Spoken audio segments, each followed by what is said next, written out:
Салам алейкум сайгала телесерджилерimiz эфирде бүгін яйыны ве яхында пек мирахлы бір китап чықты. Бу китап білесізден пайлашмаға істейміз. Яхында крымские степняки, крымские ногаи, крымские татары. История этносоциальных трансформационных процессов и современное социально-культурное состояние субэтноса. Мирахлы бір китап чықты. Ве китабның мэлифі философия илимлері намзеті Айдер Аға Булатов. Ве Айдер Аға бүгінгі яйынымыздың мұсафыры. Келін соны селямлайық. Селям алейкум, Айдер Аға. Алейкум селям, Альмаспаным.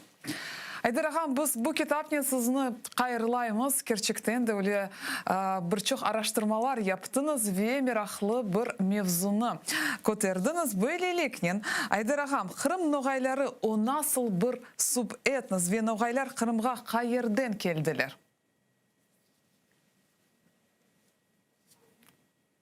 Ноғайларын тарихы Қырымда бек мирақлы. О себеп болды ма оны тегенше біраз өгіренмек. Ешіндесеңіз, олардың ақында бек аз малыматлар, бек алған архивлерде бір шей жоқ. Шон үшін біраз ағыржа oldu çalışmaға, ama ne olsa da bu yıl bu işin bitirdik ve sonuna çıktı. Elmas Hanım mülküm olsa, ben Rus тіліне Эбет, мүмкін, эбет, кечнес, эбет.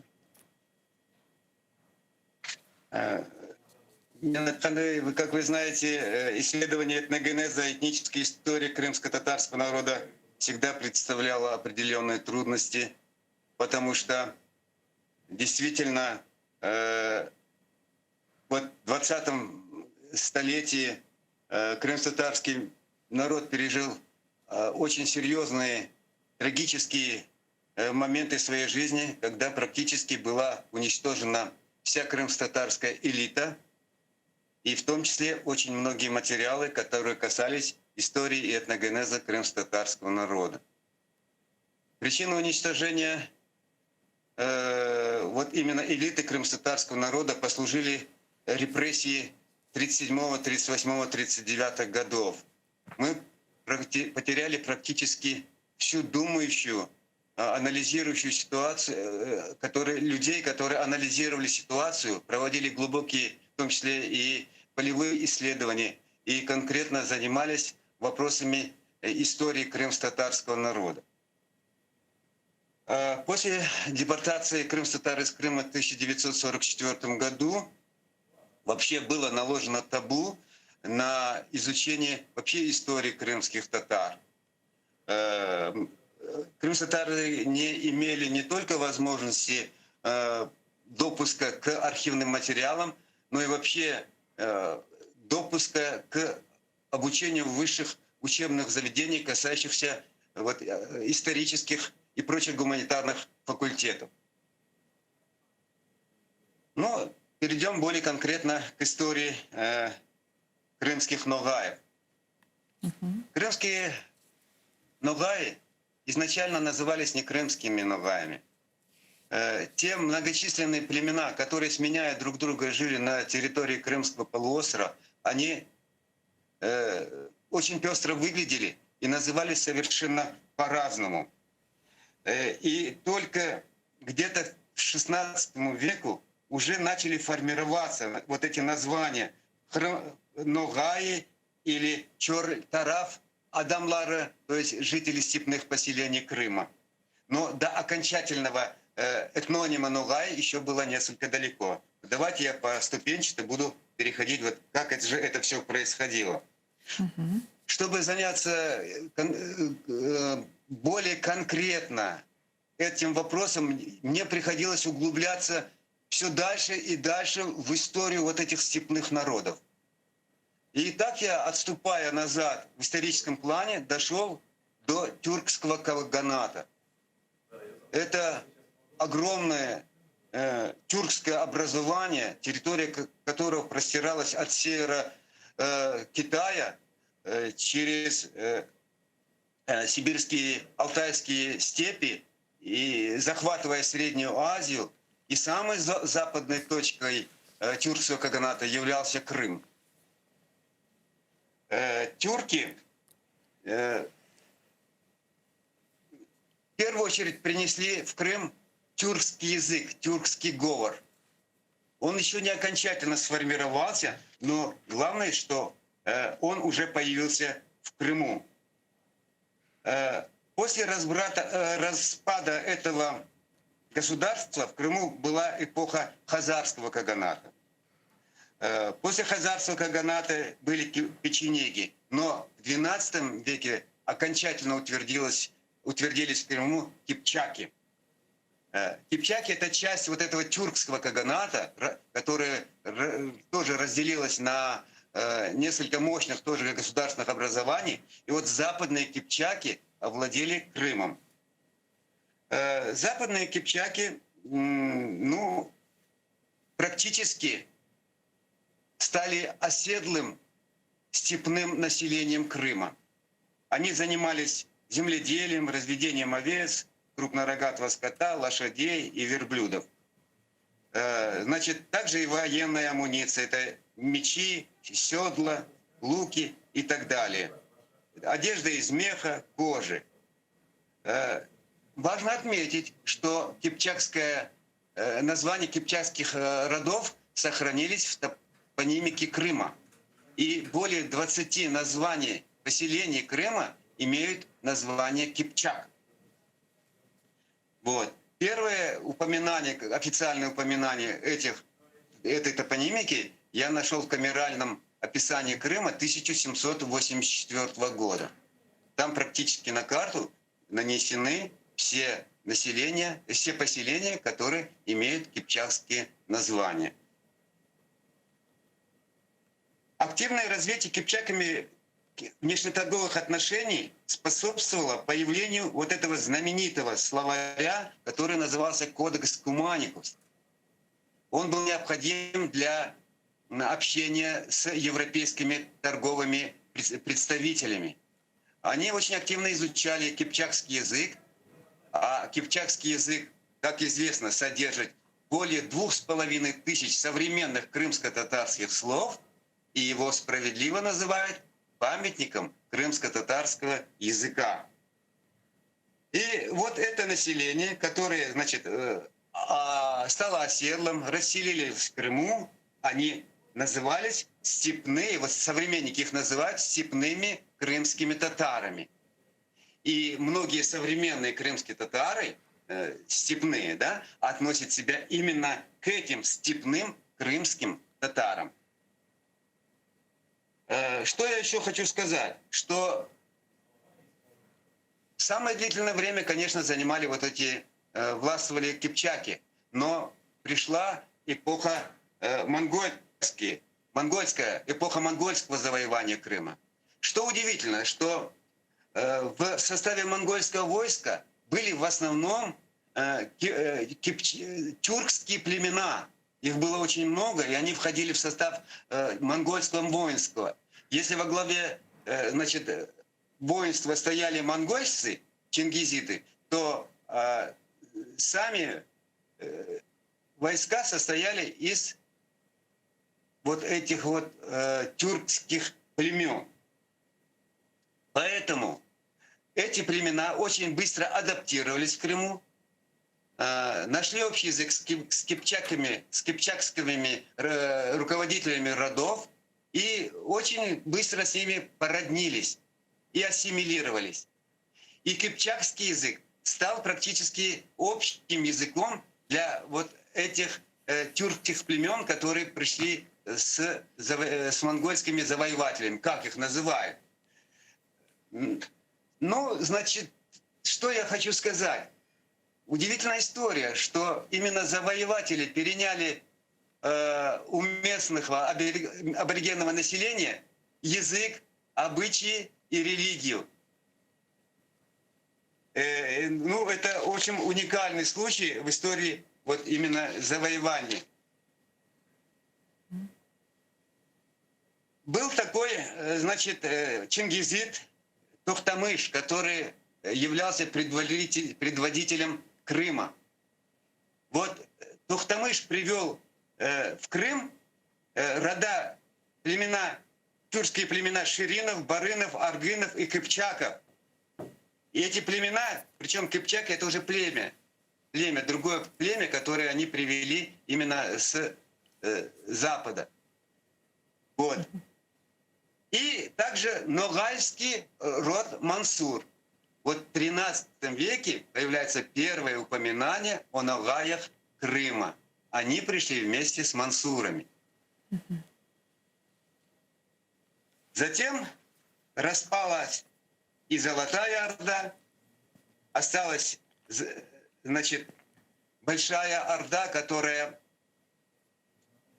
не очень переживала не очень приятные моменты в своей истории. Это моменты внутренних раздоров, борьбы за власть и так далее, и так далее. И в конце концов это привело к тому, что некоторые ханства или тогда еще улусы, они отделились от Большой Орды. Первым отделился Крымский улус, который стал Крымским ханством. И вот в 1502 году хан Менгли-Герай напал на Большую Орду и окончательно эту Орду разгромил. Сразу же от нее отошли и другие улусы, Казанский, предположим, Ногайская Орда отошла, и ряд других.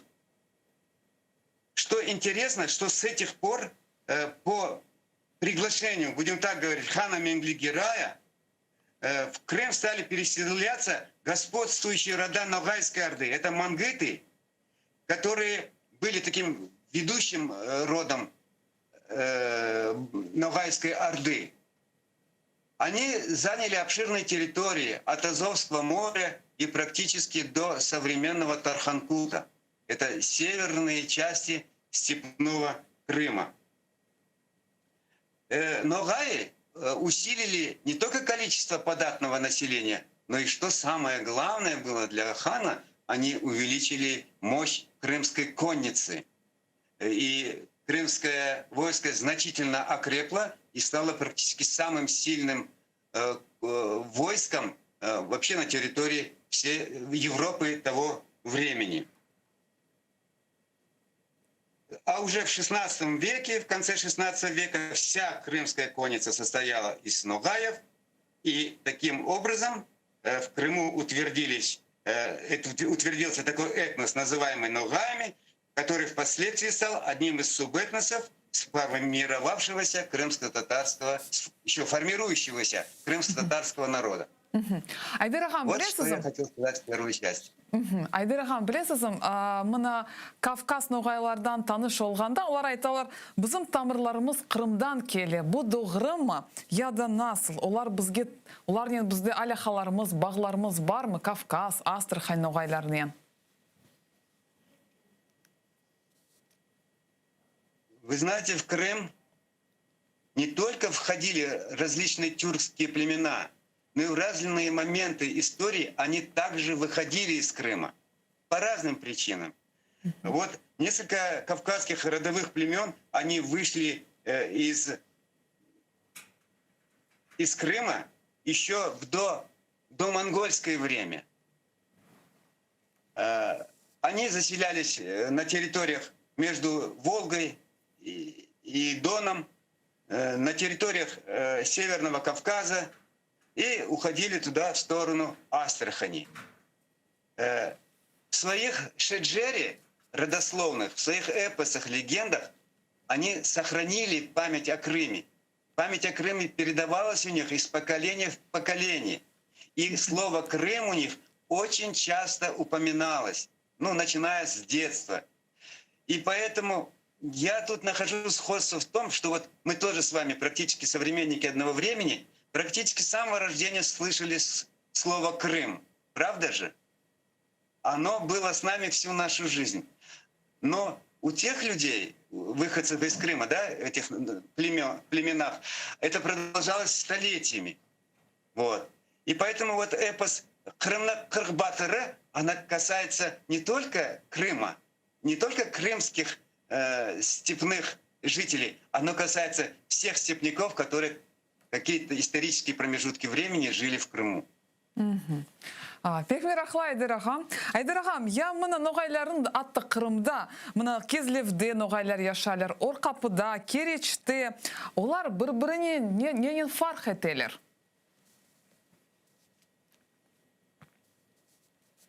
Крымский хан, как я уже себе представляю, имел какой-то план расселения вот этих ноғайских племен в Крыму.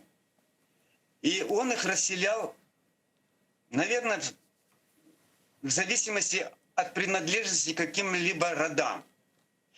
Эти рода, название этих родов сохранилось в Крыму и вошло в топонимику Крыма.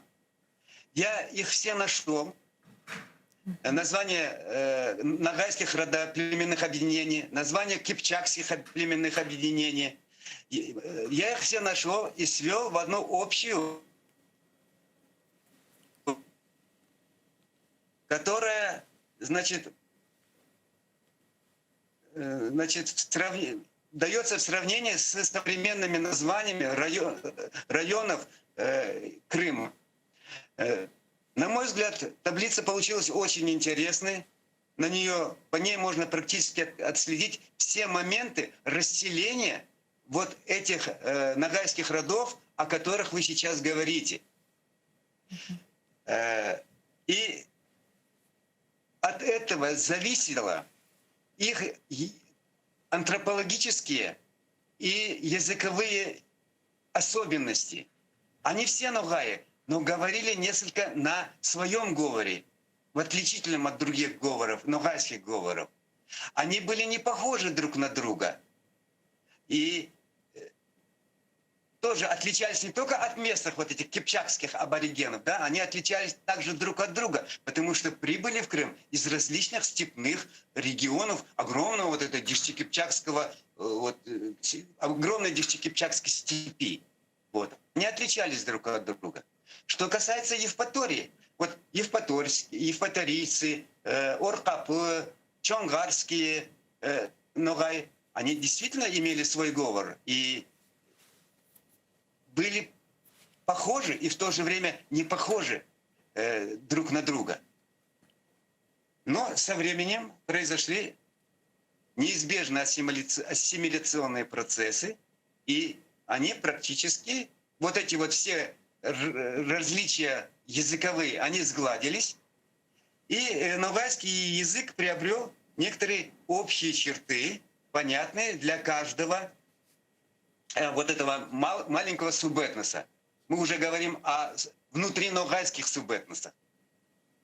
Вот.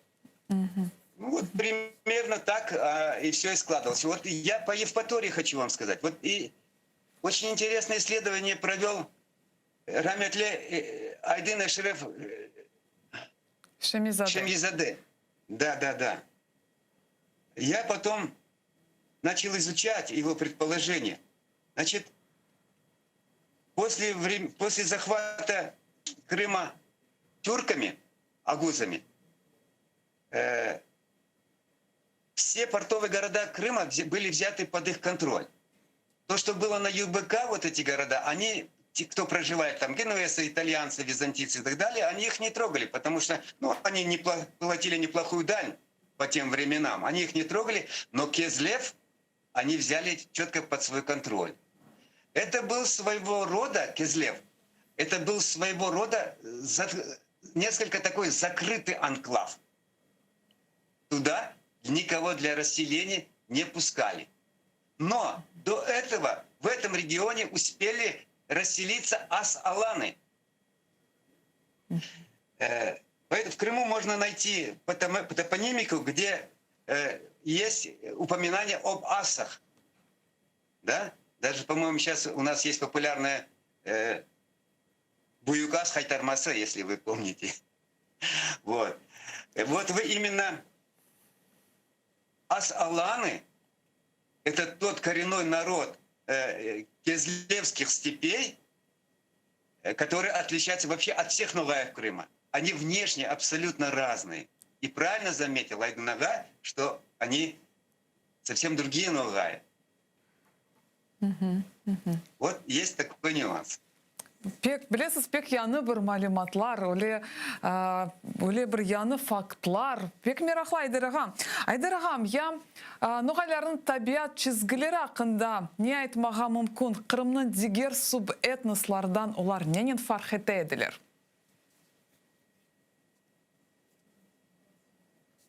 Как я понимаю, в чем разница между этими табиат чизгілері народами? Характер. Характер? Ну, в принципе, людей с одинаковым характером не бывает. У всех народов, у всех этносов свой характер. Он зависит от того, из каких мест они произошли, значит, в каких, будем говорить, исторических событиях участвовали, сколько одержали побед, поражений, сколько среди них было, ну, я не знаю, искусных воинов, например, да, земледельцев, мастеровых и так далее. Вот от этого зависит характер вот каждого этноса. Ну, что сказать о характере? Я могу сказать, если вы не против, об общем объединяющем характере ногайского субэтноса. Buyurunuz, elbette. Да? Что объединяет крымский ногайский субэтнос? Ну, во-первых, как упоминают путешественники того времени, 16, 17, 18 веков, это уникально гостеприимный народ. Это народ, который встречал гостей и давал гостю самое почетное место в своем жилище. Он давал ему самое лучшее угощение. Он и его дети даже не приступали к трапезе, пока не отведают гость. Понимаете? Даже в обиход брались не только вот сам гость, бралась его одежда, читалось привилегии почистить его кафтан, обувь, привести в порядок и накормить его лошадь и так далее. Вот эти ногайи практически друг от друга не отличались. Вот это вот необычное просто гостеприимство. Очень любили животных, особенно коней. Коневодство — это было их козырным занятием. Они создали такой род коней, которые ценились во всем мире. Ногайские кони были просто не конкурентны ни с какими конями другими, которые проходили по 50, 60, 70 километров в день без остановки, которые были неприхотливы в еде и так далее. Для ногая конь был первым другом, первым защитником. Он исполнял в его жизни очень важные функции. Вот этим, наверное, все ногаи были очень похожи друг на друга. Я фольклор ақында не айтмаға мүмкін, фольклор асабалығы ақында не айта білесіңіз? Фольклор ақында я бы хотел остановиться на одном очень интересном моменте, который был не присущ для других народов. Вот я сейчас одну минуточку найду, вот как они назывались и как они исполнялись. Я имею в виду так называемый чины. Это частушки, которые звучали в прозе или в полустихотворной форме. Вот когда собиралась молодежь, вот осенними, зимними вечерами, вот эти молодежные состязания в виде вот этих частушек, да, они были юморные, очень острые, да, были вот таким интересным времяпровождением. Они сохранились практически в Крыму до где-то 50-х годов. И были свои люди, которые сохранили вот эти образцы народного творчества и пользовались ими. Я сейчас, почему я ищу шпаргалочку, я хочу назвать вам их имена.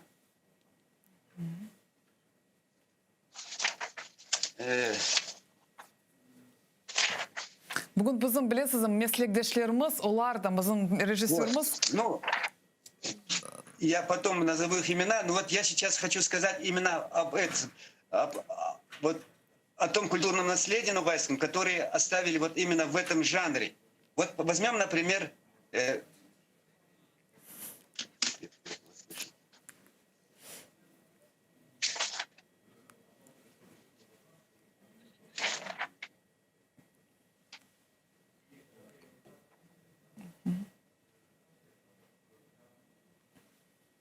Я могу говорить? Бет.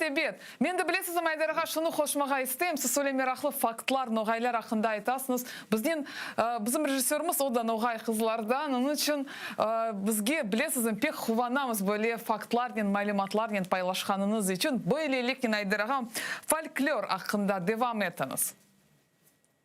Вот если говорить о фольклоре, вот я еще не видел такой, например, ногай крымско-татарской современной свадьбы, где бы не звучали ногай-бейтлеры.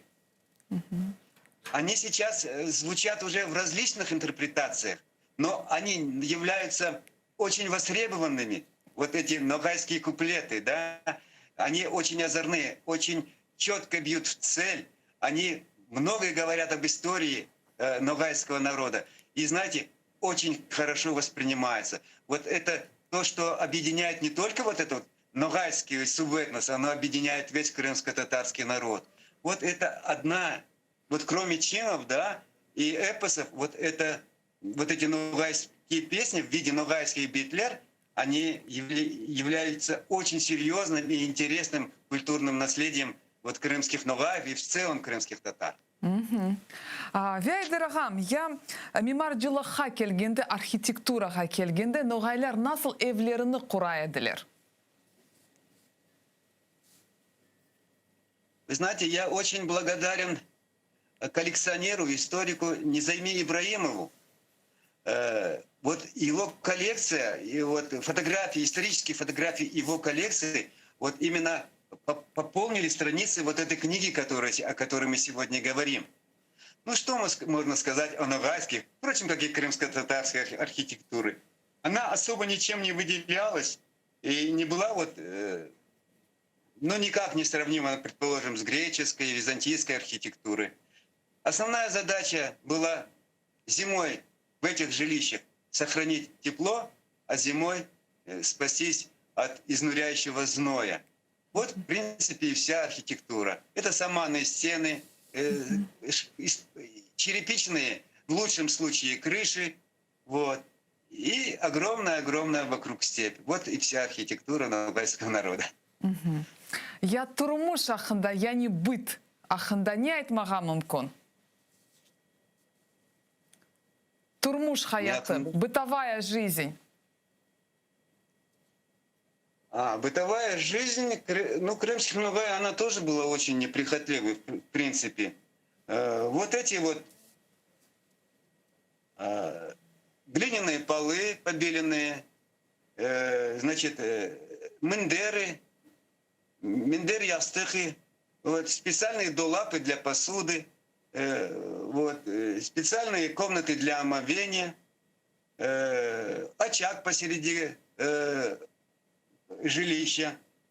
Вот, в принципе, и все содержание крымского жилища. Она тоже особо ничем не отличалась и не выделялась особенно ничем. Ну, было место, где, значит, хозяин занимался военной атрибутикой, это приводил в порядок свою военную атрибутику. Ну, как вы знаете, что крымские мужчины, ногайские мужчины очень часто участвовали в различных военных походах, вот, и поэтому вопрос содержания амуниции стоял у них не на последнем месте. И действительно им этим надо было где-то заниматься, поэтому особое место занималось именно там, где они точили ножи, сабли, кинжалы, где приводили уздечки в порядок, заготавливали стрелы, луки ремонтировали и так далее, так далее. Вот, пожалуй, вот этим и отличалось, наверное, ногайское жилище. Потому что ногай — это воины в первую очередь.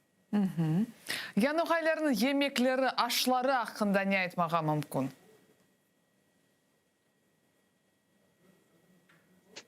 Я могу сказать только об одной особенности пищи крымских татар, употребления в пищу разных продуктов. Вот для меня это тоже было удивительным. Ногай не ели хлеб. Их пища была молоко, продукты, молочные продукты и мясо, в принципе. И в небольшом количестве, наверное, вот это вот рожь или пшеница, в очень небольшом количестве, которое у них было. А так все было. Вот эти сушеные молочные продукты, сами продукты, пенеры, которые делали Ну, вот такая тоже степная, неприхотливая пища была. Но хлеб они, как вот говорят и пишут многие исследователи, хлеб у них как главный, не считался самым главным продуктом, как у нас принято. Я белли Кырым татар нугайларындан кимлерни кайт этмеге мүмкүн? О, это очень интересный вопрос. Я занялся вопросами изучения вот этих вот людей, которых я называю известными людьми Крымской степи. Вот. Я не ожидал, что их так много. Вот я сейчас вам начну говорить, наверное, со времен,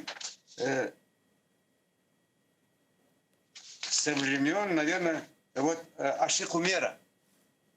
Ашик Умер — это Ногай из Кизлева, да, которому и сейчас стоит памятник в центре Евпатории. Он родился в 1621 году и был одним из наиболее известных представителей тюркоязычной ашикской поэзии, которая очень ценилась в мире. И это был особый вид литературного жанра среди поэтов. Вот в 17 веке, значит, также были его последователи Афифеддин Абдулла Эфенди, Афифи вы, наверное, слышали, Абдул-Азиз Арифзаде, Изи, Сеид Деде, Кефеви Абдуллах. А в более поздние времена мы можем назвать имени это Ишмырза, который родился в селе Айсур. Айсул, ныне Астанина Ленинского района. Он был незаурядный, талантливый поэт-песенник. Мемет Нузе в 1888 году родился, автор лирических и сатирических комических произведений. Наиболее известными крымско-татарскими кидаями, вот я возвращаюсь к кидаям, были Джамгазы Шерфедин, родом из Джумаэли, это сейчас село Приветное Старого Крыма, Зиадин Джимай из села Аблеш, это сейчас пруды Советского района. Кроме того, я могу назвать Исмаила Салета, Абдуришита Сервери, Афифес Самиева, Минаджи, Тарта, Абдулла, Хайрулла и так далее, и так далее. Этих фамилий очень много. Из известных личностей уроженцев Степного Крыма, оставивших значительный след в истории Крыма, можно назвать Асанбея Чигиргеева, Решит Медиевича Медиева, да, вы, наверное, знаете, уроженец села Хараджанай Перекопского уезда, общественный деятель, депутат Государственной Думы второго созыва там, и так далее. Но Манчили Биджихан, уроженец села Юг-Сунак Джанкойского района, крымско-татарский политик и общественный деятель, первый председатель правительства Крымской Народной Республики, организатор первого Курултая крымско-татарского народа, первый муфтий мусульман Крыма, Литвы, Польши, Беларуси, известен также как автор стихотворения «Ант Эткенмен». Амдиги Райбай — это уроженец села Ени-Хале, недалеко от Керчи, известный писатель, поэт, историк. За период Второй мировой войны 41-45 годов десятки тысяч славных сынов Крыма ушли в армию и сражались с немецко-фашистскими захватчиками. Назовем имена степняков Крыма. Это Абилов или Фетислям, герой Советского Союза. В 1915 году родился в деревне Джарашели, ныне село Ударное Джанкойского района. Абдураман Узеир, герой Советского Союза, родился в 16 году в селе Джагами-Миш Красногвардейского района. Сейднафе Сейдвелиев, герой Советского Союза, родился в деревне Тавкапчак, ныне Баланова, в окрестностях Зуи. Исмаил Булатов родился 28 февраля 1902 года в Евпатории. Это, значит, ему присвоено воинское звание генерал-майора. За образцовое выполнение боевых заданий награжден очень орденами славы 3 степеней. Абляким Гафаров родился в 1907 году в деревне Чайкос Евпаторийского уезда. И, наверное, я закончу Алиме Абдынановой, героем Подпочицы, которая жила в Ленинском районе. Ныне она тоже получила звание Героя России. Вот примерно все наши герои. Баягы мен сізге айтажақ олам. Яйдыр ағам, сіз өзіңіз қайырденсіңіз? Мен özüm anam tarafından, babam tarafından, dedelerim tarafından Кезлев Ноғай боламын. Вот. Мені bütün тамырларым Кезлевде. И меға балалықтан айта еділер, балам, біз Ноғаймыз, біз Кезлев Ноғаймыз, біз лафет едік өзіміздің татlı Ноғай тілімізде. Соны yavaş-yavaş unutulup başladı. Aman men şimdi özüm şiveme geçiremen, özüm aytkan şeylerim isteymen şu şivede laf etmege. Ama başka şivelerini de bilemen Tatar şivelerini. Kırım Tatar şiveleri. Güzel Айдар ағам. Айдар ағам, нефбетеки суалим пейда oldu. Мына өз вақтында Украинаның Женюби тарafında, yani bu жақта, Едисанда ноғайлар yaşaydılar. Ve олар sonra қайырлерге icret ettiler. Давайте мы вернемся опять чуть-чуть назад. Когда вот это шло расселение ногаев, которые производили крымские ханы, значит, в один прекрасный момент ханы поняли, что они, в принципе, отдают большую степную территорию Крыма, значит, такому этносу, который хорошо самоорганизован, вооружен, и который, наверное, представляет какую-то опасность для их власти. И тогда крымские ханы стали их расселять за Перекопом. Так родились буджакские ногаи, так называемые, едисанские ногаи, сальгульские ногаи. Вот именно они жили именно вот в этих территориях. Это ныне Одесская, Николаевская область. Значит, в 1784 году, после того, как Крым был присоединен в состав Российской империи, Россия предприняла меры, чтобы вот этих буджакских и прочих ногаев, которые живут в названных регионах, переселить на Алтай и в Сибирь. Потому что они жили в непосредственной близости от границ Турции, Османской Турции, и представляли, наверное, угрозу для Российской империи. Значит, ногаи воспротивились и подняли восстание. И в результате этого восстания они многие были перебиты. Значит, было дано задание не тратить на них патроны. И практически большинство из них были перерезаны. Там текли реки крови. Оставшимся татарам все же, вернее, вот этим ногаям, удалось перебраться в Румынию, а дальше в Турцию, где их потомки и проживают в настоящее время. К ним присоединились и ногаи, степняки Крыма, которые, не согласившись с политикой Российской империи, также начали массово эмигрировать в Турцию. Ну, Турция была единоверческим народом, близким по языку, и туда было несколько больших волн иммиграции. Ну, в принципе, садились на любые суда и плыли в сторону Турции. И вот потомки вот этих крымских степняков также в настоящее время проживают на территории современной Турции.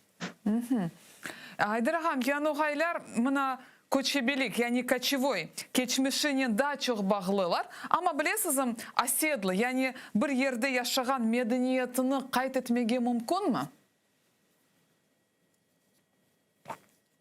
Яғни біз білеміз, да çox ноғайлар кочевой хаятыны, яғни көчебелік хаятыны кечірелер. Ama оседлы дегені, яғни бір ерде яшаған медениетіні қайт етмеге мүмкін ма? Ну, если я правильно понял вопрос, значит, чем отличается культура степных и кочевых народов Крыма?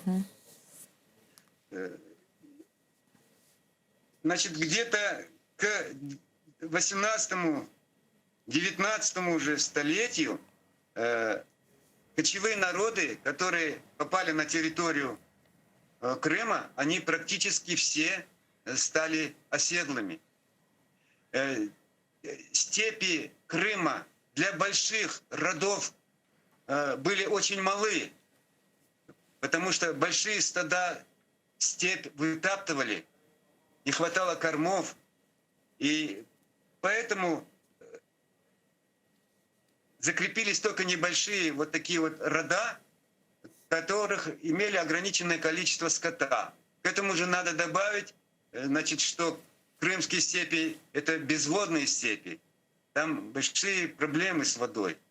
Поэтому они все практически стали оседлыми. А вода, которая добывалась, она служила для выращивания ячменя, пшеницы. Да? Потом, кстати, так разросся этот вот вид сельскохозяйственной, ну, не столько промышленной, сколько занятий, что практически зерно, муку даже продавали на экспорт. Вот. И ничем, в принципе, они от кочевых и от оседлых не отличались. Ну, земледелие и скотоводство, в принципе, это одно занятие. Только добавилось, значит, выращивание зерновых культур. Айдар агам, вен бахнас дини меселелерінің сүзінен лаф етмеге істеймін, ноғайлар ве суфизм. Яғни оле фікірлер бар ки, санки суфилерінің сайысында ноғайлар арасында ислам дархалған еді. Бөле кебе фікірнен разысыңыз ма? İsteseniz tekrarlayayım. Я, anladım.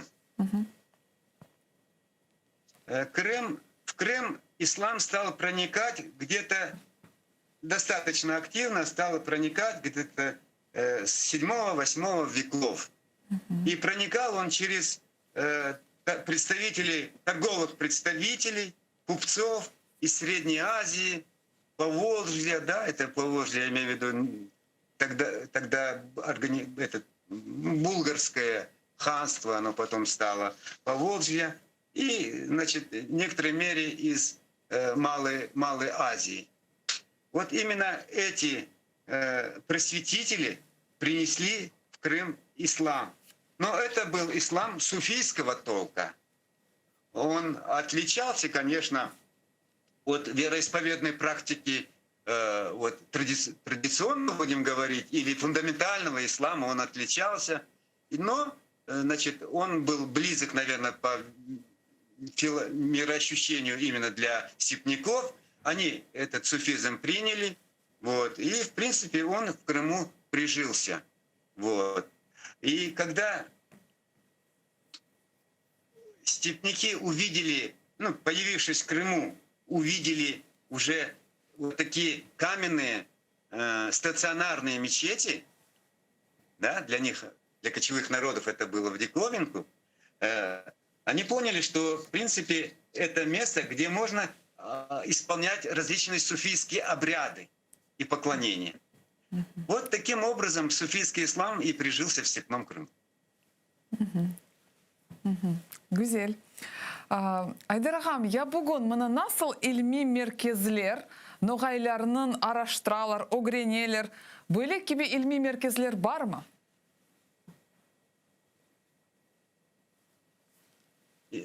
Elmas Hanım, ben onday ilmi merkezlerini araştırdım ama Kırım'da onların, bilmiyorum, tapıp olmadım. В принципе, вопрос Ногаев в Крыму мало кого интересует, как я понял. Он для исследователей и для другой интеллигенции в Крыму, да, я имею в виду ученых, он не особо интересен. Вот.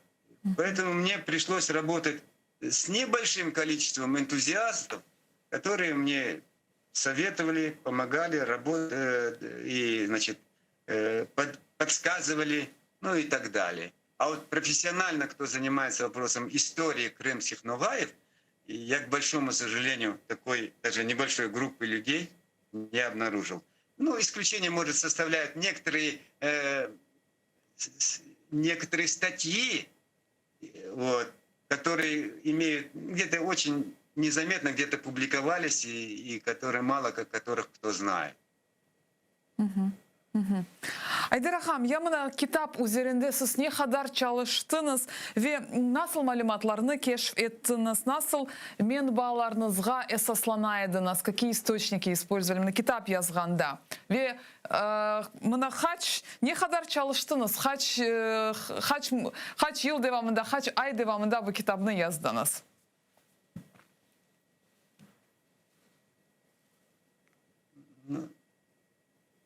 Неинтересно сам. Если брать в общем, то над этим очерком я работал 2 года.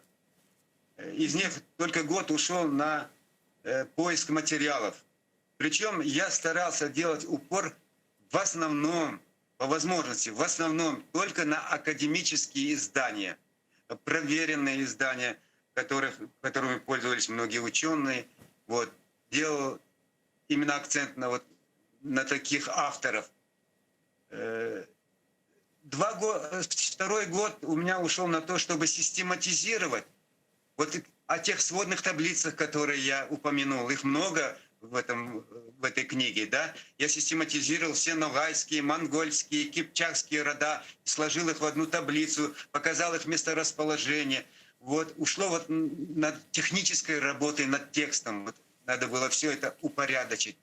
И очень важно было для меня самого лично ни на один шаг не отойти от хронологии возникновения в Крыму, в степном Крыму, именно вот этих степных крымских татар, как их раньше называли в русских хрониках Крымла, и от Ногаев, или как их называли Крым-Ногайлары. Вот именно не отступить ни на шаг от их истории. Вот как они, где они возродились, в каком месте, как они попали в Крым, как они утвердились, как они ассимилировались, чем занимались, значит, чем они друг от друга отличаются и так далее. Вот на анализ и изложение ушел 2 год моей деятельности над этой книгой.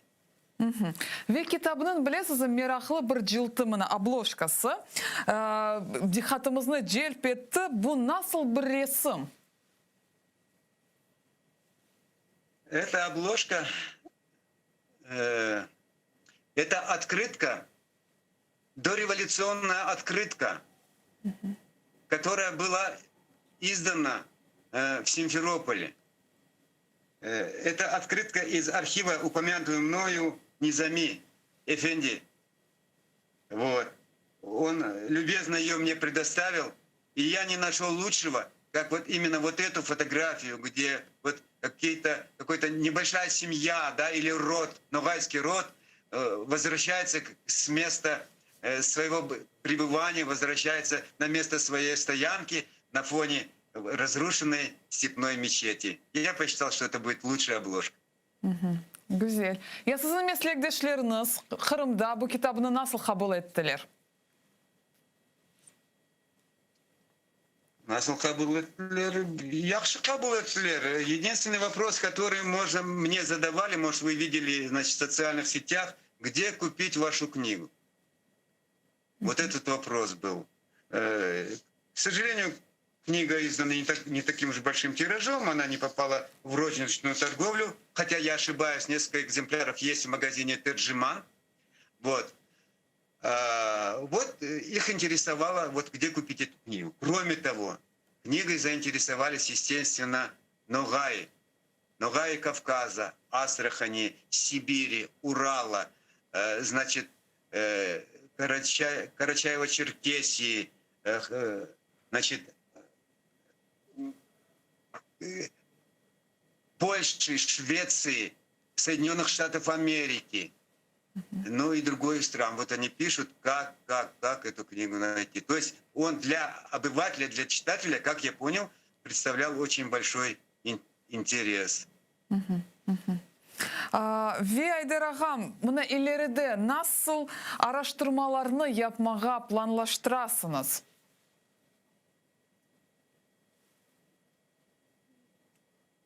В плане стоит вопрос, наверное, переиздания этой книги в более таком расширенном формате. Указать те очень и очень интересные факты, которые я вообще не рискнул указать вот в этом первом издании.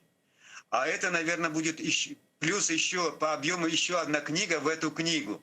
Вот, наверное, буду заниматься вопросами переиздания именно вот этого дополненного варианта книги. У меня еще одна заветная мечта. Это вернуться к моей любимой работе крымского исламоведения, которым я занимался более 10, около 20 лет, будем так говорить. Около 20 лет вернуться к этой теме и начать издавать работы по освещению зарождения после депортационного ислама в Крыму. Пек мирахлы әлбеттеки, пек мирахлы араштырмаларыныз, мирахлы ишлерiniz айдыраға. Біз сізге жан үйректен минидармыз, чоқ сақ олыңыз, ішіңіз үшін, бұл очерк үшін. Сізге самимилік иле сақ олыңыз айтамыз. Сайғылы телесерджилеріміз, яйынымыздың мұсафыры, фельсефе илімлері намзеті Айдыраға Булатов олған еді. Ве бүгін біздер Қырым ноғайларының тарихынен таныш олған едік. Ве бұл бөлігіні біз шымды екінлейміз. Ве шыны да айрыжа қатырлатмақ істейім. Біздің каналымызға язылыңыз, YouTube каналымызға абоне олыңыз. Ве Patreonға кіріп, АТРК хорантасына кіріп, АТР каналының азасы ола білесіңіз, ве біз сізлерге мерақлы яйынларына язмаға, чықармаға девам етежекміз, бізге қол тұтыңыз. Ве бөйле етіп біз иле ось мақсадларымызға, ве заферлерімізге ирішірміз. Шу дахаға мен сізлернен сағылықлашам, ве бір хач дахадан біз студияда біз текрар көрішерміз, ве мерақлы бір мұсафырмызның сізні таныш етежекміз. Шының үшін АТРден айрылманыз, біз иле олыңыз.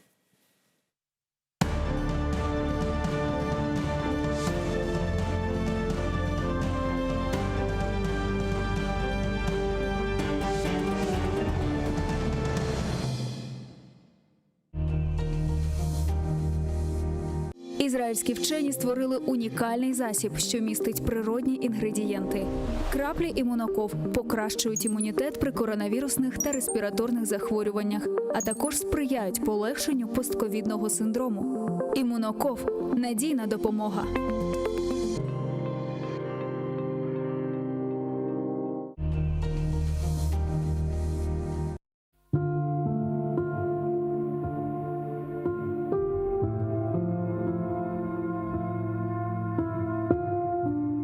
Қартлық іч sevmeyim. Яшлық мені бегенмей.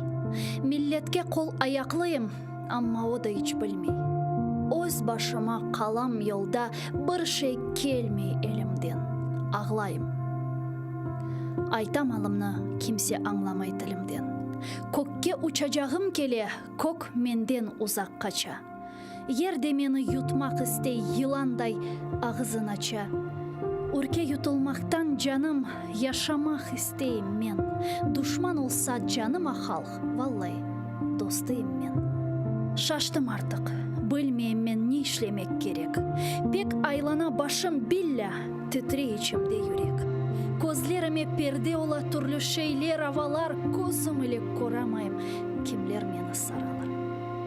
Юмсам егер көзлерімні, içim янмақтан көе. Açsam, бірчоқ осаллықлар тап бебегеме тие. Бойле чеке құлақларым бұрның дүнияның зорын тапмай көңлім іч бір ерде. Тұтмаға раат орын. Чөлге чықсам тек башыма ағланам өлеңлері. Айланам тав кенарларын ясланам черенлері. Дұйғыларымны топлайым көкке ерге бақынам. Әр шейде бір хошлық көрем дейім. Не үшін сықынам? İşte tavlar, işte göller bir-birine bakışa. İşte sular yerden çıka bir yakka akışa. İşte güneş hiç kızganmay, sıcak yaraklar saça. İşte kuşlar toplanalar, korkmayıp uça.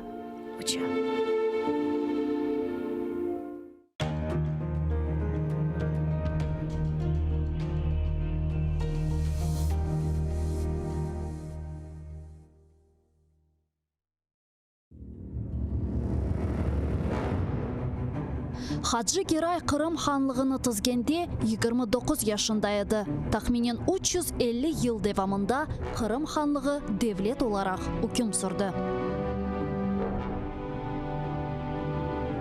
Исмаил Гаспринский Терджиман газетіні 28 yaşında нешір еті башлады. Номан Челебиджихан Кырым татар милли құрылтайны 33 yaşında тызды.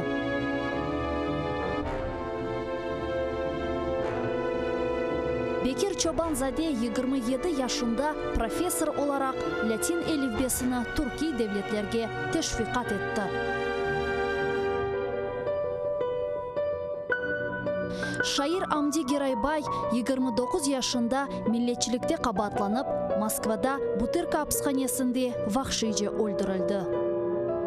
Ahmetxan Sultan birinci kere qaramanlıqni 23 yaşında kazandı. 25 yaşında ise 2 defa qaraman oldu. Musa Mahmud 1978 senesi hakimiyetke karşı isyan etip ozunu yaktı. Milli meşal oldu. Ayşe Setmuratova 27 yaşında adalet kureşine kırıştı ve bütün ömrünü Kırım Tatar milli hareketine bağışladı. Genç ve yaşlar, fedakarlık ve kahramanlık için kureş meydanı açıktır.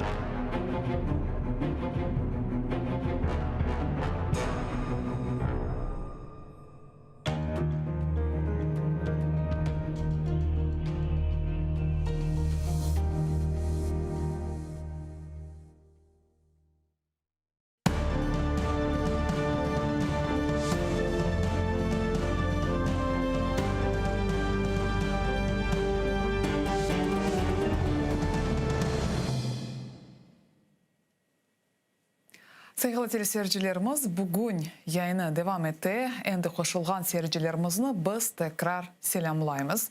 Ve men sizlerinin evbeteki misafirimizni tanış etmege isteyim. Bu hekim, psixolog, psixoterapevt Erismal Hanım İsmail. Selam aleyküm Erismal Hanım. Алейкум selam. Erismal Hanım bugünkü mevzumuzda pek meraklı ve biz bugün psixoterapiya hakkında sizinle laf edeceğimiz. Erismal Hanım, mına zemanevi psixoterapiya yönelişi bu nasıl bir ceryan bilesizim? Birçok insanlar bu sözden korkarlar ve aslında bu yöneliş insanların ruhiyetine nasıl yardım edebilir? Çok sağ olun Сальмаз Hanım. Я первым делом все-таки хочу выразить благодарность вам и всей вашей команде за то, что вы пригласили меня сегодня к вам на эфир, на прямой эфир, и я имею возможность говорить на такую важную тему, как психическое здоровье. И, конечно же, говоря о психическом здоровье, я не могу не говорить о том, что представляет из себя на сегодняшний день современная психиатрия. Конечно, психиатрия сделала огромные шаги вперед. И скажем так, благами этих шагов вперед мы пользуемся на сегодняшний день. У нас есть значительный скачок, шаг в лечении психических расстройств за счет того, что во второй половине 20 века была нам открыта психофармакотерапия, появились замечательные лекарственные средства, которые помогают в расстройстве тяжелых психотических состояний. И все же я не могу не отметить и не подчеркнуть тот факт, что психиатрия все еще молодая, очень молодая наука. И да, еще на многие вопросы, на многие задачи нам только предстоит найти ответы, но тем не менее нам есть чем гордиться. И из того, что я знаю, я постараюсь донести наиболее доступным языком, понятным языком практика, не теоретика, какие есть современные достижения в области психиатрии, психотерапии, какие у нас есть в арсенале средства для лечения людей с психическими расстройствами. Современная психиатрия — это же лечение души. И казалось бы, как ту душу лечить, где она, как мы ее можем, собственно, обнаружить. Это же что-то такое непонятное, казалось бы. Но тем не менее, современная психиатрия Знаете, если есть разные мнения, когда говорят о современной психиатрии, что якобы вот во второй половине 20 века, значит, были какие-то замечательные шаги сделаны вперед, и нашли какие-то замечательные фармакосредства. Мы видели какой-то расцвет психиатрии, а сейчас ничего нового не открывается каждый день. Мы используем все те же средства в арсенале врачей-психиатров, что, допустим, несколько десятков лет назад, как будто ничего такого значимого не происходит. Но знаете, что происходит, Ильмаз Ханум? Вот то, что сегодня вы меня позвали, то, что я сегодня участвую в этом прямом эфире, происходит очень важное событие. Сегодня общество как никогда готово говорить на темы душевного здоровья, готово узнавать, раскрывать, не просто бояться, да, и не интересоваться никаким образом, сторониться людей с психическими расстройствами. А люди с психическими расстройствами, они сами боятся кому-то говорить о своих душевных переживаниях, о тех проблемах, с какими они сталкиваются. Нет, на сегодняшний день, как никогда, мы наблюдаем такую картину, когда люди известные, люди с большой популярностью, это могут быть звезды кинематографа, это могут быть блогеры, в общем, всевозможные медийные лица. Они довольно искренне и честно говорят о своем опыте преодоления тех или иных состояний. И знаете, ну это же удивительно, ведь совсем недавно была совершенно иная картина. И что уж говорить, несколько сотен лет людей просто заковывали в кандалы, помещали, изолировали как можно дальше от общества. И, в общем, психиатрия не имела никакого человеческого лица. Но вот за несколько сотен лет у нас все-таки такое развитие, когда есть, слава богу, хоть психиатрия отдельная наука, но и молодая наука, но есть такие средства в нашем арсенале, когда мы можем оказывать людям эффективную помощь и лекарственными средствами, и посредством психотерапии, и посредством психологии. То есть и общество наконец-то готово говорить как можно больше и слышать экспертов, профессионалов, готовы вкладывать свои какие-то ресурсы, время, силы, деньги, чтобы получать эти знания. Это удивительно. И я вот, в общем, благодарю вас за этот вопрос. Надеюсь, мне удалось наиболее полно на него ответить. То есть современная психиатрия имеет определенные достижения, но самое большое достижение, на мой взгляд, это то, как относится современное общество к людям с психическими расстройствами. То есть относится с максимальной гуманностью, готово относиться с максимальной гуманностью, с человеческой позицией, с пониманием. И это очень ценно. Эрисмаль ханым, невбетеки суалим более олажақ. Мына айры бір шақстан ғайры бұтун жемиетнің рухи сағлығы ақында сөз юрсетмек мүмкін ма? Конечно же, вот, собственно, об этом я и говорила. То есть, говоря о психическом здоровье индивида, невозможно говорить в разрыве от психического здоровья общества в целом. И знаете, если возьмем пример из медицины. Совсем недавно психическое здоровье... извиняюсь. Значит, мы поняли, что медицина делает значительные скачки вперед, и мы понимаем, что лучше не лечить заболевания, а лучше их предотвращать. Необходима профилактика. А какой лучший способ оказывать профилактику? Конечно же, просвещать. Даже дети стали обучаться основам оказания первой медицинской помощи, изучать биологию, какие-то различные заболевания, способы их предотвращения. То есть не всегда нужно доводить до наличия какого-то расстройства, чтобы быть эффективными. И вот сейчас настает тот период, когда общество готово к пониманию, принятию этого факта, что как мы заботимся о умении оказать психологическую помощь, медицинскую помощь. Точно так же мы должны позаботиться о том, чтобы понимать, как мы можем оказывать психологическую помощь, не только медицинскую, первую психологическую помощь, что мы можем делать, даже если мы не специалисты в этой области, даже если наша профессиональная деятельность никак с этим не связана. И мне очень хочется верить, что не все узнают о психологии по марафонам блогеров и инфо-цыган, а все-таки пытаются как-то получать знания и какие-то важные какие-то вещи с точки зрения психологии из авторитетных источников и привлекают специалистов. В то же время этому очень способствует то, что на сегодняшний день, я же говорю, как никогда, привлекают специалистов и телеканалы, YouTube-каналы. Случись какое-то событие, которое каким-то образом всколыхнуло общество, на сегодняшний день все-таки приглашают и специалистов дать комментарии, в том числе врачей-психиатров, чтобы люди имели более объективную информацию и понимали, как им действовать, что им, скажем так, думать, если произошло что-то вот из ряда вон выходящее.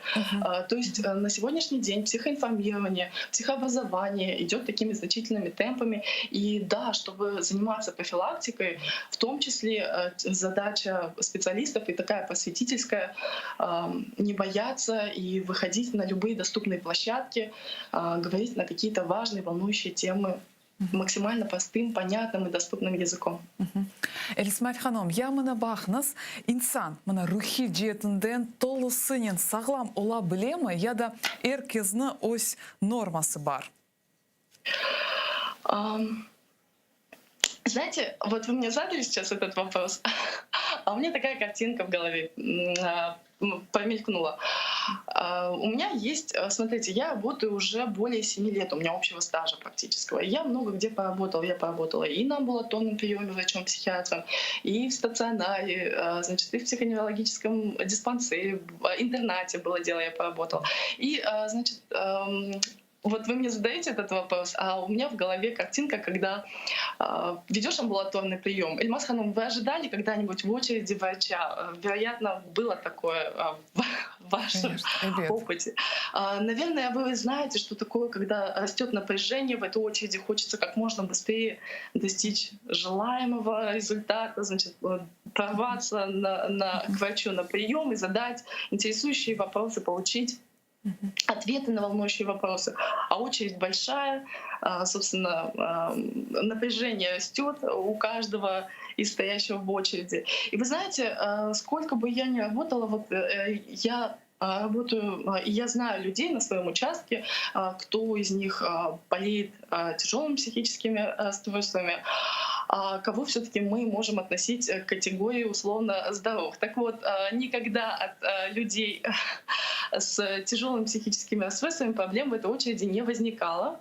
Они все-таки с большей выдержкой, терпением и пониманием относились. Хотя вы знаете, да, как у стоматолога вне очереди идет человек по острой зубной боли, также и здесь, по большому счету, люди с тяжелыми психическими расстройствами, тем более в психотическом состоянии, они могут никакой очереди не ожидать. Так вот, они все-таки проявляют какое-то большее терпение и понимание, стоя в этой очереди, а люди условно здоровые, наоборот, всячески негодуют и демонстрируют явные признаки какого-то такого, значит, конкретно в данный момент, в данную минуту своего негодования, да, такого яркого гнева. Поэтому, вы знаете, мы все можем демонстрировать в тот или иной момент какие-то...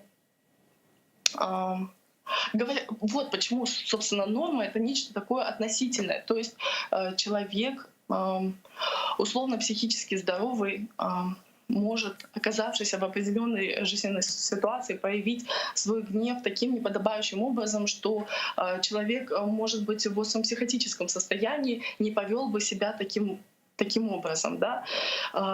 И в то же время люди, как я и говорила, с психотическими, тяжелыми психотическими состояниями могут проявлять большую адекватность, больше понимания какое-то к ситуации. Вы знаете, вот даже все-таки, к примеру, да, приведу, допустим, вот два случая. Возьмем, человек пришел на прием и говорит о том, что да, у него психическое расстройство, к примеру, возьмем шизофрению, и он слышит императивные голоса. Он слышит императивные голоса, это значит, что эти голоса приказывают ему, что делать.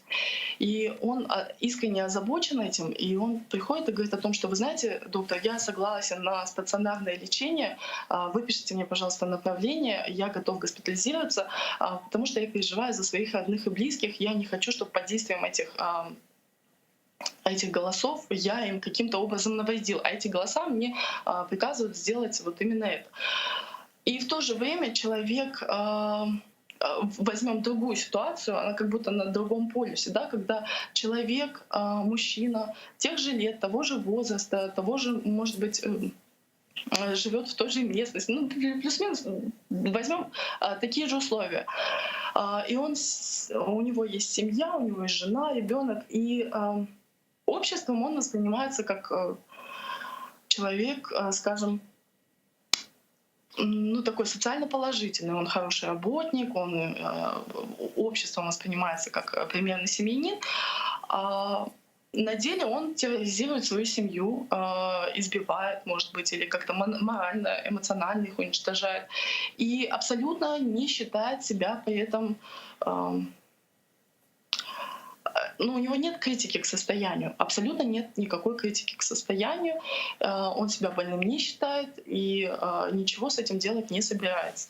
Так вот, когда я привела эти два случая для того, чтобы донести то, что психическое здоровье — это, ну, настолько относительное понятие, и больных людей с психическим расстройством абсолютно не стоит стигматизировать, то есть относиться к ним предвзято, как источник всех бед, как источник каких-то проблем, которые возникают, что они непременно там, значит, как-то от них нужно ждать какой-то опасности, каких-то плохих поступков.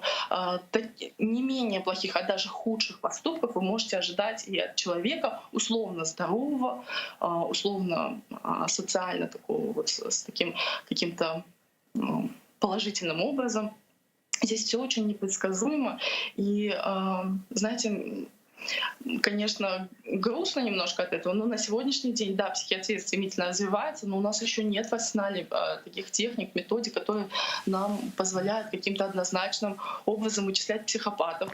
Ну, это такое название я привела, ну, простое психопаты, да, ну, люди с психопатиями. Это, ну, такая довольно сложная диагностическая группа.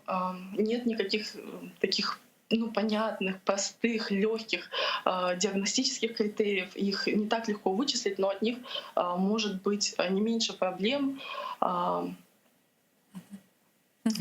у нас нет какой-то возможности вот так вот на лицо увидеть их здоровье или нездоровье. То есть человек, допустим, с психическим расстройством, тяжелым расстройством, да, весь его вид, может быть, говорит о том, что у него есть какое-то тяжелое расстройство. Он может быть взгляд какой-то такой, вы видите, лицо характерное, может быть взгляд, может быть внешний вид выдает его, может быть он разговаривает сам с собой или говорит какие-то такие вещи, которые позволяют нам заподозрить, что здесь, возможно, все-таки человек в состоянии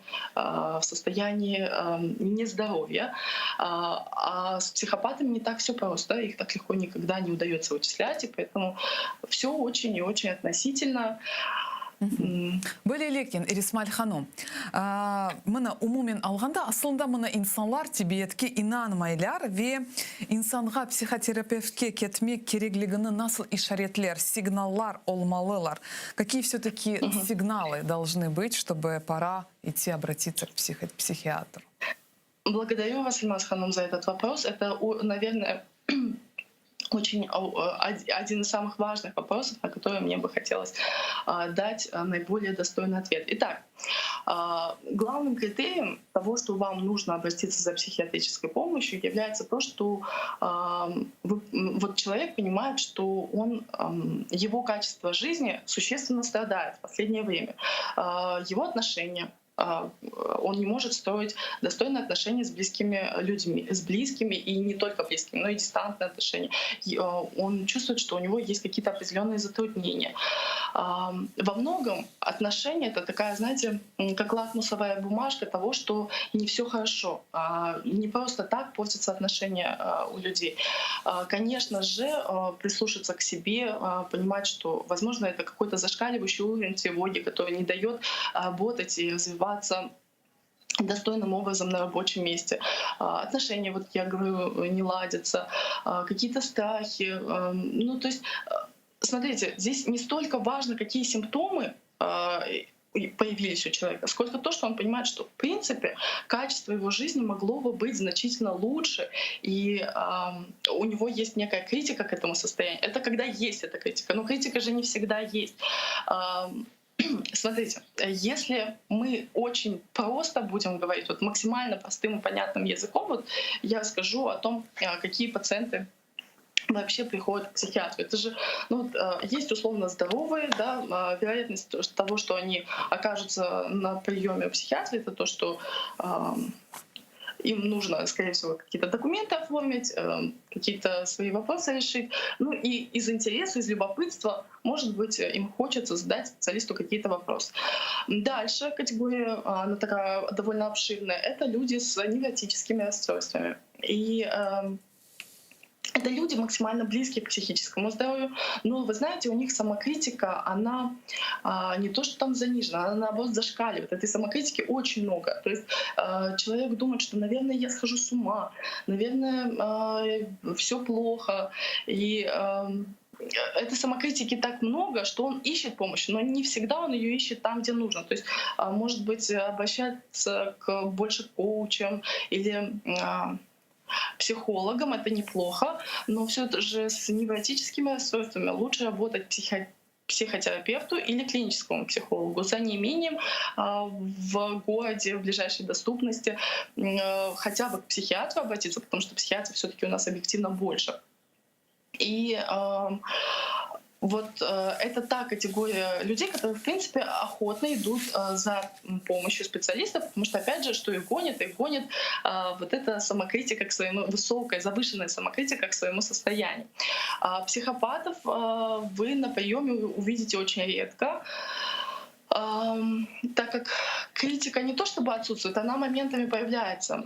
Вот как раз-таки психопаты, знаете, когда вот они преследуют какие-то определенные цели, ну, допустим, жена пригрозила мужу, что вот если, ну, вот на таких условиях я готова с тобой дальше продолжать жизнь, что вот ты обратишься за помощью. И вот да, может быть, на каких-то или по закону от них требуют. Но у нас не та практика, это больше на Западе такие методики, ну не методики, такие способы работы с этими людьми. То есть по принуждению, по закону они могут обратиться, вынуждены пройти курс лечения у психиатров, психотерапевтов. Психопатов, да, мы редко увидим. И люди с психотическими расстройствами, знаете, они, когда это первый эпизод, они очень напуганы, они могут пойти сами, обратиться за помощью. Но чем дольше они находятся в этом состоянии болезненном, тем меньше остается самокритики к состоянию. Они себя искренне больными людьми не считают и не понимают, почему они, собственно, должны обращаться за помощью, принимать какое-то лечение, причем на регулярной основе. И тогда уже они приходят больше с родственниками, после уговоров родственников. И напомните, пожалуйста, я немножко потеряла суть. Nasıl signallar olmak gerek buna? Nasıl sigналлар, инсанлар? Вот, сигналы, да. И, значит, какие признаки того, что нужно обращаться? Так вот, если вам говорят родственники о том, что вам стоит обратиться за помощью психиатра, не всегда нужно видеть это как личное оскорбление какое-то от родственников, а вероятно, может быть, вы действительно утратили критику к своему состоянию, и все же стоит прислушаться, и эти люди не желают вам зла, и все-таки обратиться за помощью к психиатру. Если же вы невротик, то, вероятно, вы сами будете искать активно помощь, и просто нужно понимать, что Есть люди специально обученные, да, и с невротическими расстройствами все же лучше справляются. Люди с высшим медицинским образованием, это психиатры, психотерапевты. Где-то нужно привлекать психофармакотерапию. Поэтому первый критерий — это ваши отношения, на что стоит обратить внимание. Это то, какие у вас отношения близкие. И не бывает же так, чтобы, знаете, все плохие люди, а вот я молодец. То есть это такой очень важный звоночек того, что, вероятно, что-то с вами такое происходит, и, возможно, стоит искать помощи специалистов. То есть отношения в первую очередь, и ваше самочувствие, ваше качество жизни, то, что вы, если вы вот действительно ощущаете, что вы не справляетесь своими собственными силами, и какие-то, вот такие кухонные советы, там, возьми себя в руки, да что ты, давай больше просто работай, или там, вот всевозможные из этой серии советы вам уже давно не помогают. Бузбах дала фетерик. Экибун 14-нче сенесинден sonra ve pandemiya. Bizim sakinlerimizin bizim sakinlerimiz nasıl проблемалармен каршылаштылар, оларны en çok ne rahatsız etti? Пандемия ve 2014 senesi. Я понимаю, о чем вы, в принципе, спрашиваете. Давайте, наверное, вот так. Если смотреть в корень всей проблемы, так, надо подобрать слова. Дело в том, что давайте смотреть на проблему в корне. Если смотреть на проблему в корне, то что испытывали люди после 2014 года? Конечно же, это страх. В корне, в основе всего это страх. А страх запускает такие реакции: бей, беги или замри. Но мы не совсем животные, да, мы все-таки люди, мы живем по социальным каким-то таким законам взаимодействия, бить мы никого не можем. Кто мог, собственно, понимал, что можно просто уехать, переехать. А кто-то, замри, знаете, это вот как состояние такое подвешенное некоторое, да, и то есть в любом случае это говорит о чем? О том, что это страх. Страх невозможно испытывать постоянно в максимально интенсивный, поэтому его более слабая версия — это тревога, фоновая тревога. Фоновая тревога, которая есть такое, что ты какое-то время можешь выдерживать, но потом наступает стадия уже невыдерживания. То есть тебе нужна какая-то разрядка этого состояния. И знаете, так просто сложилось исторически. Здесь невозможно ответить на этот вопрос в разрыве от истории крымско-татарского народа. И если говорить в разрыве, то что мы, в принципе, исторически научились уже жить со страхом. То есть страх и как-то работать с этим страхом, не просто его отрицать, не просто его подавлять, а как-то именно руководствуясь этим страхом, находить максимально оптимальные пути выхода из любого жизненного затруднения, в котором мы оказались. И вы знаете, страх — это же в том числе и про энергию, которой нужно находить выход. В том числе подобные состояния, да, они, может быть, и вызывают и какую-то злость. Злость — это тоже энергия. И эту энергию — это всегда вопрос, как ее распорядиться. И наверное, как бы это сейчас громко не звучало, но я не могу не отметить то, что крымские татары — это тот народ, который умеет управлять своей злостью и своим страхом весьма достойным образом. Что мы видим? Мы видим, что люди преодолевают эти состояния, и даже не всегда обращаясь к помощи специалистов. Они просто эту энергию направляют в какое-то разумное русло, продолжают делать то, что соответствует их ценностям, то, что соответствует их важным жизненным смыслам, критериям. То есть, да, они идут на свет. Знаете, страх. Страх, если учитывать, что мы во многом же мы близки я буду говорить простыми словами, но мы близки к животным, да, то есть мы понимаем, что если есть какая-то угроза, мы не можем на нее не реагировать. Вот рядом со мной по соседству медведь, очень близко медведь. Я понимаю, что это хищник, я понимаю, что он несет какую-то угрозу для меня, и, вероятно, он не дружить со мной пришел. Но в то же время я понимаю, что никуда не могу деться. Я должна быть рядом с этим медведем. И находясь рядом с этим медведем, это не значит, что моя жизнь закончилась, она не имеет никакого дальнейшего смысла. Да, мне фоново тревожно, да, я фоново понимаю, какие угрозы для меня это несет. Но тем не менее, я понимаю, что я не могу на этом остановить, прекратить свою жизнь только потому, что этот источник опасности где-то поблизости со мной. И пандемия, знаете, пандемия это же тоже угроза. Это вот тот кризис, в котором оказалось все человечество. Мы понимаем, что мы все смертные, очень остро мы это понимаем, мы все смертные, мы все хотим жить. И именно для выживания в нас встроена эта функция, эта способность, эта реакция. Бей, беги или замри, да, и вот мы понимаем, что как же так, столько людей, мы слышим каждый день новости о том, что люди умирают, это наши соседи, наши родственники, наши близкие люди. Нам страшно? Конечно, нам страшно. Но значит ли, что на этом для нас жизнь закончилась, что мы должны на этом прекратить вообще функционировать как люди, что-то делать от себя зависящее. Это, знаете, как когда мы работаем с онкологией, вот я как психотерапевт, когда сталкиваюсь, работаю с людьми, у которых есть какое-то злокачественное образование, моя же задача, помимо того, что их выслушивать, давать безопасное пространство для того, чтобы как можно больше дать выход, как можно большим и лучшим образом дать выход негативным эмоциям, с которыми они сталкиваются. Но в то же время моя главная задача их направить на то, что да, если жизнь закончится, то каждый день все-таки имеет смысл, и за него стоит бороться, и необходимо продолжать жить в соответствии со своими ценностями, необходимо продолжать строить отношения с людьми и поддерживать отношения с людьми. То есть будь то события 2014 года, будь то события, связанные с пандемией, несмотря на страх, на злость или любые негативные эмоции, оставаться человеком. Вот что нас делает человеком и отличает от животных? То, что мы понимаем, что со страхом, да, к нему нужно прислушиваться, он указывает нам где-то нужные тропинки, что делать, чего не делать, но в то же время оставаться людьми, продолжать жить в соответствии со своими ценностями, со своими смыслами и ценить эту жизнь. Эрисмаль ханым, да бір мәселе бар, да бір проблема бар.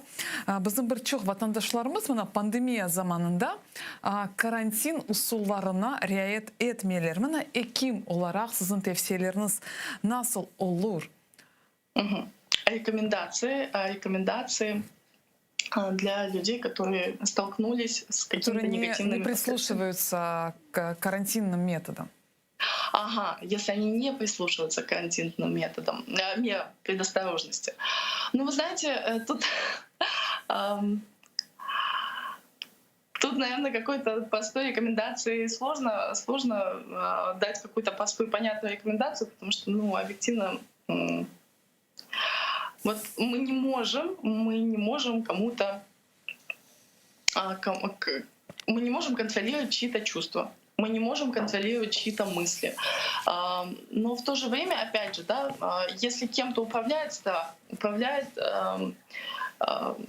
вот это состояние, что я хочу выжить, то у кого-то он как будто бы движет другие какие-то смыслы и мотивы. Но знаете, о чем я вот сейчас думаю? Я думаю о том, что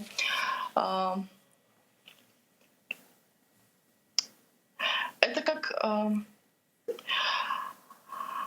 как, знаете, мой опыт работы в психоневрологическом интернате. Вот все-таки тут все так просто и понятно, да. Вот когда вы находитесь в психоневрологическом интернате, работаете, я немножко попытаюсь приоткрыть завесу. То есть в психоневрологическом интернате большая часть людей — это люди с разными интеллектуальными, скажем так, изначально с разными интеллектуальными возможностями. То есть они умственная отсталость — это врожденное состояние, и они родились, скажем так, с разными возможностями. И здесь вы очень ярко можете увидеть, кто наиболее успешен. Наиболее успешен тот, у кого скажем так, интеллектуальный уровень выше, тот, кто адаптируется в социуме лучше, тот, кто понимает, чего требует от него социум в той или иной ситуации.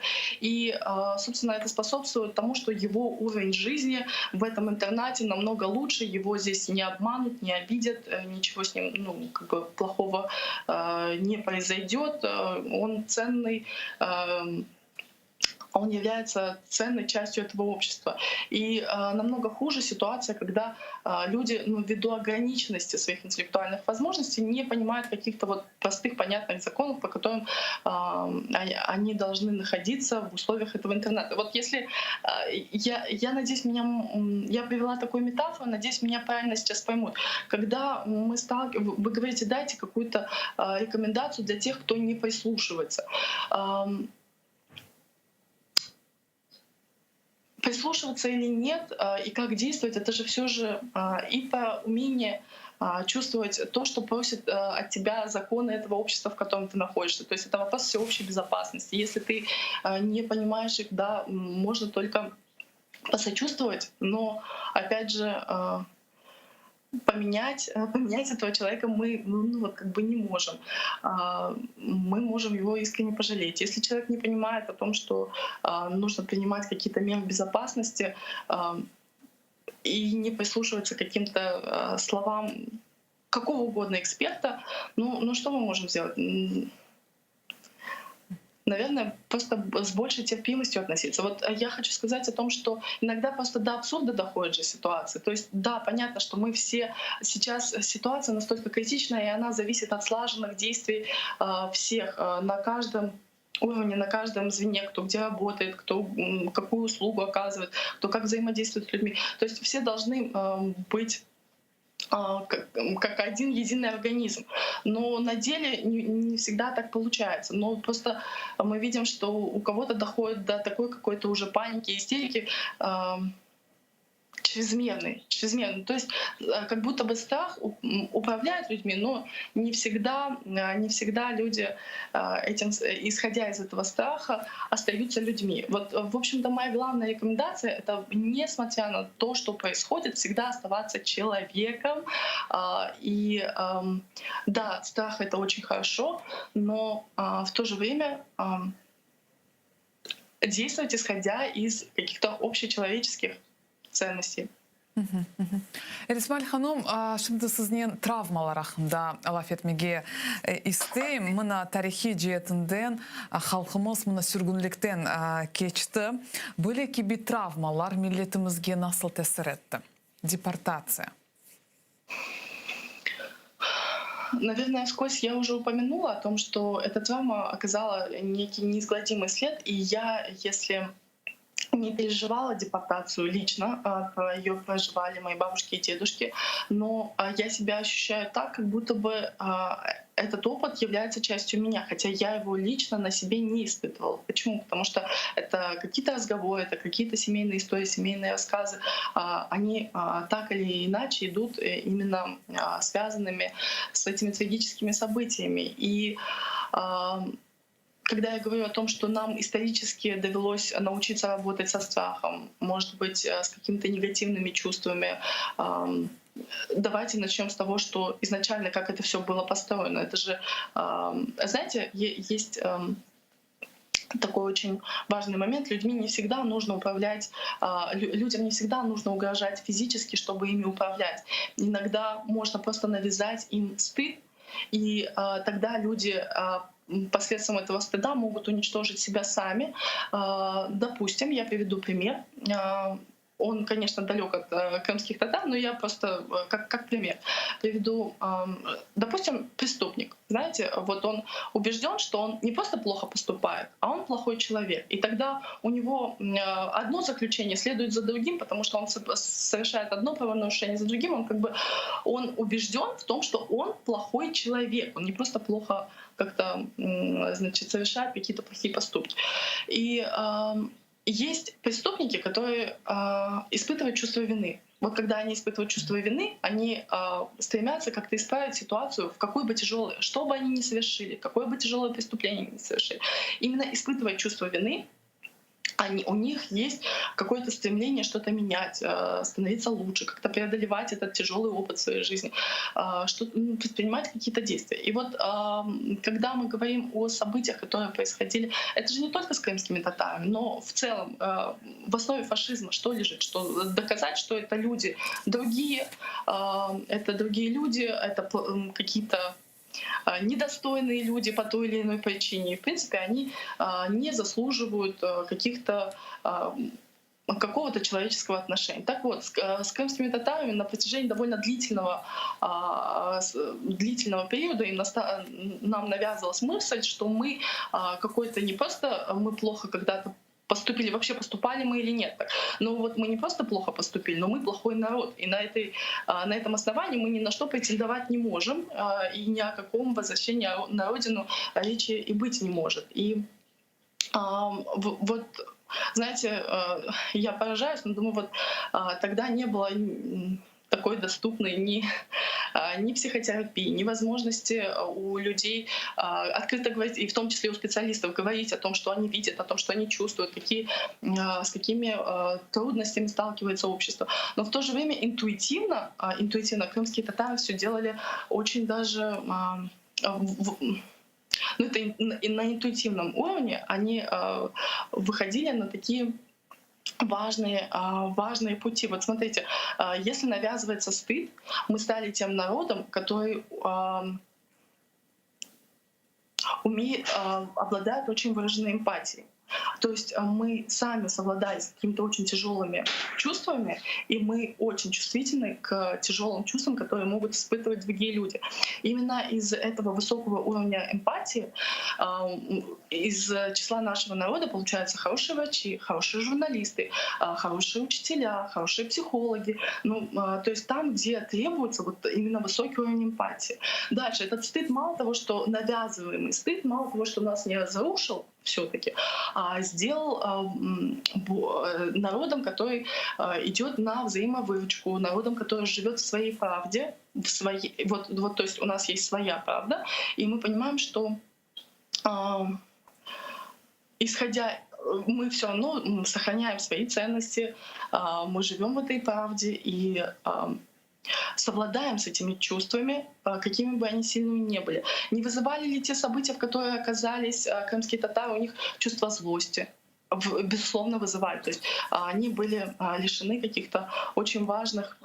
Они были лишены всего. Они были в первую очередь лишены дома, причем не потому, что там произошло какое-то стихийное бедствие. То есть возьмем человека, который строил дом 20 лет, и в один момент этот дом снесла стихия.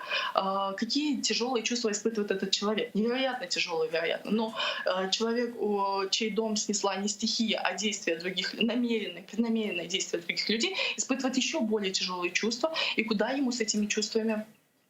Собственно, какой выход у этих чувств возможен? Никакого в тех событиях, в тех условиях, в тех реалиях. Но тем не менее, это колоссальная энергия, которую в итоге направили в такие разумные русла, как, несмотря ни на что, сохранение своей культуры, сохранение языка, сохранение своей национальной идентичности любыми доступными способами и, как итог, возвращение на родину. То есть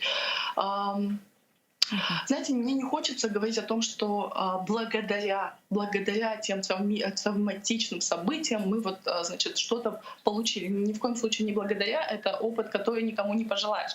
Но в то же время, возможно, вопреки этим событиям, знаете, есть такое касательно психотравматологии, это то, что в любом случае люди, которые преодолевают психотравмирующий опыт, они впоследствии отмечают психотравматические последствия роста. Некий рост личностный. Это если на уровне личности. А если на уровне народа, конечно же, мы можем говорить и о том, что коллективная травма способствует росту всего народа. Несмотря на то, какой бы этот опыт негативным не был. Эльсмаль ханым, я балаларга мына сүргүнлүкнү сүргүнлүк акында не вакыт аңлатмага керек? Вы знаете, я заметила, что когда я обсуждала как-то этот вопрос со своими сверстниками. У них как раз сейчас есть дети, и они, может быть, не очень взрослые. Дети как раз возраста, допустим, 3, 4, 5, 6 лет. И у них есть опасения вообще, это же как будто бы очень рано затрагивать такие темы. Можно ли вообще, да как можно, может быть, когда-нибудь попозже, когда они будут очень взрослыми, очень понимающими, а сейчас это может их как будто бы очень как-то травмировать. И тут же я вспоминаю свое детство, когда я помню рассказы своих бабушек, дедушек, я понимаю, что если я их запомнила, вероятно, я была где-то старше 4 лет, но в целом я помню, что любую историю они рассказывали так или иначе, это просто история из их детства, а их детство так или иначе было сопряжено с депортацией. Они рассказывали, я помню, как моя бабушка говорила о том, что вот у меня была подруга цыганка и подруга еврейка, их расстреляли. Нас выслали в таком-то году, и мы остались... то есть рассказывала историю своей жизни, и я к тому, что я думаю, я была маленькой девочкой, я слышала эти истории, но сказать, что это какую-то неимоверную травму как-то очень травмировала, нет. И знаете, дети, они удивительны. Вообще, если вы возьмете любую сказку, так там такие страшные события. Если вы так начнете анализировать, там же постоянно кто-то кого-то убивает, кто-то над кем-то там какие-то козни строят, еще что-то. Но детей же это не травмирует. У детей так же, как и у взрослых, есть сложные эмоции, негативные эмоции, которые им важно проживать. И именно через сказку, допустим, они могут прожить эти чувства гнева, печали, тоски, радости, какой-то если все закончилось хорошо, то в конце этой сказки. Они как-то соприкасаются со смертью, и дети раньше 5-6 лет, они обычно не понимают, что, а кто-то еще позже, не понимают, что смерть — это уносит людей безвозвратно. То есть с детьми в любом случае не стоит бояться говорить на тему смерти, на тему депортации, каких-то трагических событий, просто делать это доступным образом. И смотрите, если мое поколение взять, мы же воспринимали своих бабушек и дедушек уже как героев. Почему? Потому что именно когда у них появились внуки, не дети, а внуки, они смогли говорить об этом очень травмирующем опыте, но они смогли говорить более открыто. Они пытались и подбирали слова, и давали выход и своим чувствам и эмоциям, но понимая, что перед ними дети, они делали это доступным и доступным образом, и нас это как-то прям сильно не травмировало. Сейчас мы уже, имея своих детей, мы можем также рассказывать это, я не говорю в виде сказки, но когда я привела пример сказки лишь потому, что задача сказки дать ребенку понимание жизни доступным образом и все же передавать через сказку смыслы, ценности, свои взгляды какие-то важные. И говоря об этих событиях, не нужно бояться говорить в любом возрасте с детьми об истории своего народа. Это впоследствии станет пазлом в их понимании собственной идентичности. Конечно же, моя рекомендация — говорить наиболее активно, наиболее, может быть, так уже вдумчиво, осознанно. Это когда дети ближе к подростковому возрасту. То есть это уже тот возраст, когда они способны понимать с большей глубиной такие сложные вопросы, сложные события исторические, но их здесь нужно будет еще больше поддерживать, еще больше делать акцент на том, что они в безопасности в целом. Сейчас они в безопасности, но на эти темы важно говорить в любом возрасте, и не стоит надеяться, что... знаете, так же, как с половым воспитанием. Есть какая-то иллюзия, что можно будет один раз с ребенком поговорить, и ему все станет ясно и понятно, а может лучше вообще не говорить, сам откуда-нибудь узнает. В школе расскажут, еще где-то что-то услышит, узнает. Так вот, это плохая идея.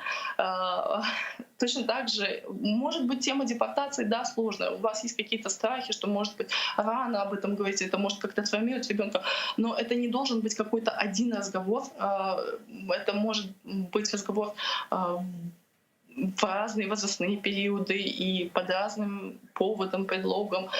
Если маленький возраст, видите, может быть какой-то просто истории такой, вот знаете, какой-то такой полусказочный, просто ввиду того, что ребенок еще не понимает всего. Чем старше он становится, тем больше уже добавлять деталей в свои рассказы, тем больше привносить свои смыслы в эти рассказы, смыслы конкретно вашей семьи, приводить какие-то примеры. В общем, чего не стоит бояться, так это говорить со своими детьми вообще в любом возрасте, практически на любые темы. Эрисмаль ханым, сіз айле психологиясынен оғырашасыңыз. Ве білесізім ойле бір ойлай айталар ки, түркі миллетлерде хави айлелер олғаныны, бұны дайма айталар. Мұна сіз психотерапевт оларақ керчектен де ойлема? Сложный вопрос, я вам честно скажу. Почему? Потому что, опять же, у нас какой-то такой точной, понятной статистики нет. Но, в принципе, уже давно мы научены прям сильно на статистику не полагаться, потому что такая относительная история. Но я скажу, исходя из своего практического опыта. Вы знаете, каждая семья все равно несчастна по-своему. Нельзя сказать, что, значит, или, знаете, даже лучше, наверное, будет вот так сказать, что все равно, какая бы ни была семья, намного важнее, кто эту семью создал, кто является членами этой семьи. То есть здесь вне зависимости от национальной принадлежности. Все же я не могу говорить о том, что у тюркских народов проблем в семьях меньше. И особенно, в принципе, это такая повсеместная тенденция, когда женщины, сейчас не по феминизм история, но когда женщины пришли к тому, что они могут трудиться и получать достойную оплату, а может быть даже и оплату за свой труд выше, чем их мужья, тут уже совсем другие происходят процессы в этих семьях. И все сталкиваются с определенными сложностями, и люди меньше стали. В принципе, это повсеместная тенденция. Люди меньше держатся за брак, за сохранение брака. Кажется, самый простой выход — это как можно быстрее развестись и искать счастье где-то на стороне. Но то, что семейная психотерапия — это очень и очень хороший инструмент для того, чтобы понять что-то важное про себя в первую очередь. И когда уже, собственно, проделана работа с собой, может быть, и про вашу семью в целом. То есть, смотрите, я работаю преимущественно с женщинами. И знаете, вот мой практический опыт о чем говорит? О том, что женщина вот может пойти и сказать, ну такая, я не говорю какой-то конкретный пример, вообще такой собирательный образ, да? Женщина может пойти и сказать о том, что все, я, значит, наверное, думаю разводиться, и я вот сегодня у меня такая с вами вот встреча консультативная практически, да, вот думаю, все, подаю на развод, не хочу больше с ним жить. Но чем дольше длится наша с ней беседа, тем больше мы понимаем, что, в принципе, она даже не может выразить какую-то ясную, понятную претензию, ну, такую вот четкую претензию к своему мужу. И ей важно бы разобраться сначала с собой, со своими какими-то ожиданиями, чего же она конкретно от него все-таки хочет, что ей нужно, а потом разобраться, в принципе, от себя, что она хочет сама, вне зависимости, с ним она или без него. И тут вот начинается уже такой какой-то процесс важный, когда женщина говорит, а вы знаете, я, наверное, приду еще за следующими сессиями, и, в принципе, пока, наверное, не стоит спешить с выводами, не стоит разводиться. Есть еще такая, конечно, мне это не очень нравится, но что есть, то есть. Мужчины не так охотно идут в психотерапию, как женщины. Женщина все-таки, если чувствует, что есть проблема, она больше готова там звонить во все колокола, значит, кричать, призывать на помощь, кого она может призвать, родственников, там, я не знаю, друзей семьи, специалистов. Мужчины же все-таки как-то думают, что как будто бы все само собой должно пройти. Это какая-то такая... Они не всегда видят всей серьезности происходящего. Или, может быть, опять же, знаете, такая не очень хорошая тенденция есть, не разобравшись в первом браке. Сейчас, если мы говорим, опять же, о тюркском мире или... Ну, у нас в Крыму, слава богу, это не так развито, но есть практика и многоженства, да, в тюркском мире, когда создают вторую, третью семью не от того, что этот человек так счастлив в своей первой семье и решил здесь все свои вопросы и задачи, у него много ресурсов и материальных возможностей, и душевных возможностей для того, чтобы создавать вторую, третью семью. но человек просто вот такое некое бегство. Кто-то просто заводит любовницу. Но это история, где все-таки меньше ответственности, да, мужчина берет, еще меньше берет ответственности в решении каких-то проблем. То есть мужчина пытается найти вот какой-то выход в алкоголе, скажем так, в поисках других женщин, своих проблем. Женщины все-таки проявляют, скажем так, большую готовность привлекать кого-то, как-то работать, что-то менять. Но я не могу сказать, что даже когда только одна женщина согласна на психотерапию, мужчина, допустим, по каким-то своим причинам он не согласен. Вот какие-то у него есть свои отговорки. Даже когда одна женщина все же обращается за помощью и начинает работать самостоятельно, все равно это запускает некую динамику во всей их семье. И меняется она, меняется автоматически, ну как бы вынужден меняться и он.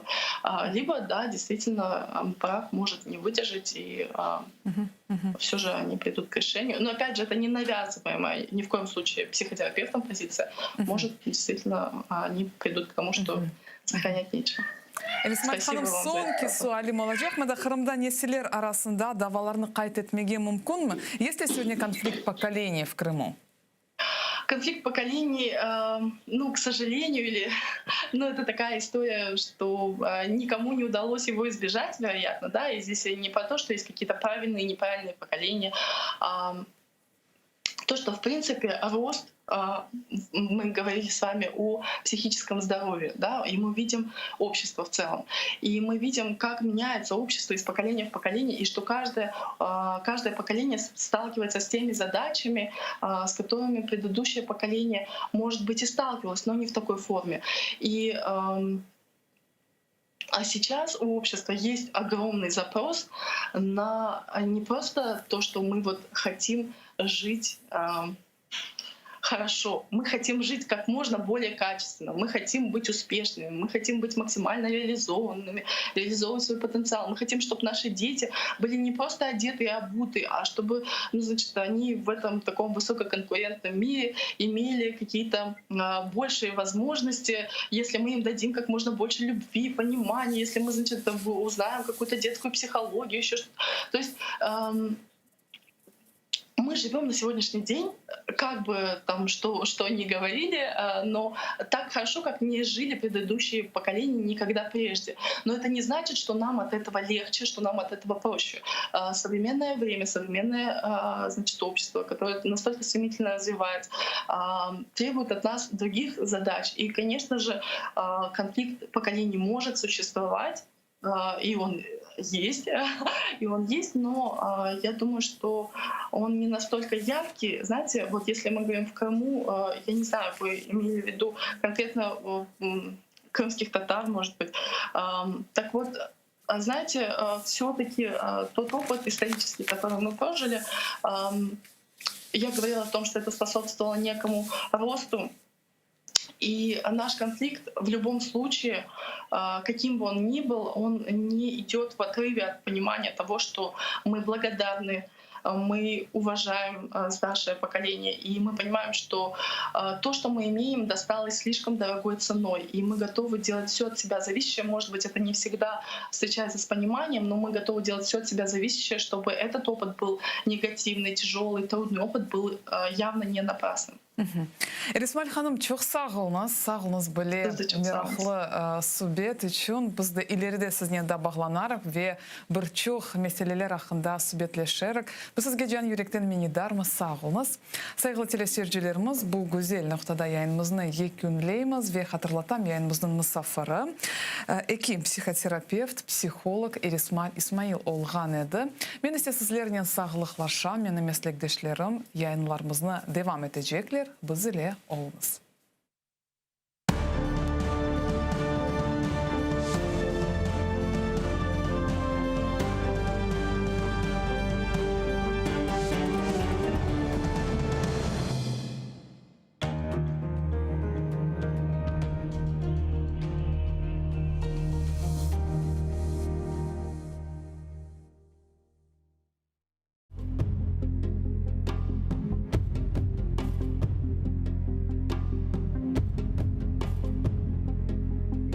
Хasta, көзім тонық.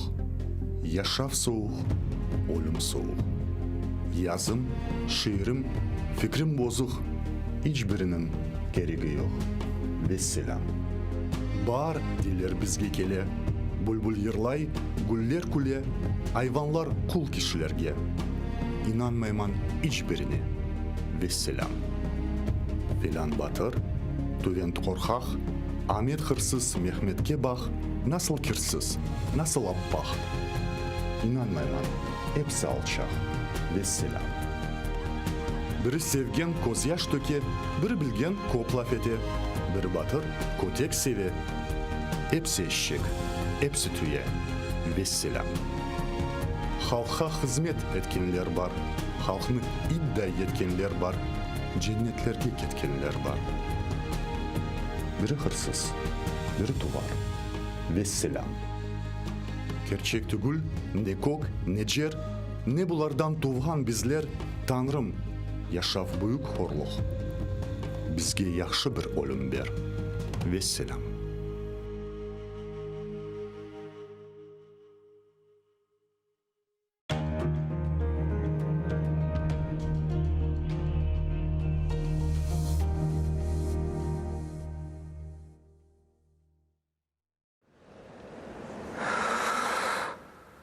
Ишітесіңіз ма? Мен ақта ұмыттыңыз ма?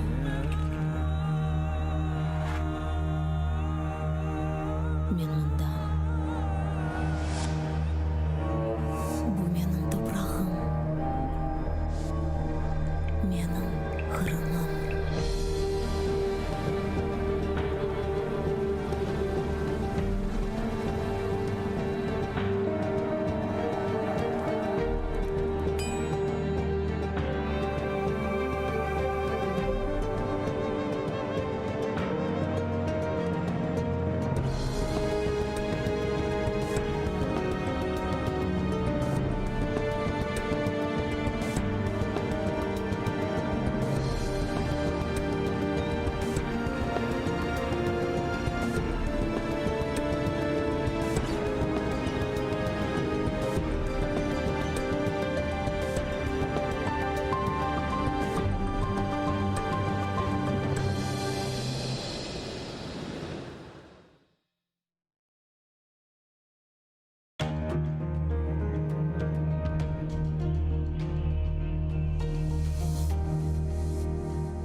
Бисмиллахир-рахманир-рахим.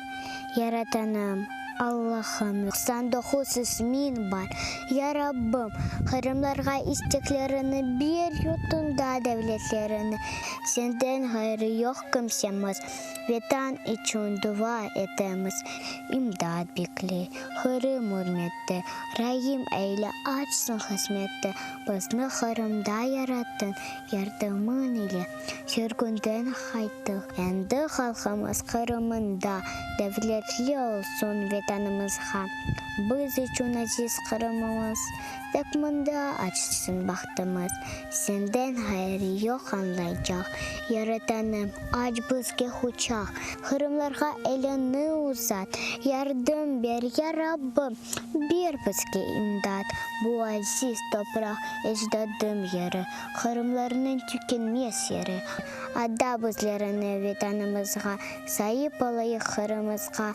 Kırımlar kalbi tek sana eman. Ecdatlar yerini bağışla. Amin.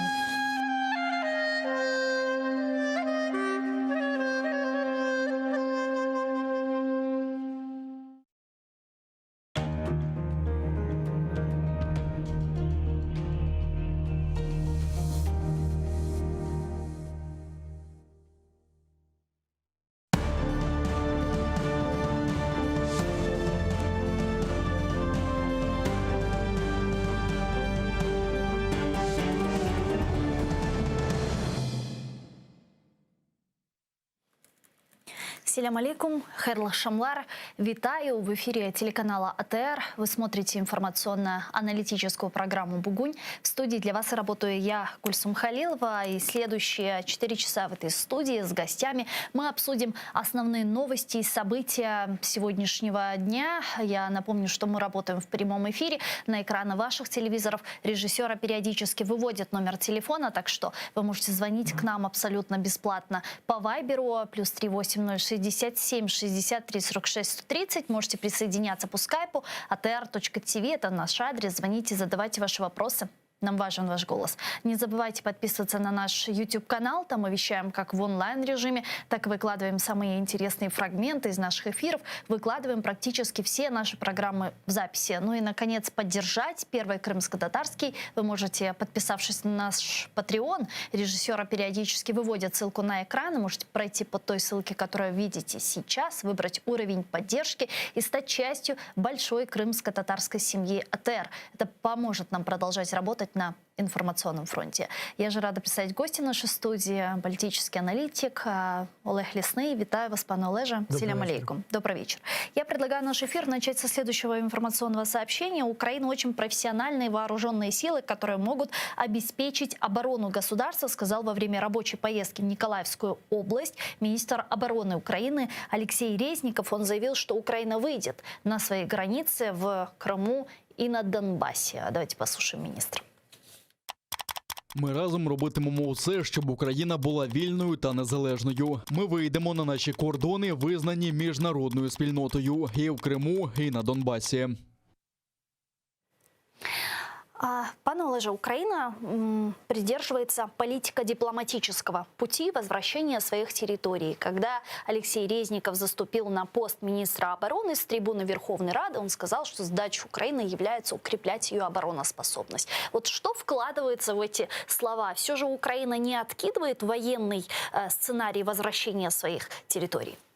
Дивіться, по-перше, коли прийшов до влади Зеленський, він теж зосередив увагу на тому, що буде досягнутий мир. Тобто це на тому, на чому він опирався. Його команда також це повторює і намагається це зробити. Але ми розуміємо, що це не дуже просто, тому що контрагент у нас просто, з яким домовлятися не можна. Я маю на увазі Путіна і Російську Федерацію як таку нинішню. Так? Тому тут одним мирним шляхом дипломатичним, скажімо, точніше, дипломатично-політичним, я думаю, моя суб'єктивна думка, не вийде. Тому що дипломатія тоді є ефективною, коли вона спирається на багнети і на сильну армію. Тому тут це логічно, що ми розбудовуємо армію. Хотілося б більше, хотілося б швидше, але є на то причини чисто економічні і так далі, так далі. Але без армії і без сильної, потужної взагалі держави ми не зможемо досягти тієї мети, про яку казали. Ми не досягнемо миру, якщо будемо слабкими, і нас ворог не буде боятися. Не буде боятися втрат своїх і так далі, так далі. Тому нам треба ставати сильніше і сильніше, і тоді, це знову ж таки не сьогодні і не завтра, так? Це довгий час. Но по истечению этого времени, то есть можем ли мы сказать, что территории, захваченные военным путем, а так или иначе Крым был захвачен военным путем, как, впрочем, и территории Донецкой, Луганской областей, то есть разрешение этой проблемы лежит в военной плоскости? Или же это такой комплексный вопрос, в том числе политико-дипломатическая плоскость, военная, которая вот... Дивіться, по-перше, є досвід, наприклад, Азербайджан і Вірменія, так? Дуже багато років пройшло до того, коли був задіяний воєнний компонент. До цього йшла така ретельна підготовка, підбір союзників, робота з союзниками, розбудова, знову ж таки, армії, оновлення армії, в тому числі Байрактари і так далі, так далі. З'явилося це все, робилося не один рік і не два. На жаль, ми, мабуть, стоїмо на такому шляху, що будемо намагатися до останнього зробити це умовно, в мирний спосіб, але воєнну компоненту ми повинні підготувати до того, що на певних етапах і певних територіях прийдеться застосовувати армію. Вот вы вспомнили опыт Азербайджана. На прошлой неделе как раз была годовщина 44-дневной национально-освободительной войны, и мы в наш эфир включали различных политических аналитиков из самого Азербайджана и, собственно, анализировали то, что произошло год назад. И вот практически все в один голос говорят о том, что вот те минские договоренности, которые были у них, а они у них были, и причем с участием таких сильнейших государств, как Соединенные Штаты Америки, Франция и так далее, они были абсолютно неэффективны. То есть они ничем не помогли в принципі.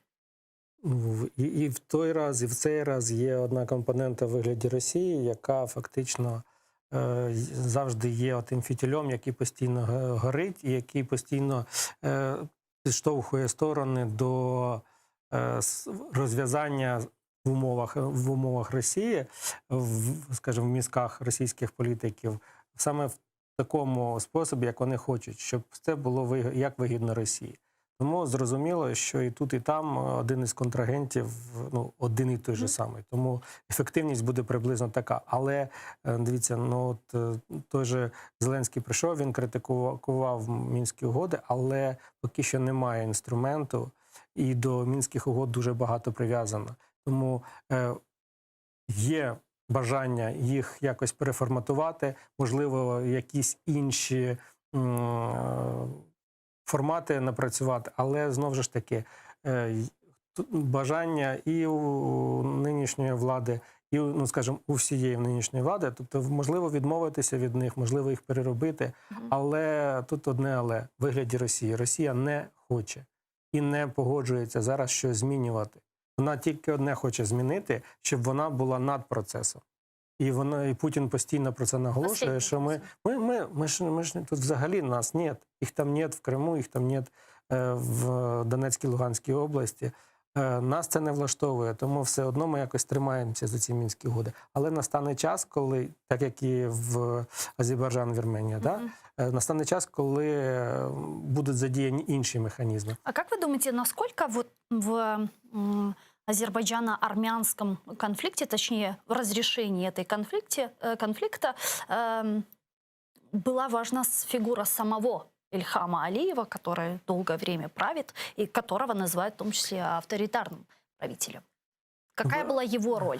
Бачите, це його успіхи, це його історія, вибачте за тавтологію, історія його персонального успіху, так? Тому що з ним асоціюється ця перемога. З лідером країни завжди асоціюється. І якщо лідер країни приводить країну до перемоги, або там часткової, або істотної, то це автоматично лягає на нього як позитив.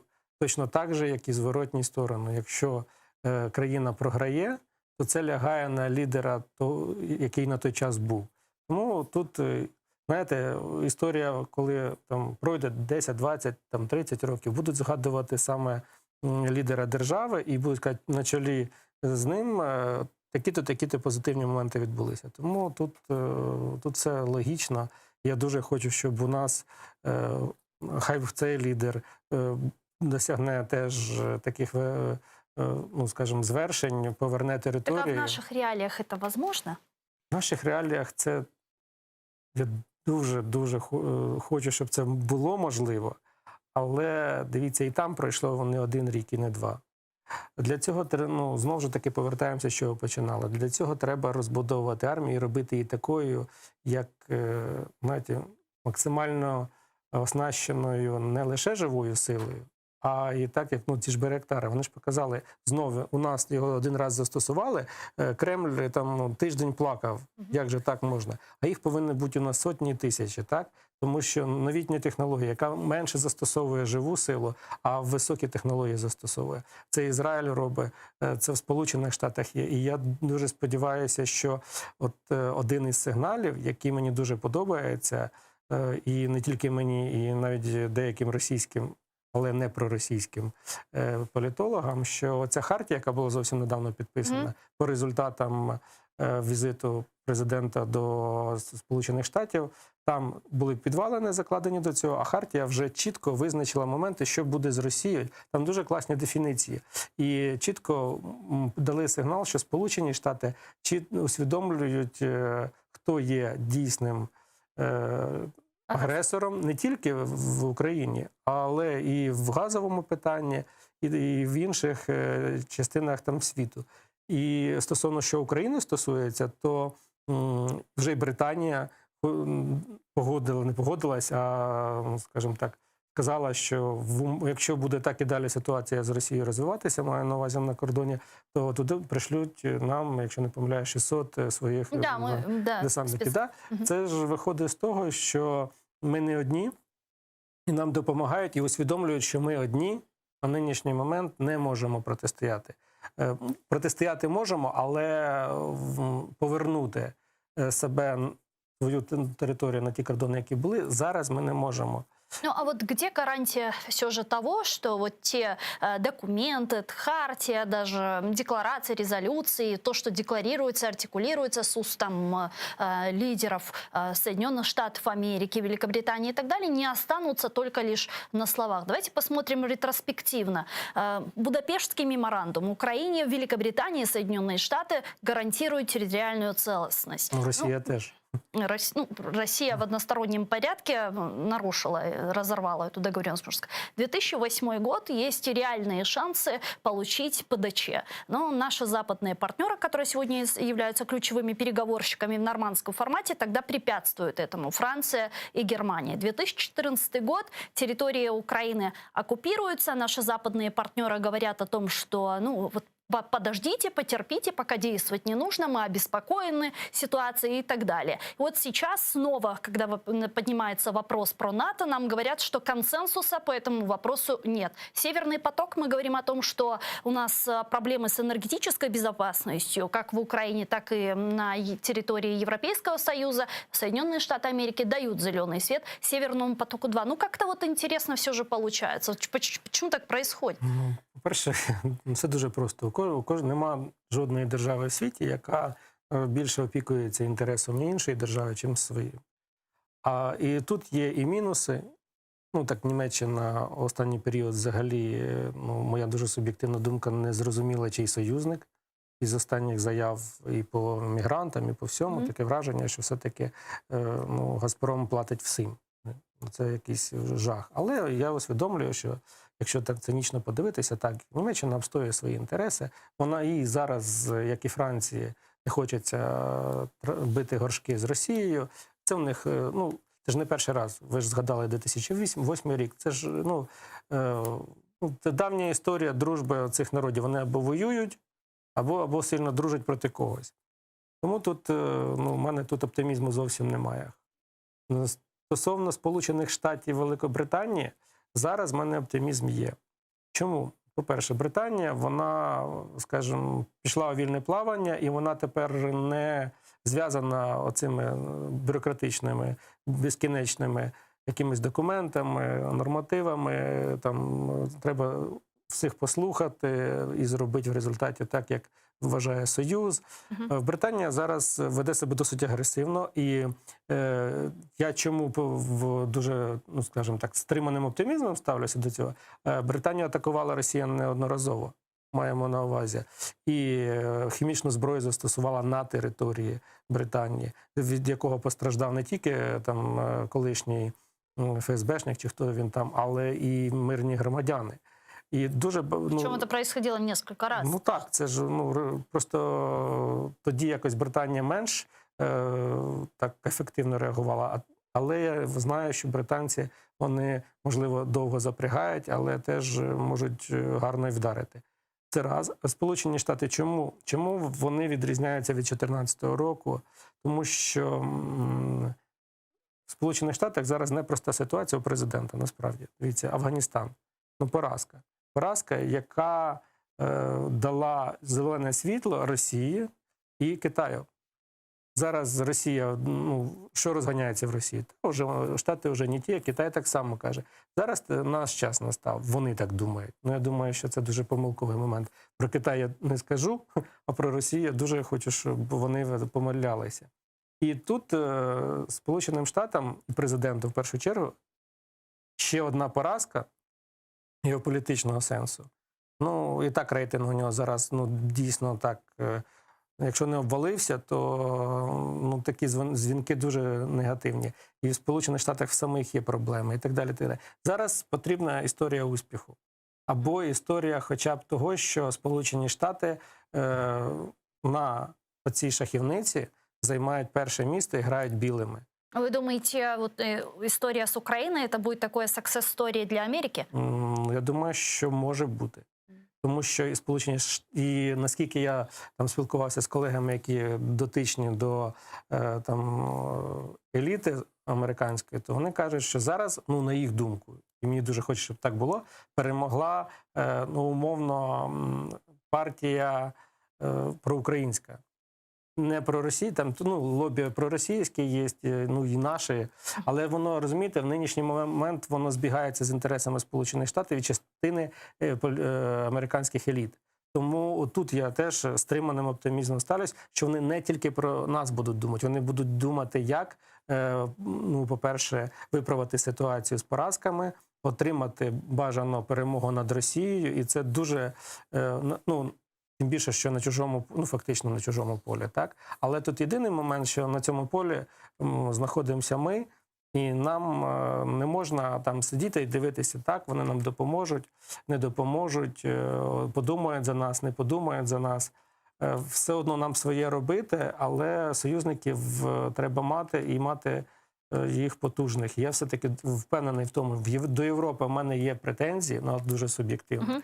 Я не розумію, ну, я розумію їх логіку, але не розумію ну, того, що вони не усвідомлюють, що Росія – це ну, така країна-хуліган.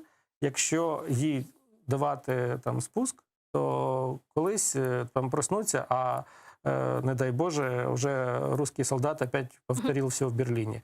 Тому тут, ну, скажімо так, мене дивує те, що дуже освічені політики, так, вони дуже погано знають історію. І вони на ній нічому не навчилися. Чомусь вони на сьогодні все ще кланяються перед Росією за те, що вони зробили під час Другої світової війни з Росією. І при цьому забувають всі народи, які воювали з Німеччиною, які втрачали, які гинули, і перед ними вони чомусь не вибачаються. І чомусь у них немає оцієї, знаєте, почуття вини перед Украиной в том числе. Тут можно обратиться к цитате Джорджа Бернарда Шоу, который говорил о том, что единственный урок, который можно извлечь из истории, это то, что люди не извлекают урок из истории. Давайте вернемся к нашим, обсуждая вопрос наших западных партнеров. Сейчас они очень активно предупреждают Украину о возможном вторжении России в нашу страну. Западная разведка допускает высокую вероятность дестабилизации Украины со стороны России уже этой зимой, после того, как Москва собрала на границах с Украиной более 90 тысяч своих военных, а президент Украины Владимир Зеленский на прошлой неделе сказал, что эта цифра составляет 100 тысяч. Об этом сообщил заместитель министра обороны Украины Анна Малер в комментарии Financial Times. Малер отметила, что выводы союзников основываются не только на информации о количестве российских войск вдоль украинской границы, предположила, что у Вашингтона есть дополнительная разведка о намерениях российского президента Владимира Путина. Великобритания, как мы уже отмечали выше, может перебросить в Украину до 600 британских военнослужащих на фоне угрозы военного вторжения. Оперативная группа готова развернуться на украинской территории в сжатые сроки. Об этом пишет издание со ссылкой на свои источники The Mirror. Давайте послушаем цитату. Підрозділу бригади було сказано, що його, можливо, буде треба розгорнути у дуже короткі терміни. Від 400 до 600 військовослужбовців готові. Їх оснащення упаковано, і вони готові летіти до України. І або приземлитися, або десантуватися з парашутом. Вони підготувалися до обох випадків. Начальник штаба обороны Великобритании генерал-сэр Николас Картер заявил, что военные должны быть готовы к войне с Россией после недавней напряженности в Восточной Европе. Давайте послушаем его цитату. Росія, ймовірно, розглядає глобальний стратегічний контекст як безперервну боротьбу, у який, я думаю, вони будуть застосовувати усі інструменти національної влади для досягнення своїх цілей. Але при цьому росіяни не хочуть розв'язувати гарячу війну. Питання, звичайно, полягає у тому, як ви визначаєте війну. Я, як солдат, прагну визначити війну як фактичний акт бою. Я не думаю, що вони цього хочуть. Я думаю, що вони хочуть спробувати досягти своєї мети більш тонкими способами. Я думаю, що ми повинні бути насторожі та переконатися, що стримування переважає, і ми повинні переконатися, що у НАТО є єдність, і ми не допускаємо жодних пробілів у нашій колективній позиції. А вот госсекретарь США Энтони Блинкен провел телефонный разговор с министром иностранных дел Польши Збигневом Раю. И в ходе беседы он заявил, что действия белорусского режима Александра Лукашенко отвлекают внимание от активности России на границах с Украиной. Дії режиму Лукашенка загрожують безпеці, сіють розкол і спрямовані на те, щоб відвернути увагу від дій Росії на кордоні з Україною. Сполучені Штати, Польща, інші союзники і партнери єдині у прагненні нав'язати Москві значні витрати за її військову агресію і зловмисну діяльність у регіоні. С нами сейчас на прямой связи военный эксперт пан Дмитро Снегирев. Пане Дмитро, вітаємо вас, селям алейкум. Добрый вечер. Пане Дмитро, на границе с Украиной проходит концентрация и передислокация войск армии России. Американские средства массовой информации, западные политики, представители западного истеблишмента предупреждают Украину о возможном военном вторжении России. Но при этом разведка Минобороны сообщает о том, что пока что такой опасности нет. Руководство Украины как-то довольно пассивно на это все реагирует. Кто, на ваш взгляд, в этой ситуации прав?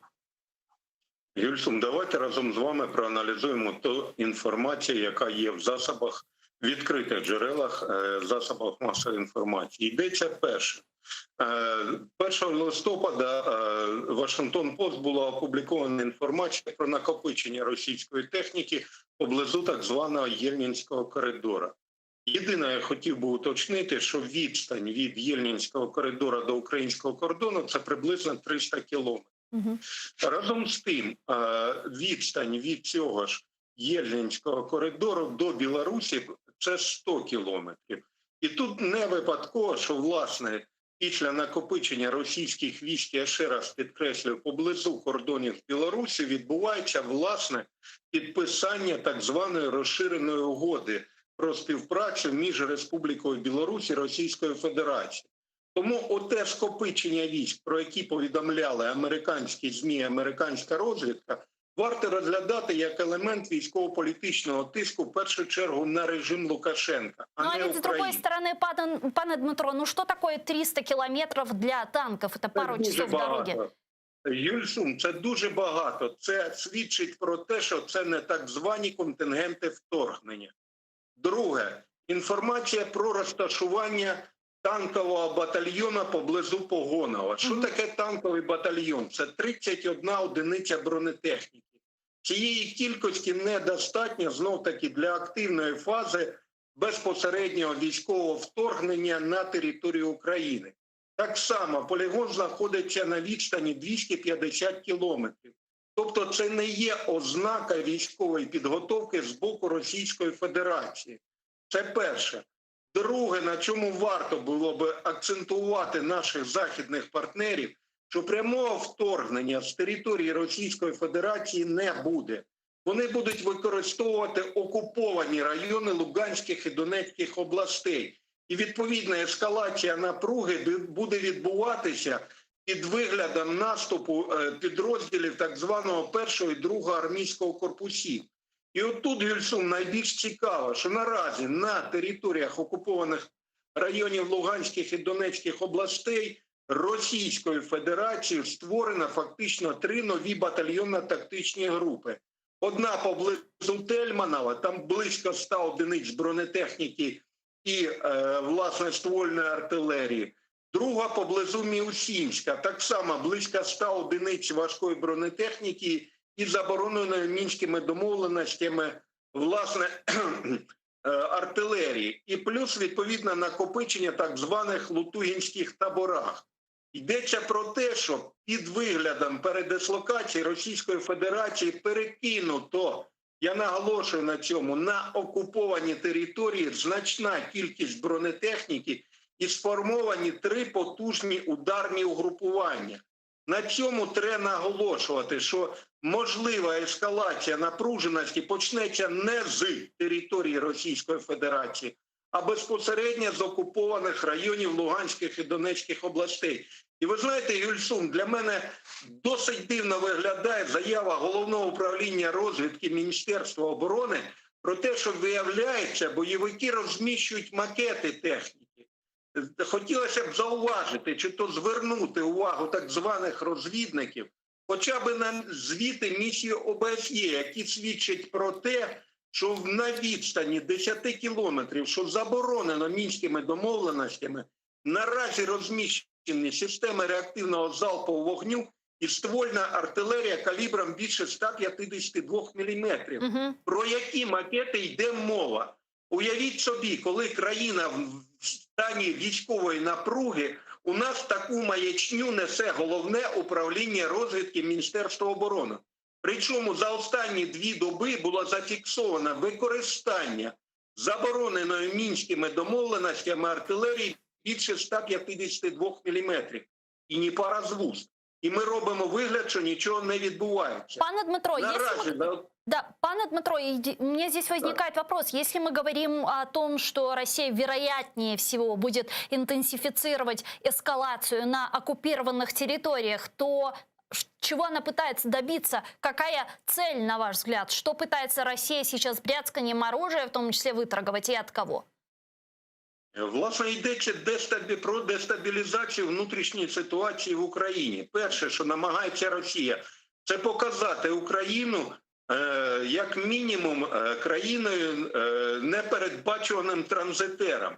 Тобто їм треба показати, що в країні перманентний характер військового протистояння. Відповідно, транзит газу через Україну заради збільшення обсягів для європейських споживачів неможливий.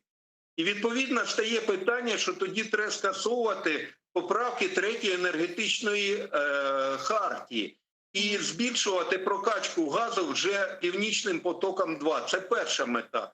Друга мета, Гюльсум, на яку ніхто не звернув увагу, але сьогодні прозвучала вже заява Путіна про те, що він визнає товари, які вироблені на територіях окупованих районів Луганських і Донецьких областей. Да, в рамках госзакупки. Абсолютно точно. І допускає їх до держзакупівель.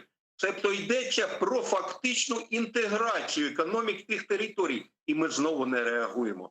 Гюльсум, про це треба говорити, що йде економічне і військове поглинання окупованих територій. Оце основна мета.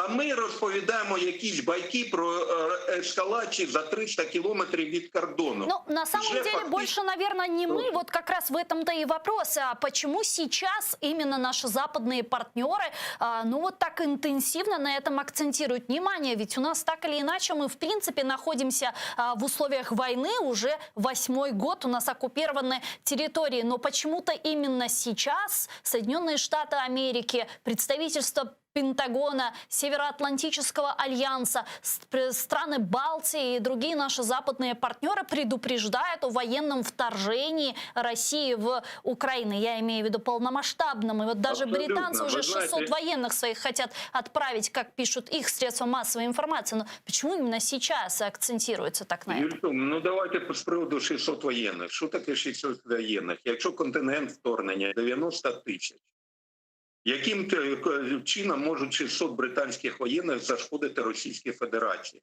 Ми дякуємо Великій Британії. Це в першу чергу виключно дипломатичний сигнал про можливість відправки військового контингента. Це плюс і це головне. Але, Гюльсум, давайте говорити про те, що наразі вся ця, ну, скажімо так, масова інформація щодо накопичення військ пов'язана з можливістю Сполучених Штатів випробувати на Російській Федерації так звані червоні лінії. Тобто вони чітко зрозуміли, що нормандський формат їх не пустить ні Німеччина, ні Франція. Відповідно, Сполучені Штати наразі намагаються вибудувати безпосередні перемовини з Росією. Саме з цим був пов'язаний візит в Москву власне очільника Центрального розвідувального управління. Абсолютно точно. Якщо ми подивимося, Гюльсум, якраз напередодні його візиту з'являється ця інформація. Тобто Сполучені Штати вирішили тиснути по дипломатичних каналах, здійснивши так званий контрольований витік інформації і змусивши вже Російську Федерацію відповідати на незручні питання. Тобто перехопили дипломатичну ініціативу. Ми можемо тільки вітати от подібні кроки американської адміністрації. Вони нам на користь. Але, Гюльсум, я ще раз повторюю, і хотів би акцентувати увагу військового керівництва. Можлива ескалація напруги почнеться з окупованих територій. Наразі за місцями розведення військ зосереджена приблизно до 300 одиниць. До речі, користуючись ефіром, хотів би зауважити, що наразі вкинута інформація так званої східної правозахисної групи про передислокацію аж 6 колон бронетехніки, яка налічує приблизно до 180 одиниць. Ця інформація не підтверджена. Для чого давати цю інформацію на загал, для мене не зрозуміло. Але разом з тим, Гюльсум, я ще раз підкреслюю, ситуація наразі потребує безпосередньої уваги і президента, і Верховного Головнокомандуюча. Тобто треба реагувати на сукупчення техніки безпосередньо біля лінії розмежування. Оце основний... Так, дякую. Дякую дуже, пане Дмитро. Чохсагну, що наше время і підключились к нам в ефір. Дмитро Снегирьов, військовий експерт, був з нами на прямому зв'язку. Пане Олеже, ви согласны с паном Дмитром, что эскалация начнется как раз с оккупированной территории Донбасса, а вот те спутниковые снимки, которые публиковал в том числе и Washington-Post, это в принципе вот та 41-я армия России, это больше всего давление на Беларусь, а не на Украину. Ну, не знаю, навіщо тиснути на Білорусь, тут я не зовсім згоден, тому що тиснути, якщо це вже фактично, ну, вибачте, це вже Росія. Де юре ні, де факто вже Путін, знаєте... На що там ще давить? Ну, так, він вже застосовує пана Лукашенка як бультер'єра, який кидається тоді, коли господар скаже. Тут питання закрите, тут я не знаю, навіщо тиснути, тому що тут, ну, на жаль, на превеликий жаль, це питання для мене закрите. Факт, ну, тут вже залишилося, знаєте, вже декілька штрихів, щоб це стало юридичним фактом. З іншого боку, ми говоримо про, якщо, ну, дивіться, українське керівництво, за це його і критикували, в тому числі президента, за його, коли він заявив, якщо не помиляюсь, в останньому зверненні своєму по телебаченню, що це даність. Ми звикли до того, ми, як ви теж сказали, 8 років воюємо, скупчення у нас постійно відбувається, на передислокація, постійно на нас намагаються тиснути. Це не та причина, щоб вдаватися в паніку і там кричати з усіх телеекранів, в тому числі, ну, мені дуже сумно дивитися було б, якби президент лякав би всіх війною. Президент не має цього робити, він має говорити про те, що ми переможемо. Це так кожен президент каже у кожної держави. Тобто він повинен давати надію. І не вестися на ігри, які навколо України відбуваються. Так, вони відбуваються. Сполучені Штати на нинішній момент вивели, ну я не знаю достеменно, з якою метою вивели українське питання на порядок денний. Винесли його і його обговорюють. Мається на увазі, що Росія може в будь-який момент напасти на Україну. З якою метою це зроблено, можна, ну, це конспірологія. Тут тільки, мабуть, в Сполучених Штатах знають. Але вони основуються на якісь дані своєї розвідки? Или... Так, ні, вони, але просто, що, ну, пан Снігирьов, він завжди так виводить такі конспірологічні, дуже якісні прогнози. Але в першу чергу все-таки конспірологічні. Ця ситуація, як на мене, дуже суб'єктивна оцінка, вигідна Сполученим Штатам. Так, вони мають. Вот в чому заговор, де конспірологія? Тут навіть по-різному кажуть, що Сполученим Штатам зараз, як я вже казав, треба перемога. Іншого боку, тиснуть на Росію. З якої причини? Мені важко сказати, що тиснути. Тобто у кожного тиску повинна бути кінцева точка. Я просто не зовсім орієнтуюся, що хочуть Сполучені Штати на нинішній момент отримати від Росії. Але з паном Снігирьовим я повністю згоден, що нам ця компонента нинішня вигідна, тому що ми без своїх зусиль фактично потрапили на перші шпальти газет, про нас говорять і так далі, і тиснуть на Росію. З якої причини вони тиснуть і що вони хочуть з нею зробити, Бог з ним, хай тиснуть. Чим більше на неї будуть тиснути, тим для нас краще. Але момент теж, можливо, мій дуже суб'єктивний, для Росії ця зима дуже важлива. Тому що... І для нас теж важливо. Для нас вона однозначно і треба пережити. А для Росії за основу ми беремо. Я не погоджуюсь з тим, що не буде там гарячої фази. Путін поставив за мету створити міні-союз, тобто повернути в лоно своєї там імперії, хоча б два повернути, причому повернути одного вже на колінах, а іншого в кандалах, собственно говоря, і щоб він, там же ж, якщо подивитися російське телебачення, нам уже ж кажуть, що треба робити. Прийти кланятися, просіть прощення за те, що ми 8 років там себе захищаємо. Це ж зрозуміло. Так думає Путін насправді. Це в Росії ніхто просто так говорити не буде. І от ця зима, вона фактично, для нього найсприятливіший момент. Дивіться, по-перше, газ. Він всю Європу поставив, як кажуть, в його лозіці на щотчик. Да? Всі перелякані, не знають, що робити. Вперше за декілька років така зима чекає Європу. Тобто, не зовсім стабільна. Роздмухав питання з мігрантами. Я думаю, ні у кого нема сумніву, крім російських громадян, які думають, що це просто так. У Франції? І у наших союзників, які все-таки хочуть ще перекласти на нас частину відповідальності за це. Начебто нам мало того, що ми 8 років воюємо, і у тієї ж Німеччини все-таки зброю не можемо отримати, тому що як же ж дати їм зброю, ми ж хочемо це все мирно вирішити і не дратувати Путіна.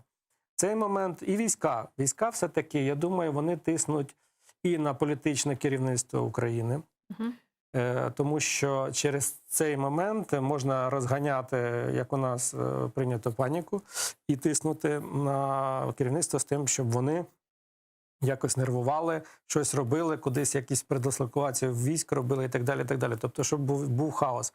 І ще п'ята колона, вона теж має це все розкручувати всередині держави. Там корисні ідіоти і платні ідіоти, вони повинні з кожного дня там лякати всім, чим можна, щоб люди боялися. Коли людина боїться, вона хоче й одного, щоб, скажімо так, джерело страху зникло і все. Більше нічого не треба. І тобто може відбуватися поглинання України фактично навіть без зброї.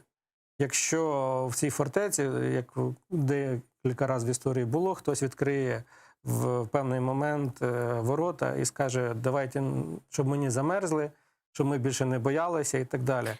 К энергетическому вопросу мы еще вернемся. Вот мы с вами уже вскользь несколько раз затрагивали тот искусственно созданный миграционный кризис на польско-белорусской границе. Я бы хотела остановиться подробнее на этом вопросе. У меня здесь будет несколько вопросов.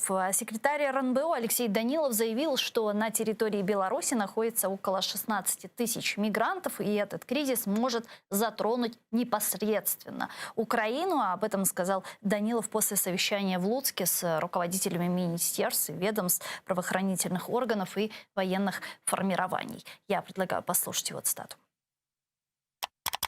Те, що зараз відбувається на польсько-білоруському кордоні, не можна назвати гуманітарною кризою. Це чергова спецоперація РФ, яка проводиться з метою розхитування ситуації в Європі та на нашому кордоні. Ця ситуація може торкнутися нас безпосередньо, тому маємо вжити усіх необхідних заходів реагування.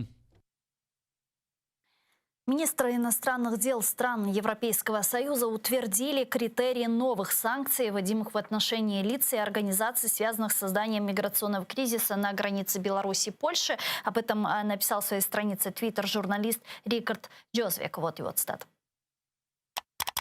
Міністри закордонних справ ЄС офіційно ухвалили нові критерії санкцій щодо Білорусі. Сьогодні вони також матимуть політичну згоду на введення додаткових санкцій, але фактичний список громадян та організацій не буде готовий сьогодні. А Министерство внутренних дел Украины допускает возможность введения чрезвычайного положения в пограничных областях, в частности, в случае обострения ситуации на границе с Беларусью. Об этом сообщил министр внутренних дел Украины Денис Монастырский. Ми бачимо, якщо для цього буде необхідність, як вже повідомив секретар РНБО, опрацьовані різні сценарії дій, аж до тих, щоб впроваджувався надзвичайний стан у цих прикордонних областях. Визначено взаємодію з іншими підрозділами територіальної оборони, громадськими формуваннями з охорони громадського порядку, і саме вони будуть в координації захищати наш державний кордон. Для цього прийнято рішення РНБО, і прямо зараз планується виділення коштів державного бюджету у бюджеті 2022 року. Це наша стратегічна мета на наступні 2 роки. Білоруський опозиціонер Анатолій Лебедько зараз з нами на прямому зв'язку. Пане Анатолію, вітаємо вас. Селям алейкум. Добрый вечер. Да, добрый вечер. Пане Анатолию, какие у вас последние новости, что происходит на польско-белорусской границе? Сегодня мы получили новость о том, что часть мигрантов прорвали границу. Это так?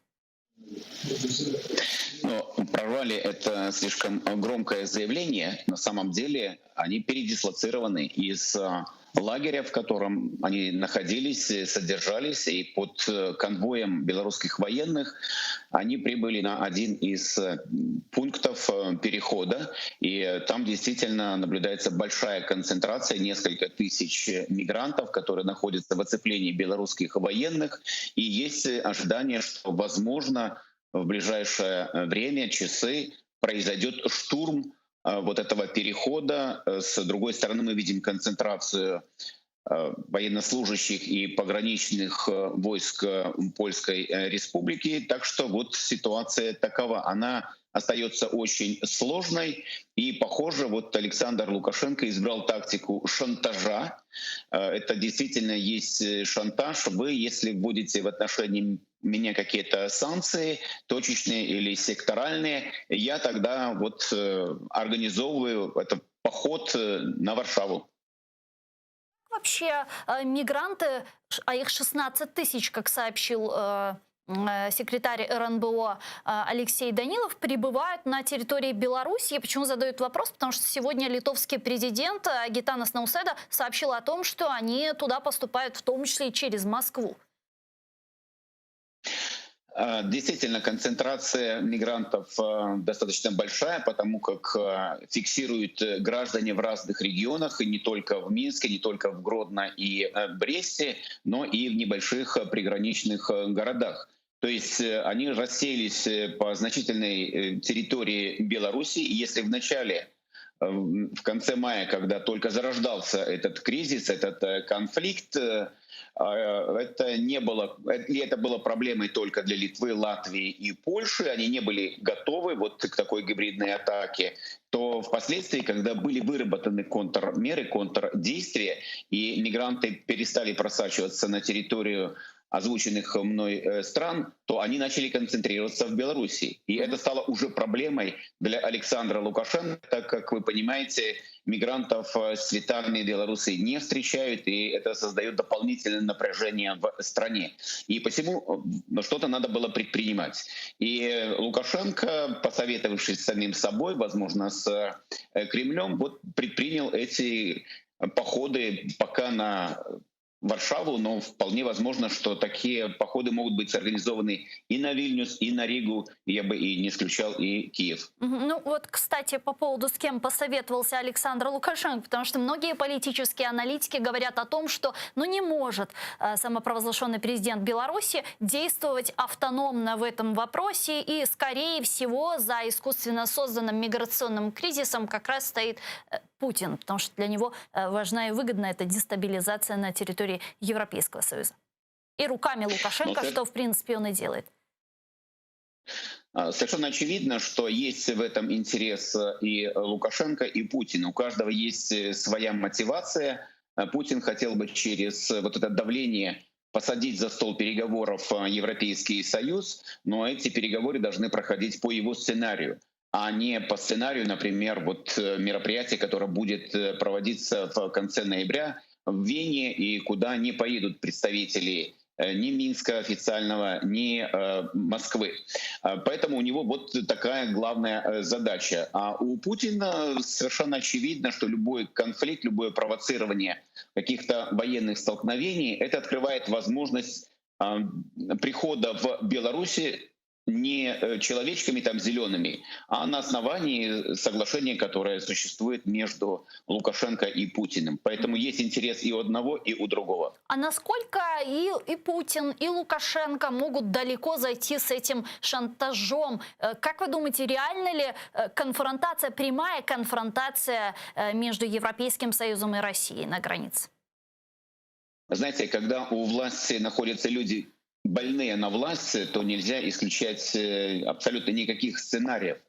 Посмотрим в ближайшие дни, после сегодняшнего заседания министров иностранных дел, ситуация может вернуться за пределы 8 ноября, когда началась организация этих походов, организованных на Варшаву. Она может быть откручена на конец мая, когда это все только зарождалось. Третий сценарий — это просто статус-кво, будет проходить дальше то, что мы наблюдаем сегодня. И четвертый, самый плохой, может произойти, что будут какие-то жертвы среди военнослужащих либо Беларуси, либо Польши и Литвы, а это уже может перерасти в непосредственно столкновение военное со всеми вытекающими отсюда последствиями.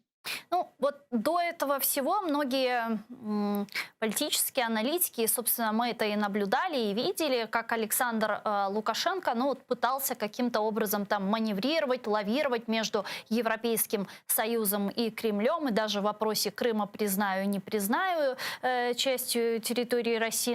Сейчас недавно министр иностранных дел Беларуси сказал о том, что Крым принадлежит Российской Федерации. Можно ли сделать теперь вывод, что Россия практически полностью поглотила Беларусь и уже подмяла под себя полностью Александра Лукашенко, который какое-то время пытался лавировать? Действительно, длительное время Лукашенко максимально эффективно для себя использовал стратегию двойного шантажа. Он ехал в Москву и пытался получить какие-то для себя бенефиты, касающиеся экономической составляющей, военной поддержки. А его посланцы ехали в Брюссель и говорили: если вы будете жестко давить на наш режим, то придется вам тереться о плечо русского медведя. То есть двойной шантаж работал. Сейчас мы видим, что вследствие того, что мы наблюдаем, Лукашенко, конечно же, попадает под очень сильную зависимость Путина. Не столько Беларусь, сколько именно Александр Лукашенко. Я бы эти два понятия разделил. Ибо сегодня подавляющее большинство людей, они не воспринимают Лукашенко как легитимного главу государства, и токсичность Лукашенко они переносят на Путина. Последние социологические исследования в ЦИОМ, они были во многом уникальны, потому что впервые за долгое время Путин вообще не самый популярный зарубежный политик. И это данные, которые дает российский ВЦИОМ. Ангела Меркель самая популярная среди белорусов. Поэтому Путин забирает токсичность Лукашенко на себя. Это означает, что крымский сценарий здесь не подходит. А что будет дальше, посмотрим. Осталось ждать не так и долго. Дякую вам дуже, пане Анатолію. Чохсагулно, что наше время и подключились к нам в эфир. Анатолий Лобедько, белорусский оппозиционер, был с нами на прямой связи. Пан Олеже, как вы думаете, идет ли сейчас некая апробация между Беларусью и Россией подготовки вот подобного сценария для України? Думаю, так, тому що все-таки, знову ж, можливо, це конспірологія, але заява німецької сторони про те, що на певний період ці люди мають перебувати на території України, говорить про те, що Росія пропрацьовує всі сценарії, в тому числі м'який. Ну, це ж не Росія змусить нас, наприклад, взяти цих людей до себе, а це Євросоюз каже, от візьміть, ви ж хочете в Євросоюз, давайте, показуйте, що ви можете. Хоча і навіть і так формулювання не стоїть, що мене дивує. Тому, от якраз ви давали цитати наших можновладців, якщо не помиляюсь, там вже не тільки заяви.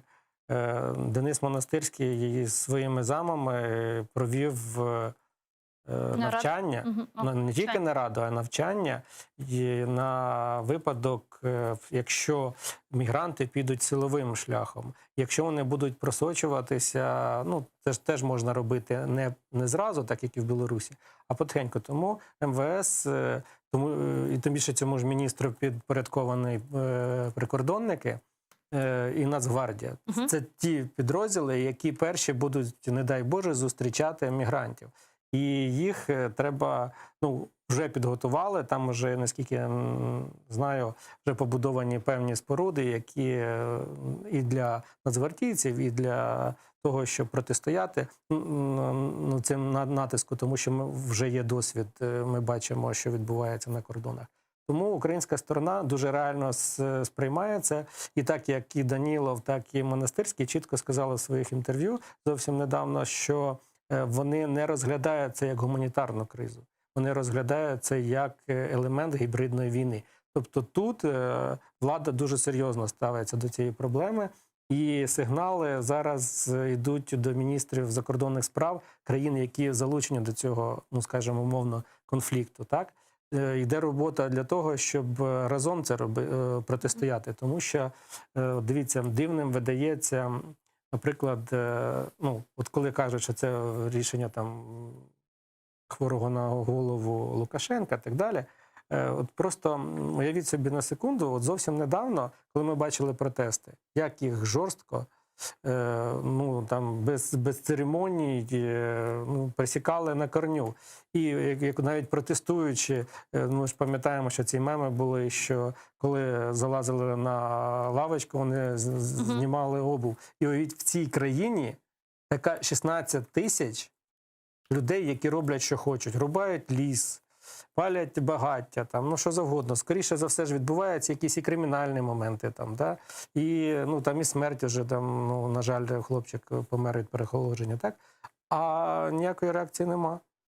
Десь ділася пресловута ця поліція, прикордонники. Ну, прикордонники стоять як заградотряди і штовхають їх.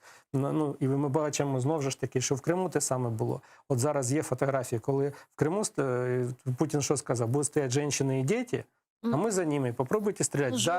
Зараз ми бачимо точно таке ж. От коли там дуже багато кадрів є, коли перед цією рябицею стоять діти, жінки, там чоловіки, і потім, скоріше за все, стоять білоруські прикордонники. Ну, це які підганяють, кстати, людей. Ну, да, і вони ж їх тиснуть. Це от заградотряди ще НКВДшного штибу. Тому розраховувати на те, що ця операція згорнеться, і вони десь розмокчуться, я думаю, що не варто. А можна отрегулировать этот вопрос с минимальными последствиями?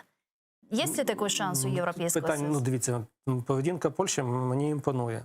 Вони зайняли жорстку позицію, вони будуть захищати свої кордони, чи якби там і обіцяють, що не будуть людських жертв, але якщо, ну, грамотно, на жаль, білоруські, ну, прикордонники підтиснуть людей, то може бути все, що завгодно. Тим більше, що я допускаю, що це знову ж повертаючись до НКВДшних прийомів, що вбити можуть і не польські солдати. Ну, або поліцейські. Так, це можуть зробити. Там же Лукашенко розказав, що зброю з Донбаса везуть прямо ешелонами і роздають. Да. Ну, тобто готують до силового протистояння і до кровопролиття. І от цим тиснуть на Європу. І чи Європа зможе зараз проявити свою, так скажемо, мускулінність і сказати «ні, ми на шантаж не підемо, ні один не перейде кордон, повертайтесь в Білорусь, так як ви попали». І хай Білорусь розбирається, тому що ви прилетіли туди. Це було правильно, не гуманно, але ми зараз не про гуманізм. Це не гуманітарна криза, це чергова гібридна атака. І тут треба бути твердими. І дати по зубам Лукашенку, щоб він, це все одно, що Путіну.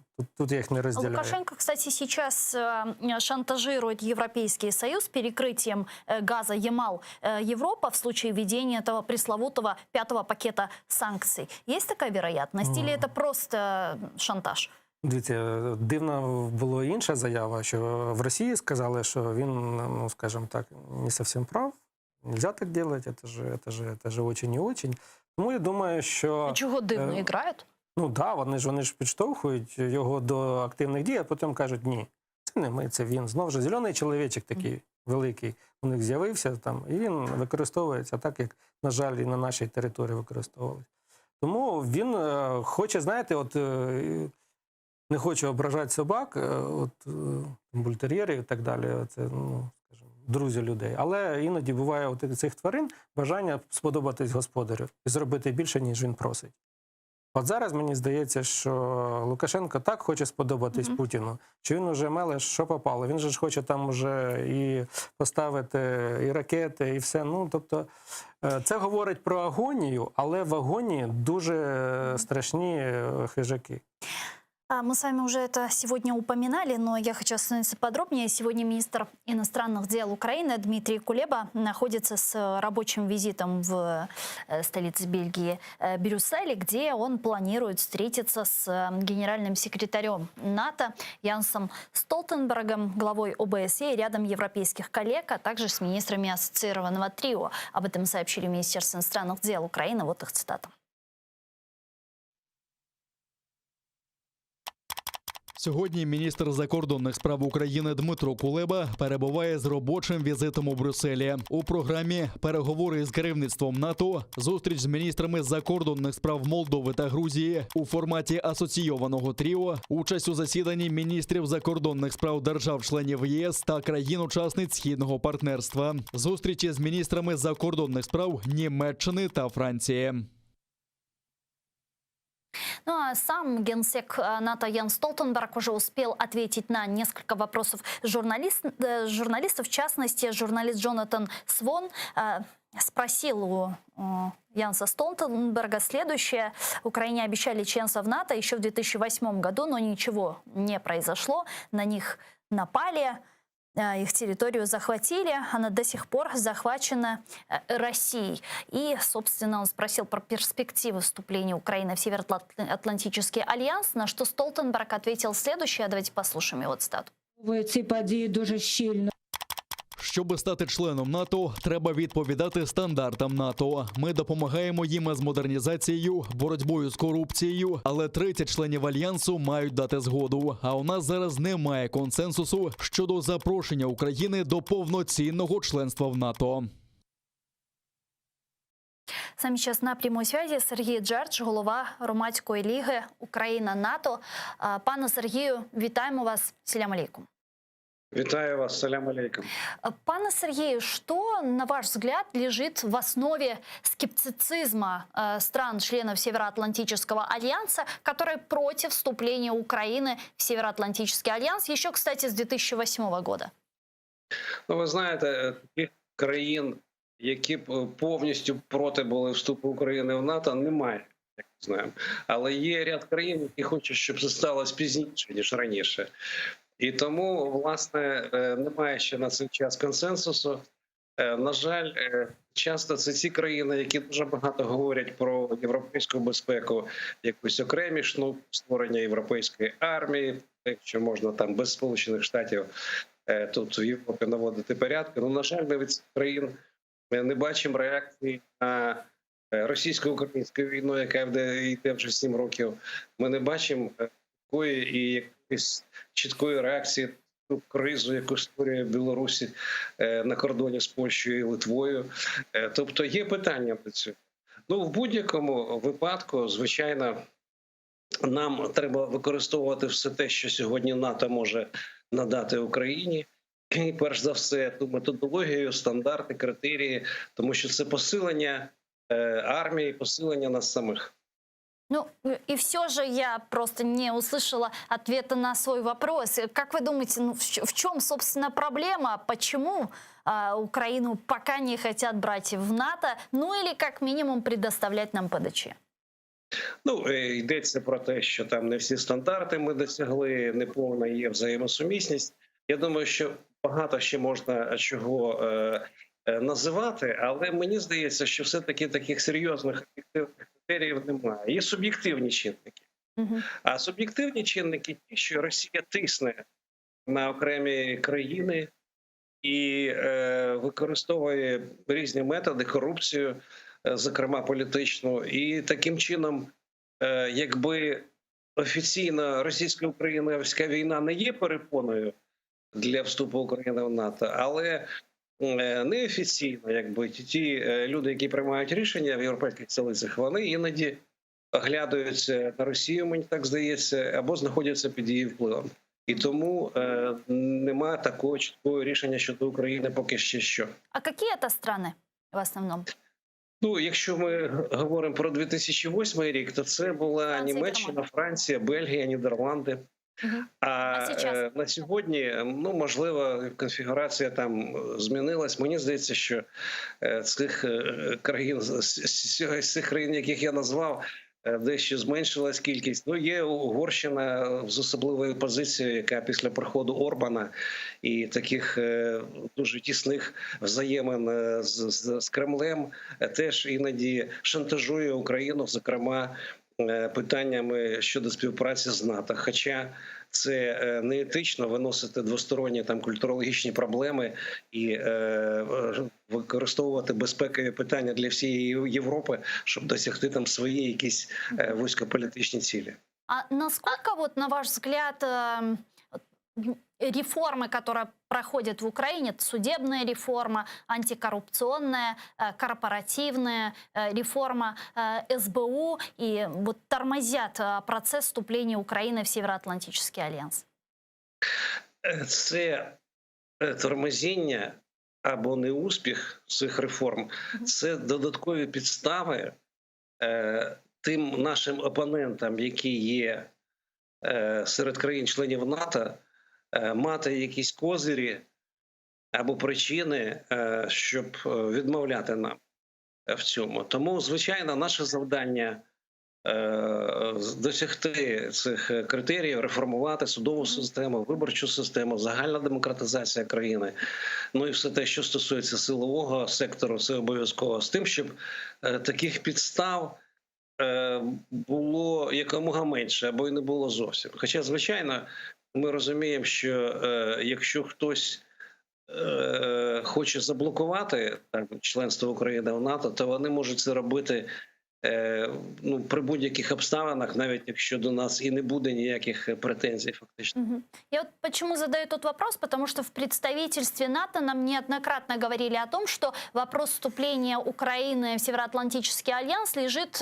больше всего в политической плоскости. Реформа — это хорошо, но все-таки это политическая воля стран НАТО. Вот в таком случае, как вы думаете, этой политической воли нет в связи с войной, которая у нас есть с Россией? Ви знаєте, ну фактично жодна країна і генеральний секретар НАТО жодного разу не говорив, що російсько-українська війна є перепоною для вступу України в НАТО. Тому що в документах НАТО такого немає. Ми розуміємо, що НАТО – це безпековий альянс. І якраз питання війни і миру і війни знаходяться в компетенції цього альянсу. Україна не є ініціатором цієї війни, ми її не розпочинали. Тут очевидно, що Російська Федерація ганебно порушила всі договори, які між нами були. В нас були визнані кордони з Російською Федерацією, договір про дружбу. Тобто ніяких двосторонніх проблем в принципі не було. Але Російська Федерація розпочала цю війну, тому тут якби етично, морально нам допомогти в цьому, захистити нас, тому що ми є партнерами НАТО, і ми завжди були учасниками всіх місій, які НАТО проводило безпекових і також і місій інших міжнародних інституцій, таких як ОБСЄ, Організація Об'єднаних Націй, Європейський Союз. Тому, власне, якби такої причини нам відмовити в тому, в співпраці з НАТО, в членстві в НАТО через те, що частина території окупована, я думаю, цього немає. І, в принципі, в НАТО говорили про це, що це не... Вопрос стандартизации НАТО и вопрос реформ, это тоже не может быть прям такой основной причиной отказа, потому что есть ведь огромное количество примеров стран, которые вступили в Североатлантический альянс без вот этого успеха во многих реформах. Вы лучше, чем я, знаете, это и Черногория, это и Болгария, Албания, Северная Македония и так далее. Там уровень стандартизации даже во многих вопросах был меньше, чем у Украины. Я з вами погоджуюсь, ви цілком кажете раціонально правильні речі, тому що навіть ця Польща, яку зараз багато згадують в зв'язку з білоруською кризою, вона реформована була на 70%. Це була оцінка стану досягнення взаємосумісності польської армії. Але Польщу прийняли в НАТО, це було політичне рішення, і було проговорено, що там інші 30% Польща вже дожене, так би мовити, перебуваючи в НАТО, це, можливо, навіть швидше відбудеться в рамках НАТО досягнення цих стандартів і критеріїв. Тобто, в будь-якому разі це політичне рішення. Ми можемо згадати вхід до НАТО Туреччини і Греції одночасно в 52-му році. Жодна країна з них теж не була готова відносно тих стандартів. Можливо, в 52-му році інші були вимоги, так би мовити. Але часто нам Ангела Меркель закидала, що немає, це було у 2008 році, немає громадянського такого консенсусу, немає більшості. Ми переконували, що нам потрібно дати час на інформаційну роботу, на роз'яснення, ми досягнемо цю більшість. Але згадати б ту саму Німеччину, яка вступала в НАТО в 1955 році. Якщо б там провели референдум, то я впевнений, що всі були проти, чи більшість була б проти, тому що були живі ці офіцери і солдати Вермахту, які 10 років тому ще стріляли там в британців, американців, французів, і тепер потрібно було входити з ними в єдине безпекове об'єднання. Тобто, які тоді були настрої в суспільстві там. Але керівництво Німеччини прийняло мудре рішення, що ми будуємо нову Європу і потрібно разом об'єднуватись в безпековому плані, і відповідно економічному і політичному.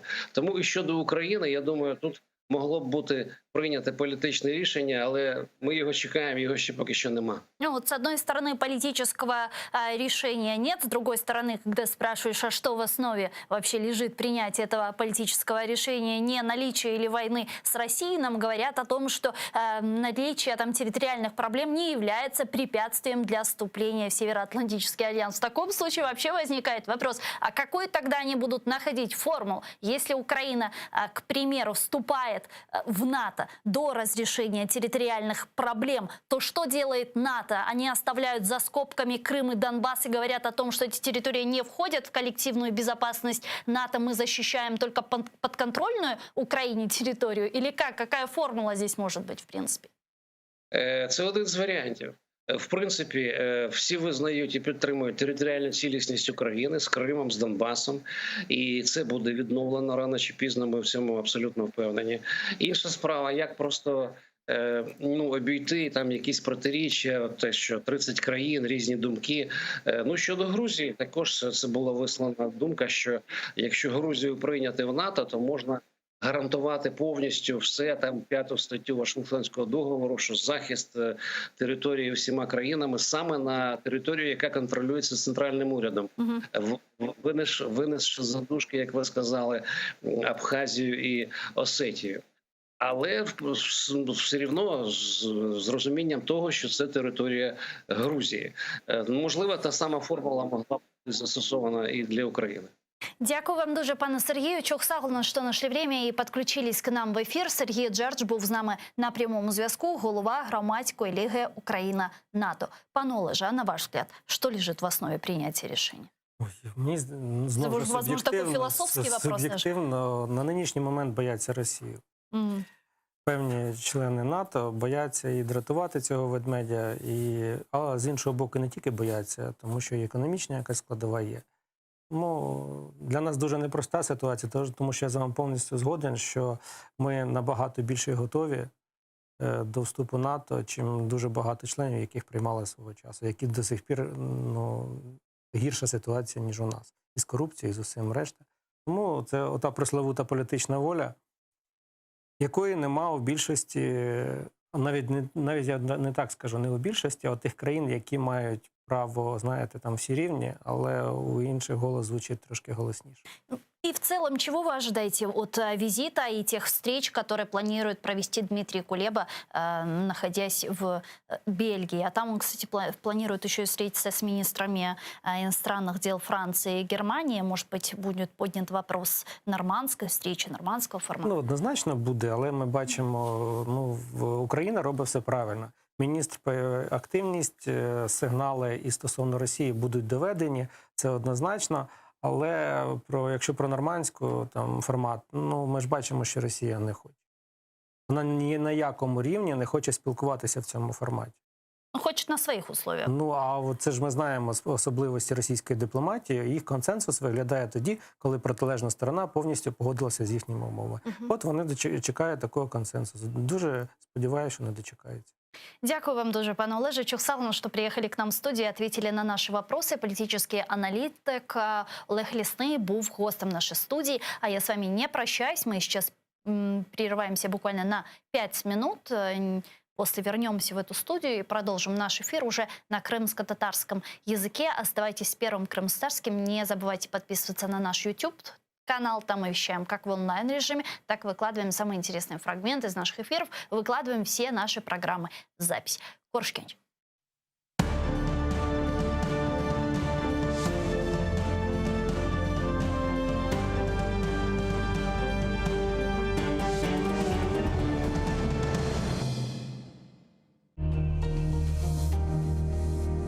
Ізраїльські вчені створили унікальний засіб, що містить природні інгредієнти. Краплі імуноков покращують імунітет при коронавірусних та респіраторних захворюваннях, а також сприяють полегшенню постковідного синдрому. Імуноков – надійна допомога.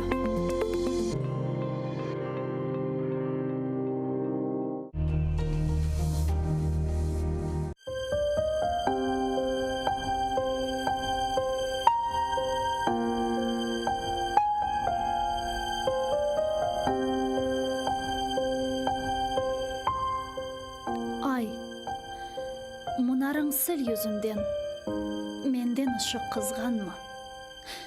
Men bir garip yolcu edim. Kaldım kara dağlarda. Yol şaşırdım, kun aşırdım. Sana bakıp ağlar da ah çekerim.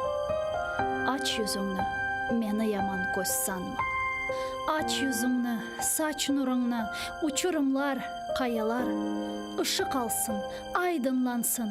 Kölgeleri silinsin. Toprak topman kardeş isen, koksundaki şu taşlar, granitler kara yerge ayna gibi korunsun. Yüreğime sırdaş isen, kozumdaki şu yaşlar, çiçeklerge tökeceğim, oçıklarga karışsın. Tan yıldızı doğar eken, elbet meni o bekler. Saç nurumna, yolcu garip, hasretine kavuşsun.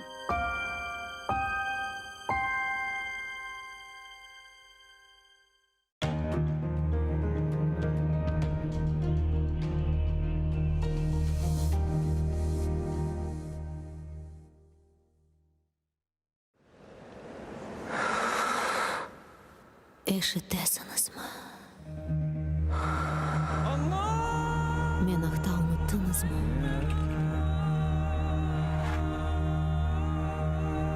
Men mundam. Bu mening toprog'im. Mening Kırımım.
Ey vatandaş, ateşke kır, hazır ol sen yanmağa.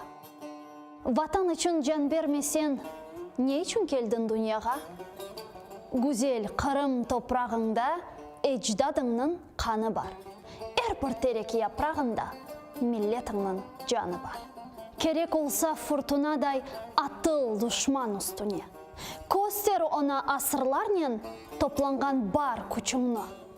Yenmegence omur billah kureş kene ve kene. Al dediler al almagan intikam bir uçumda. Sen milletsin bir vakitlar Moskvada at oynatkan. Aciz kalgan getmanlarga yardım kolu uzatkan. Bugün ne için andamında korkup pısıp yüresin. Öz yurtunda suçlu gibi boynun kısıp yüresin.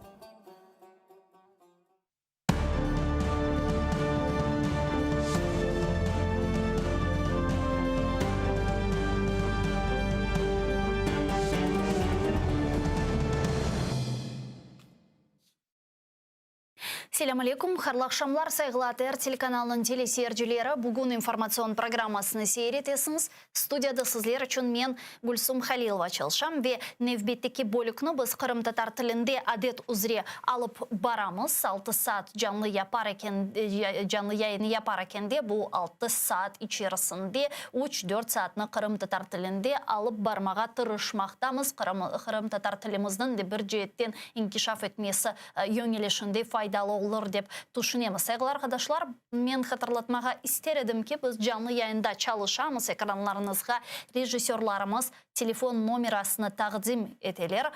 067 63 46 130 Viber vasıtasıyla ATR telekanalının yayınına koşula bilesiniz. Hem de bizim Skype adresimizni kullanınız. atr.tv buyurunuz bizlerge telefon açınız. Sizin sesiniz bizler için çok mühim. Bunun ile beraberlikte ATR telekanalına hem manevi hem de maddi destekni gerçekleştirme imkanına sahipsiniz. Manevi cihetten bizim YouTube sayfamızga abone olmağa olabilirsiniz. Ne kadar çok insan bizim YouTube sayfamızga abone olsa, o kadar çok bizim yapkan haberlerimiz, yapkan programmalarımızın kısımları ve ilahri tavsiyelerge çıkacaktır ve diğer insanların da görmesine imkan verecektir. Böylelikle diğerleri de bizim haberlerimizni görüp, Kırım ile meraklanıp, lakayt kalmayıp, pervasız olmayıp bizlerge abone olacaktırlar ve bu daha da çok diğerlerinin görmesine imkan verecek. Yani böyle adi bir algoritm var. O sebepten bu yönelişte alıp bargan informasyon kuleşimizge siz de özünüzün ciddi istenizini koşabilirsiniz. Her bir abone olgan bu kuleşte çok ciddi bizlerge yardım göstermektedir. Bunun ile beraberlikte ATR telekanalına maddi destekni de bizim Patreonumuzga abone olarak yapabilirsiniz.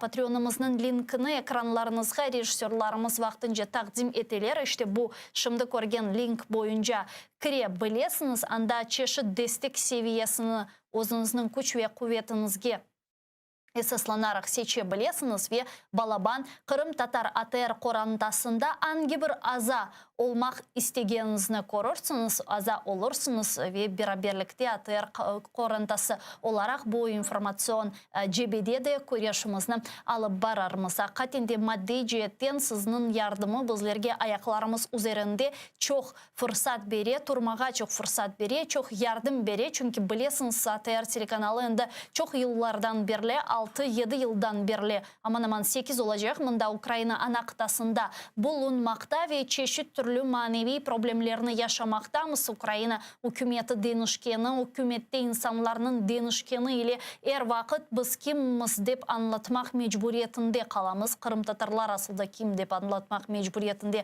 kalamız Ukrayna establishmentinin temsilcilerine. O sebepten bu çok uzun müddet ama bu müddet içerisinde bir şekilde çalışmak zaruriyetimiz var. Biz mında küreşimizni alıp barmak için mecbur kaldık çıkmağa. O sebepten eğer ki ayaklarımız üzerinde aleda turmağa devam etsek, bu sizin ve pervasız lakayt olmagan diğer Ukrayna vatandaşlarının bizlerge göstergen desteği ve yardımı sebebindendir. Bu sebepten ayrıca herkeske bizni destek etkenlerge sadece maddi cihetten değil de manevi cihetten de destek etkenlerge teşekkürlerimi bildirmege isterim. Çok sağ olunuz. İşgal etilgen Kırım'dan haberlerge gelecek olsak ise saygılı arkadaşlar, malum olğanı gibi geçken hafta işgalciler çok dehşetli bir karar çıkargan edi. Bizim Kırım Tatar advokatımız ve imayecimiz Edem Bey Simidlayev'e karşı ona 4000 para cezası hükmü çıkarıldı ve aynı zamanda 12 gece hapiste bulunma kararı hükmünü çıkardı işgalciler. Sanki dersin polis hadiminin bergen emirlerine riayet etmegeni sebebinden ki onun bergen emiri ne kadar rezil olğanı hakkında bizim stüdyamızda advokatlar Emil Bey Kurbidinov, Lilek Hanım Gemici, Rustem Bey Kamilov tafsiyatlıca tarif etken ediler ve Edem Bey Simidlayev'e böyle hakaret yapılganından sonra, böyle adaletsiz karar çıkarılganından sonra elbette ki halk hiçbir şekilde buna susmaz, hiçbir şekilde bunu kabul etmez ve şimdi Edem Bey Simidlayev'e destek olarak böyle bir flash mob ilan edildi ve bu flash mobda çeşit türlü vatandaşlarımız, pervasız olmaganlarımız iştirak ettiler. Hem işgal etilgen Kırım'dan Semedeşlerimiz iştirak ettiler hem de Ukrayna ana kıtasında olsun dünyada pervasız ve lakayt olmaganlar bu gibi flash mob'a koşula bileler. Sadece Edem Bey Simidlayev'in fotoğrafiyasını alıp anda Edem Simidlayev'e serbestlik, azatlık yanında çeşit sinonimlerini seçmege mümkün dep yazasınız. Bunu içtimai ağlarga yükleyebilirsiniz ve flash mob'nun azası olma imkanına sahip olacaktır. Keliniz beraberlikte bu yıllar devamında Kırım Tatarlarının imayeciligini yapkan, korkmagan ve bu yönelişte özünü hatta feda etken, bir cihetten feda etken Edem Bey Simidlayev'e destekimizni gösterek. Biz ATR telekanalı olarak da advokat Edem Simidlayev'e özümüzün şahsi destekimizni gösteremiz. İnşallah tez vakitte çıkar ve bu zulüm, bu hakaret ona karşı biter. İlmiye Umerov bizle şimdi canlı bağda Milli Meclis reisimizin muavini keliniz onu selamlayıq. İlmiye selam aleyküm, hayırlı akşamlar. Aleyküm selam, sağ olunuz. İlmiye demek Edem Bey Simidlayev'e yapılgan hakaret, zulüm, adaletsizlik hakkında men yukarıda birkaç cümle aytıp geçtim, eşitkendirsiniz. O sebepten sizin de bu mesele etrafında düşünceleriniz, fikirleriniz, gayeleriniz olarını da eşitmege isterdim. Asıl da bu yapılganға nasıl kıymet kesesiz? O advokatlarga etken zulümler şimdi başlanmadı. Bu başlandı 5-6 yıl evvel. Daha meni cinayi işim etrafında çalışkanda, mahkeme yan başlanganda 4 tane advokat çalışaydı bende. Bunların arasında Edem Simidlayev, Nikolay Polozov, Alexander Podrabinik ve Emil Kurbidinov. Dördüne de bir baskı yapıp geçken ediler o vakitte. Neticesinde Polozov işten çıktı ama onun yerine daha bir kişi advokat aldık. Фейгин. Марк Фейгин. Ona da başladılar baskı yapmaya. Neticede Polozov'u beni işime kaytarmadılar. Bu свидетель olarak geçti son. Çünkü onu kırsızladılar. 8 saat kayda olganını bilmedik. Son neticede iyi verdiler. Ama bir sualga cevap vermegenine bakmadan protokolga yazdılar.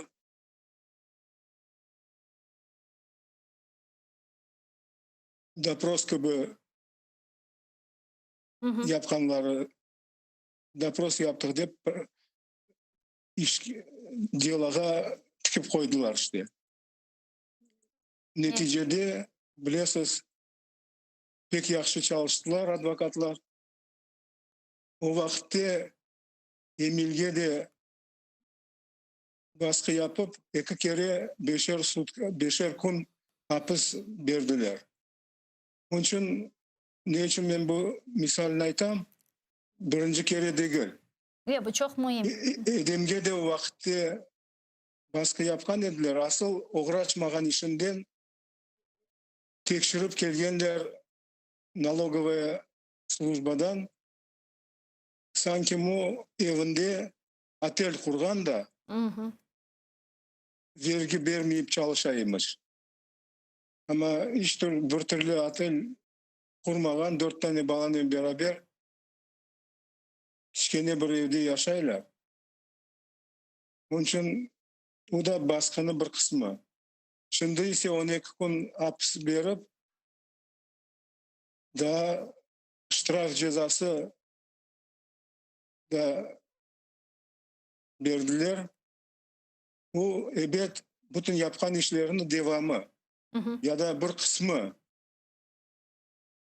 Ya mına ilmeğim bilesiz men mında Halkın korku halinde tutmak için yapılgan şeyler. Men aslında bu hakikaten korkutup siyaseti dep aytıp geçemiz de er vakit. Men işte mında bir mantık kıdıram. Belki de kerek mi Ruslarının hareketlerinde, işgalcilerinin hareketlerinde mantık kıdırmağa belki de asıl da faydası yoktur.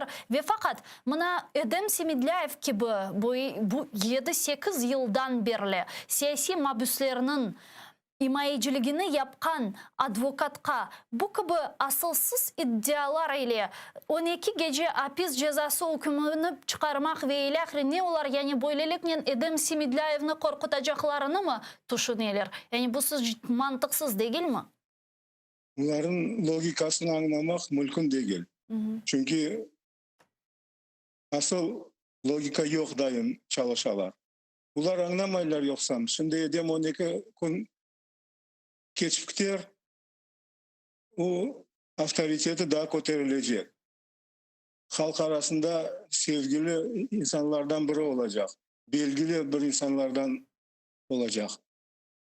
Güçlenecek. İyi. Dedim 12 günde işte bir ruhtan düşmeyecek. Yani olarak %100 eminim. Aksine böyle karaman doğurtalar dep aytmağa mümkün ki zaten Edem Semidlayev'ni sadece Kırım'da değil Ukrayna kıtasında ve birçok halkara teşkilatlarda bileydiler ama bu yapılgan hareketten sonra daha da çok meşhur oldu dep aytmağa mümkün. Ve bu bir cihetten bizim savaşımızda da böyle bir hatta ise ne kadar yaman hareket olsa da. Yaman hareketiyle bizim vatan kavgasına isse koşaları. Yani biraz böyle dissonans biraz oldu ama gene de biz Edem Semidlayev'ge güç kuvvet tileyimiz. Allah sabırlar bersin korantasına ki eşitkendirsiniz hatta Leviza Hanım Semidlayev'a da ömür arkadaşına da karşı böyle bir memuri dava açkan ediler. O gün, aynı gün. Bundan da başka daha bir mesele var bu işlerin etrafında. Sonki vakit mahkemeye слушатель olup gelen insanların da yakalap alıp giderler. Son mahkeme arkalı ştraflar yazalar. Hepsini. Birine maske takmagan eken dep yazalar. Birine polis hadimine kulak asmagan dep. Ama o da böyle çetten ya da yukarıdan baksan, o da bizim halkımızda daha bir hareketimiz toxtamaganını gösteriyor. Ya mına ilmiyaga sizin fikriniz ki böyle kütlevi şekilde vatandaşlarımızın tutulup memuri davalar açılmasını biz sadece sonki 2,5 ay içerisinde közleyimiz ki bundan evvel de mahkeme binaları o günde birçok defalar bizim vatandaşlarımız toplaşa siyasi mabuslarga destek vermek için ama şimdi toplaşkanlarını böyle toptan alıp 50'şer kişi, 20'şer kişi hatta onlar içerisinde kadınlar da var tutup alıp keteler regional polis bölüklerine ve anda işte bu gibi memuri davalar açıla. Bu sonki 2,5 ay içerisinde yapılgan Ruslarının represiyalarının radikalizasyasını siz şahsen ne bağlaysınız? Bunlar doğru analiz yapmaylar. Doğru analiz yapsalar bütün bizim meselelerin ne biz talep etimiz Ukrayna'dan özleri alıp gelip mına sizge avtonomiya, mına sizge vatan, mına sizge para, kulturanızın kotermeye getirinizin desteklemeye dep alıp barsalar özlerini halkımız çoksa razı olur edi. Biz azgında kalır edik. Onun için men uların akmaklığına taşlayayım. Çünkü men ne için berem bu sualını birçok defalar men diğer milli meclis azalarımızga da sorgan edim. Belki de sizge de sorgan edim ama deyler ki tenkit deyteler Kırım platformasına deyler ki bu şimdi yapılganlar Kırım platformasına bir sınavdır, bir imtihandır. Nasıl etip Kırım platforması buna özünün reaksiyasını verecek. Yani Putin böylelikle Kırım platformasının sınay dep aytmaga mümkün. Çünkü kütlevi bizat bu tedbir olgan edi. Çok böyle güzel, muvaffakiyetli şekilde hatta dep aytmaga mümkün. Başladı inaugurasyon summit ve elbette ki biz o başlamazdan evvel bile yayınlarımızda sizin laf etken edik birçok kere ya ondan son ne olacak dep. Ve işte ondan son degen vakit şimdi kelip yetti. Ama Kırım'da represiyalar çoklaştı. Kırım platformasından bir de bir böyle şiddetli, bir de bir böyle sert cevap şimdi Rusya'ya karşı yok dep aytmaga mümkün. Ne için? Belki de men yanlışam bilmeyim. Belki de siz menen razı değilsiz ve meni şimdi düzeltirsiz. Buyurunuz.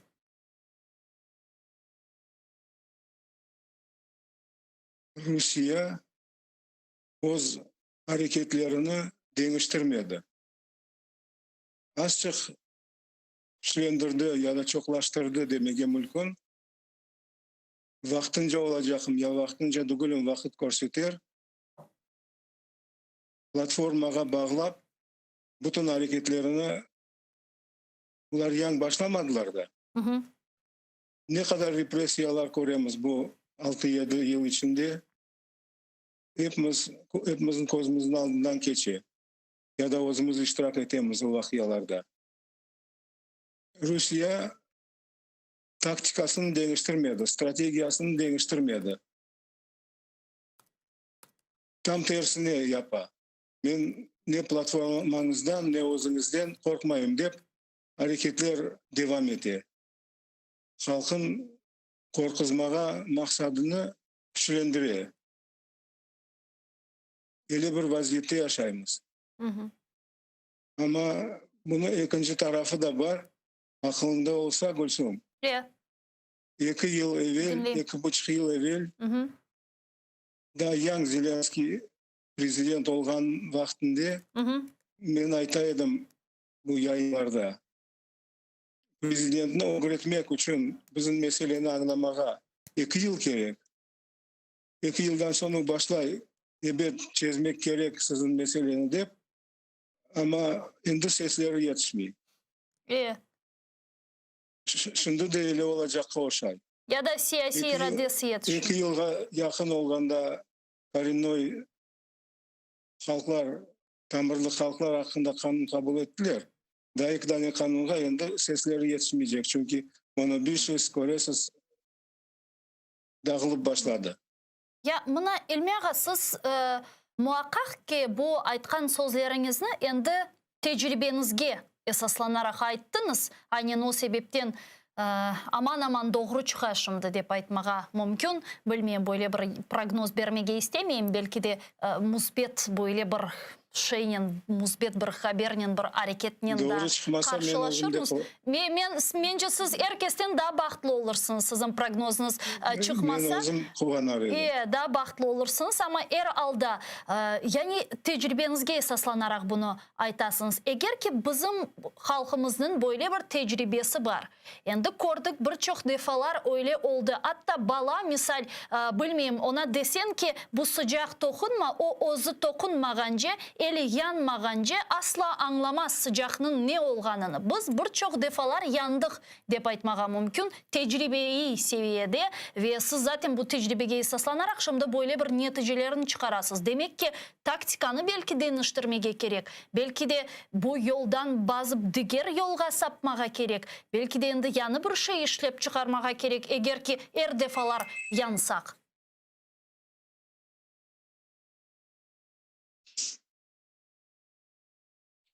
Elmi ağa? Evet. Yani anladınız mı sualımı acaba ya da yaşıttınız mı? Yaxşı eşitmedim. Men deyim, belki de eğer ki böyle tecrübe olsa, eğer ki endi bilsek böyle olacağını, belki de taktikanı deniştirmege gerek. Belki de Buna bir yarışıgını aldırıp olamadım. Belki taktikanı deniştirmek gerek. Degen sözlerini. Taktikanı bekim deniştirmek gerek ama biz her vakit bağlımız ilk olmaganda iki tane partnerga. Bir tanesi Ukrayna, bir tanesi Rusya. Şimdi problemaların çözülü meselesi Putin'in kolunda. Hapisten adamların boşaltmak, plenden adamların boşaltmak. Bu meseleler hepsi onun kolunda. Ukrayna'nın kolunda da bayağı bir şey var. Beklemeyip bu okupasya biteceğini beklemeyip birkaç tane kanun kabul etmek mecbur etip olamadık gene de. 3 kanundan bir tanesini kabul ettik. Platforma geçirdik. Bütün dünyaya gösterdik. Nasıl biz platforma geçirip olduk. Ama neticesi bugünkü günde daha yok. Men böylesem platforma çalışıp basılar ne vakit ana o aytılgan ofis bile olsa. O ofis var zaten anda. Platformana обслуживать etken bir ofis ilan etildi. 10 adam alınacak işke ve ular hazırlayacaklar platforma adından vesikalar ve başka şeyler. Bu iş başlanmasa platformanın işi başlanmayacak. Ya bu... Bir türlü başka devletin cumhurbaşkanı ya da prezidenti özü bir tekst ya da bir vesika ya da bir kanunlu lehasını hazırlamaz. Bunu struktura çalışmak borçlu. Bu struktura, bunu da ben birinci kere aytmayayım, ben de birkaç kere ayttım. O struktura çalışıp başlamasa demek bütün yapkan işlerimiz, zametimiz boştan boş bitecek. Ya ne kadar da beklemege misal bu endi 3 ay olacak 23. noyabr'de bu inaugurasyon sammitinin olğanından. Ve bu endi başlamak mümkün edi dep hesaplayayım. Bilmeyeyim ne kadar daha devam edecek ama gene tekrarlap aytam.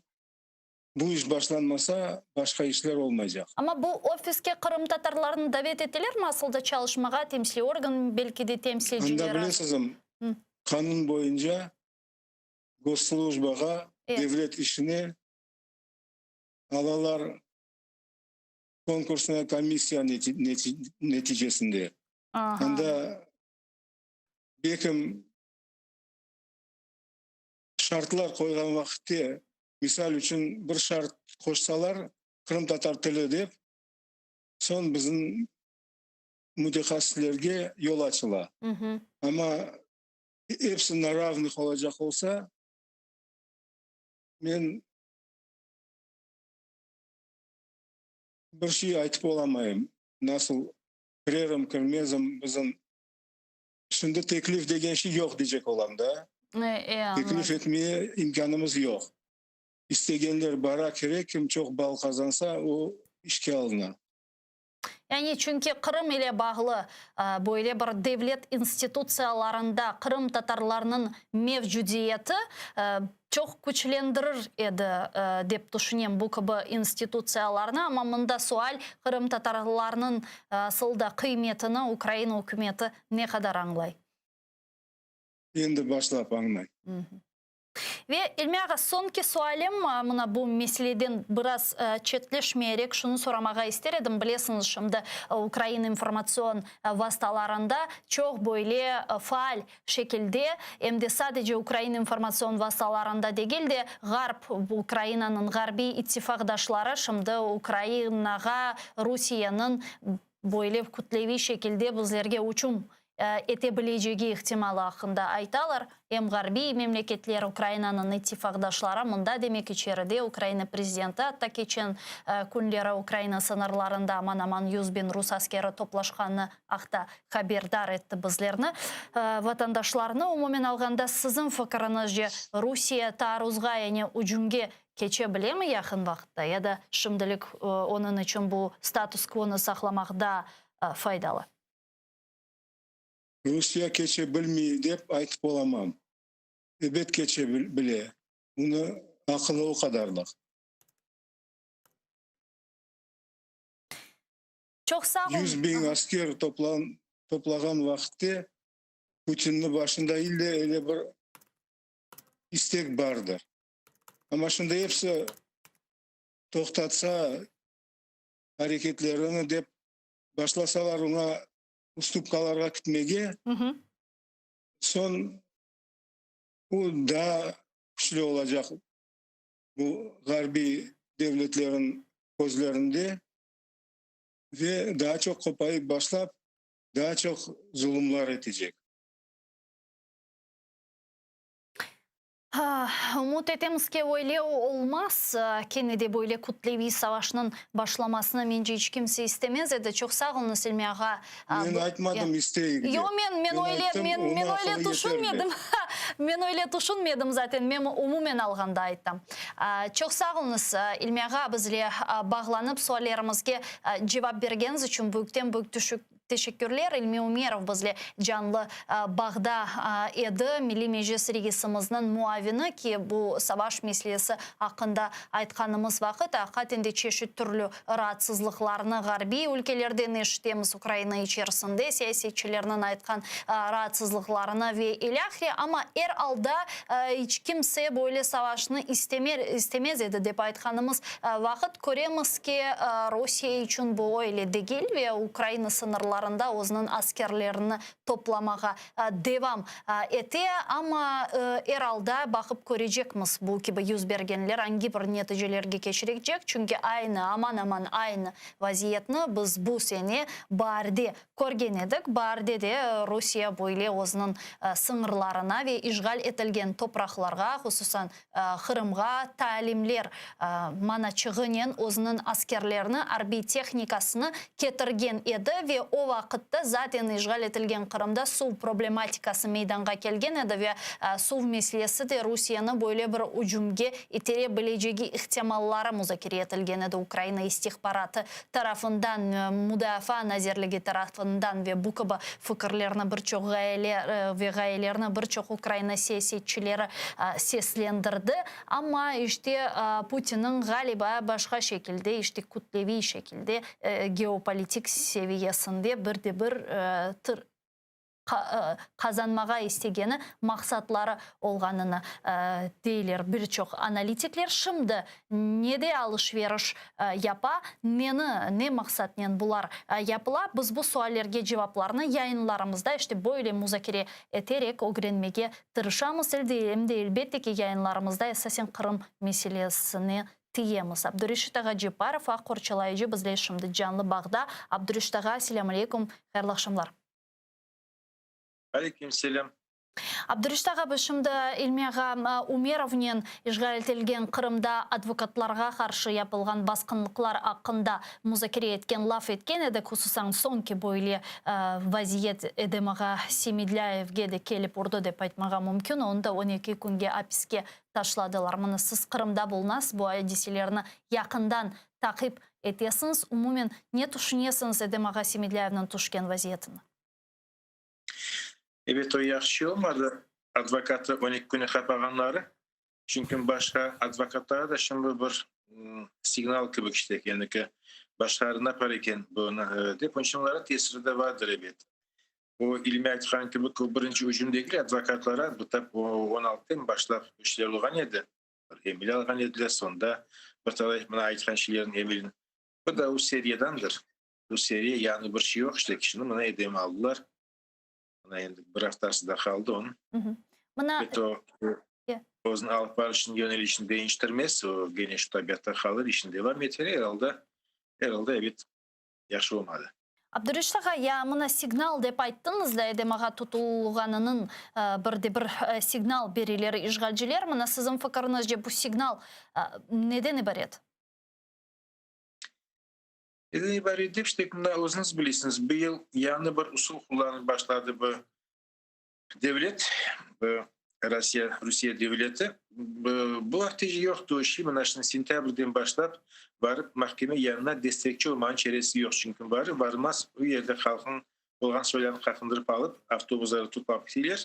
Son para cezasının işte ona yanında yüzden çok insana para cezası olsa en azından 5'er, 10'ar binden o milyonlar yetiyor. Evet o Balman devlet için çok şey değil Rusya için ama herhalde bizim cebimize o adımların gücünü alıyor. Sonra naşın advokatlar hücum etti başladı. Allah bilir ondan sonra ne yapacak? Bunlar bekin birinin sonunda birinin son bu ayda yaşlı destekçileri yok hakem bu mahkeme tarafında. Çünkü advokatlar da olmazsa evet o naşın edim oturuyor. Da oturacak da var birkaç günde. Evet onun var korçalacak adamları. Buna katlamak gerekli, işini yapmak gerekli. Yapamaz şimdi onu. Birkaç adam kaldı şimdi dinlesiz, advokatsız. Ama varıp da kim bilir eğer onu bu edimden başlayıp da devam etse demek ki son onda oturan insanlar, bunlara ihtiyacı olan insanlar onun korçalıcılarını görmeyecek olmayacak. Bu ağır şey. O da iş çıkıyor şimdi de bizler için. Yani böyle ekili çift mesaj berildi деп айтмаға мүмкін. Mahkeme binalara o günde toplaşmanız sizni tutup işte sizge karşı memuri dava açacakmız. Açılgan memuri dava için sizni korçalamağa kelgen advokatlarınızını da tutup onlarga da memuri dava açacakmız degen böyle bir mesaj mı keli? Evet, öndeki rejim oğanı gösterdi. Ağır rejim misal nasıl olur da birisinin balasının mahkemeye çekilir de o balasının mahkemesine varmayacak. Ya nasıl olur da birisi ağası ya babasının mahkemesine varmayacak. Da bu kadar hainlik. Evet, kinolarda bunda bir şey koygendir. Ama şimdi özümüzün başımıza geldi. Özümüz anla başladık ne olan. Varmasan, ölümde çaresi yok. Varsan şu adamı kalkmış paradan yıpratıyor. Ya. Mesele. Mına Abdurişt ağa şunu soracak edim çünkü mına da Sovetler devrinden milli harekette bulungan insan olarak özünüzün ömrü devamında birçok mitinglerge bargan talapkar olgan insan olarak asıl da şimdiki şaraitlerde işgal etilgen Kırım'da bu gibi kütlevi mahkeme binaları o günde toplaşıp siyasi mabuslarımızga destek vermek ve ilahiri nasıl şekilde tesir ete işgalcilerge, nasıl şekilde tesir ete onların çıkargan kararlarına. Çünkü Sovetler devrine alsak anda kütlevi şekilde çıkıp bilmemiz mektuplar yazaydınız, cevaplar bekleydiniz, bir şekilde tesirler olaydı da böyle şiddetli şekilde talapkar ediniz ya da şimdiki rejimden o vakitki rejimden kıyasları ekende sizin fikrinizce bir tesir etebilir mi işte kütlevi şekilde insanların çıkışı? Yok, tesir edebilmez. Çünkü o eski devir alsak nasıl hatırlanan şiirinizin bir olgan da onda da öyle şeyler. Misal bu Lenin rayonunda 88 senesi 47 adamı para cezasını çekкен еді. O vakitte misal aylık olsa bir 70-80-100 gümüş. O 800 gümüşece ştatlanan soyların olayında vakti. Demek o adam yarım yılan çok çalışmak gerekti o parasını vermek için. Son öyle soylar çok edemine değil mi? 47 adam Son vakti buna Kırım etrafında olan bölgeler, buna Kherson, Zaporojye, Krasnodar ülkesi, bizde Kırım, hepsi toplam parayı vergenediler. Olgan yedi öyle şeyler. Son şimdi mahkemeler doğrusuna ise bu sonki devirde, Sovyet hükümetinin sonki devirinde pek öyle şey olmaz idi. Buna şimdi Ergun'un mahkeme başta öyle şey yok idi. Olsa belki olurdu tabi 60, 70 ya 80'in başlarında ortalarınca ama son öyle çok mahkemeler olmadı. Gene destekçiler olsa da doğrusuna ise pek öyle bir çok da olmaz destekçiler çünkü kendi bunda başka bir onun sebepleri vardı. Hem de yani ne gibi sebepler? Nasıl desem o vakti bütün şey devlet barıydı. Devlet barı da bütün teşkilatlar mı, iş yerleri mi hepsi bir devletin kiydi. Son KGB de onların hepsi nezaret ederdi.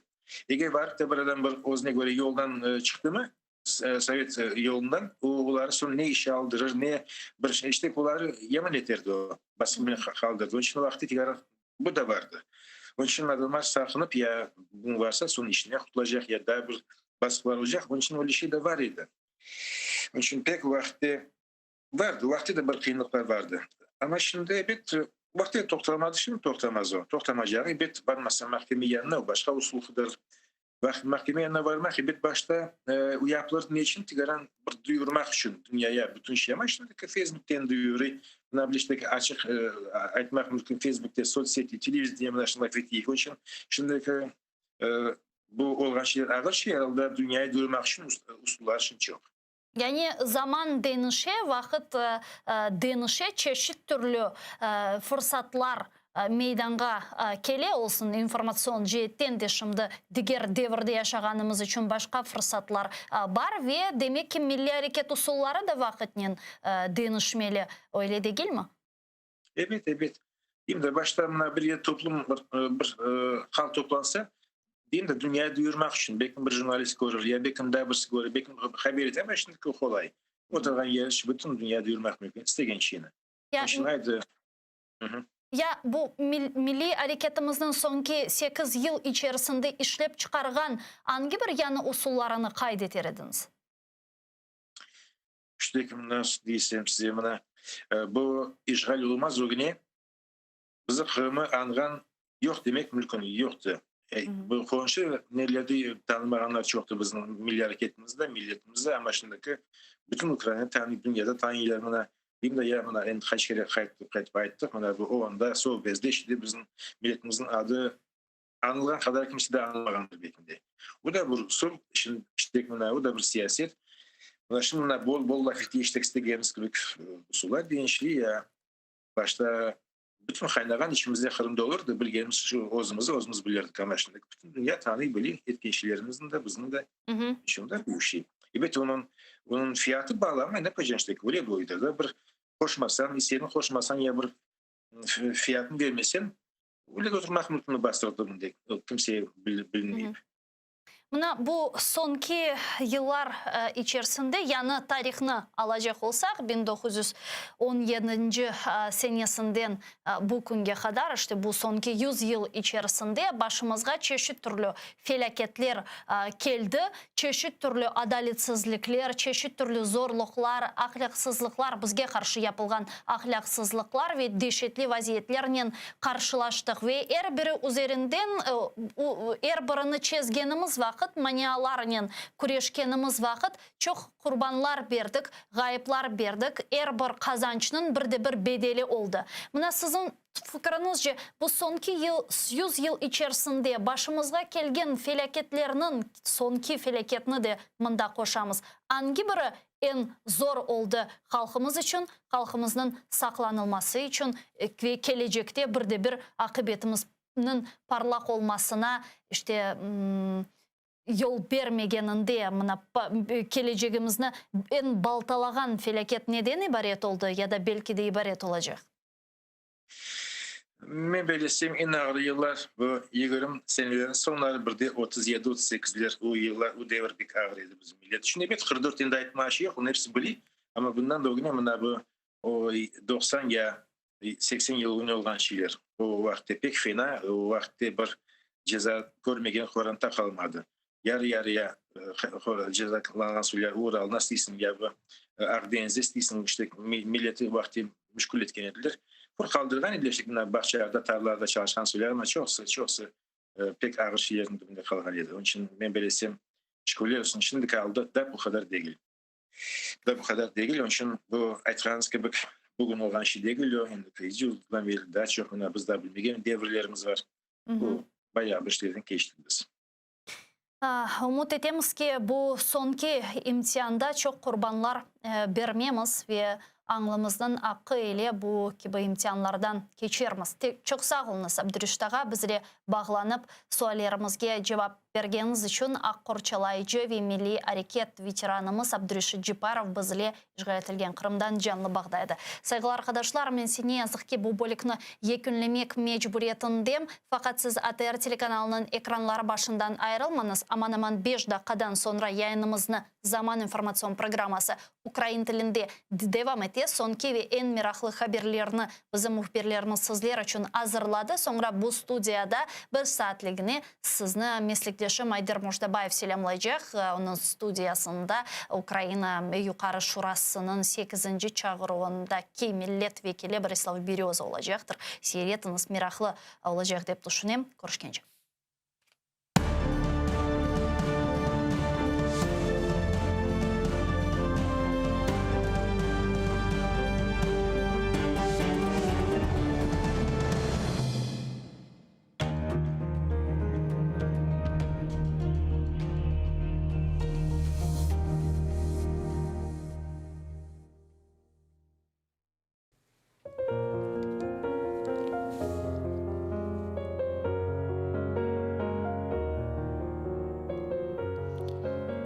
Derенdir denizin suvunda kayık. Ne güzel adasın, mақтауға layık. Yüksektir dağların, serindir avan. Bilmeyim ne vakit, bakılır davan. Savar mı tumanım, başında çatırdağ. Korer mi okunnu, menim başım sağ.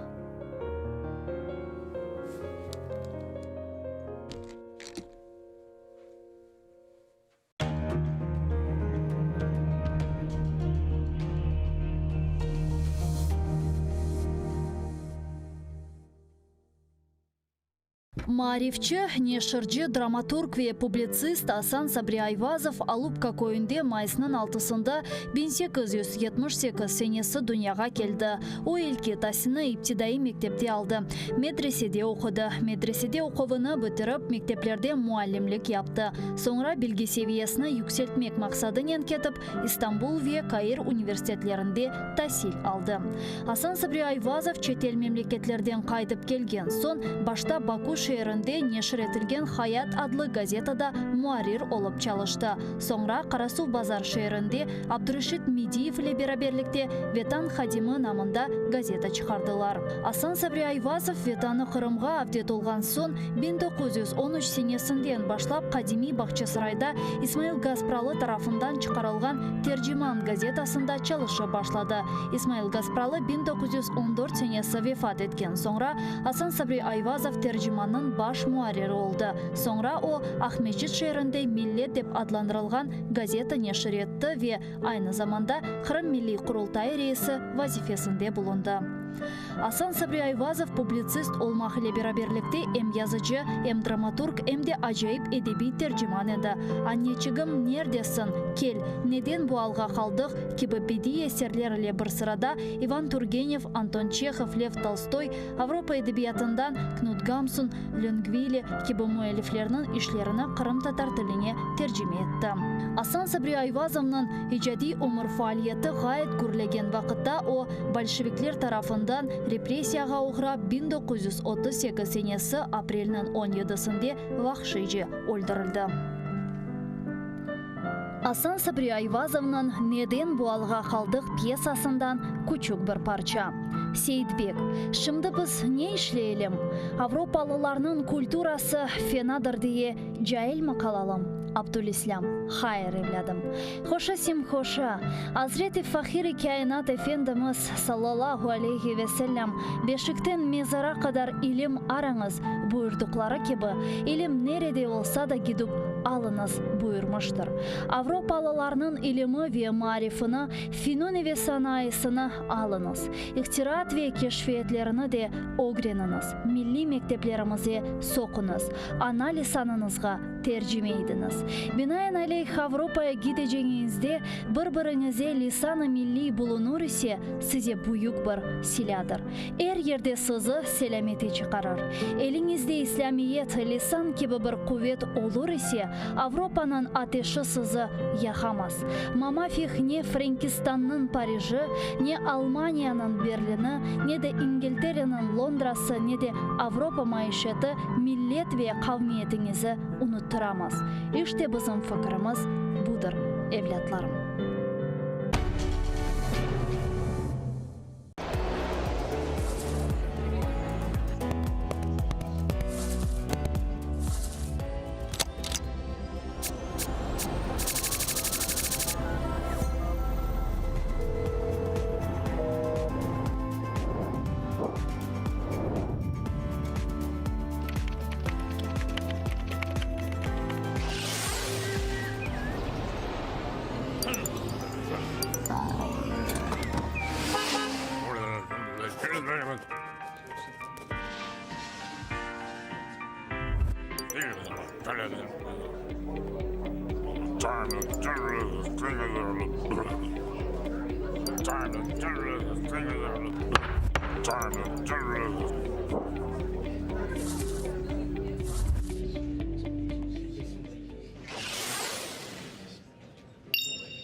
Якщо ваші права порушено, звертайтеся до Уповноваженого Верховної Ради України з прав людини зі зверненням через онлайн-приймальну, гарячу лінію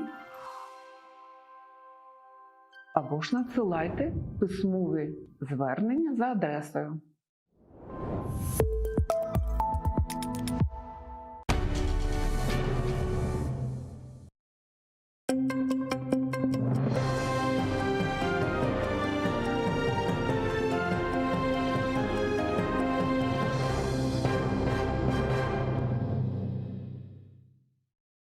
Захист Нарімана Джеляла подав касаційну скаргу на рішення окупаційного Київського районного суду Сімферополя на арешт першого заступника голови Меджлісу. Адвокати також оскаржили ухвалу судді окупаційного Верховного суду Криму про призначення судового засідання апеляційної інстанції у закритому режимі.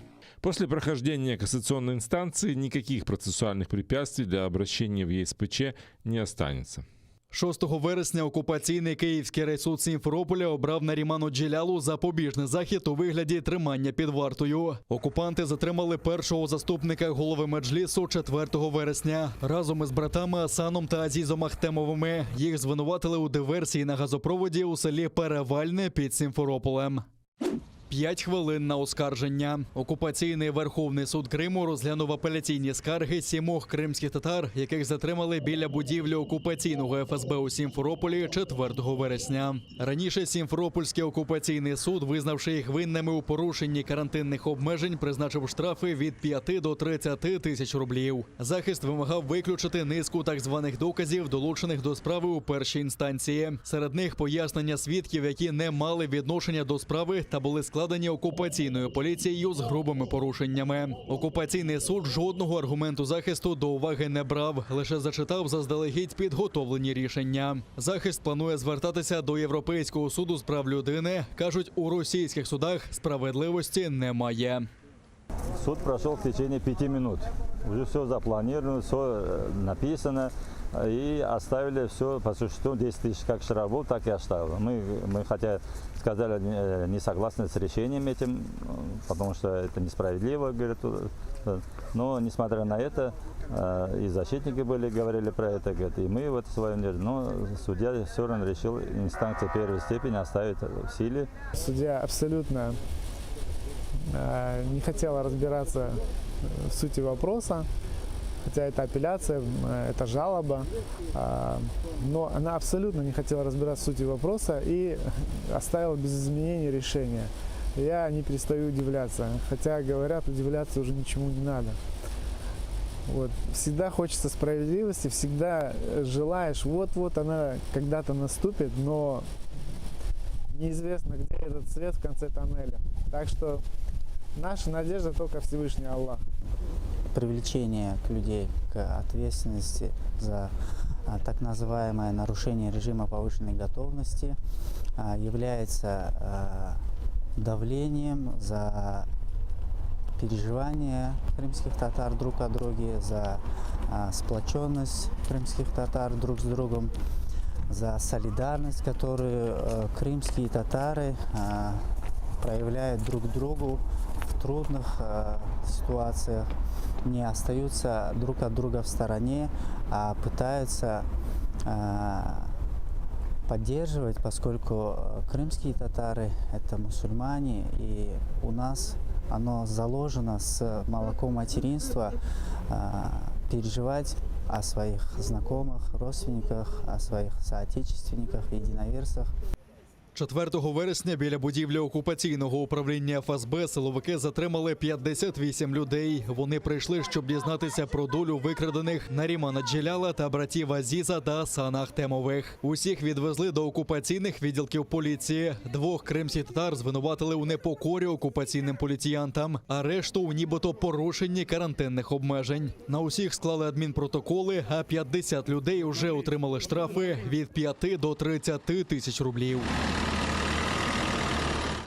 Окупанти накрили важкою артилерією Невельське. Пошкоджено 2 медичні автівки, важко поранено водія-санітара. За повідомленням штабу Об'єднаних сил, він зараз у шпиталі. По околицях Невельського били зі 120-х мінометів та ствольної 122-мм артилерії. Пошкоджено житлові помешкання, обійшлося без втрат серед цивільних. Важким 152-м калібром окупанти гатили неподалік Оріхового Донецького. 82-ми та 120-ми мінометами били по оборонцях Золотого 4, Новоолександрівки та Кримського. Неподалік Чермалика ворог двічі задіяв протитанкові ракетні комплекси, а поблизу Причепилівки закидали заборонені протипіхотні міни.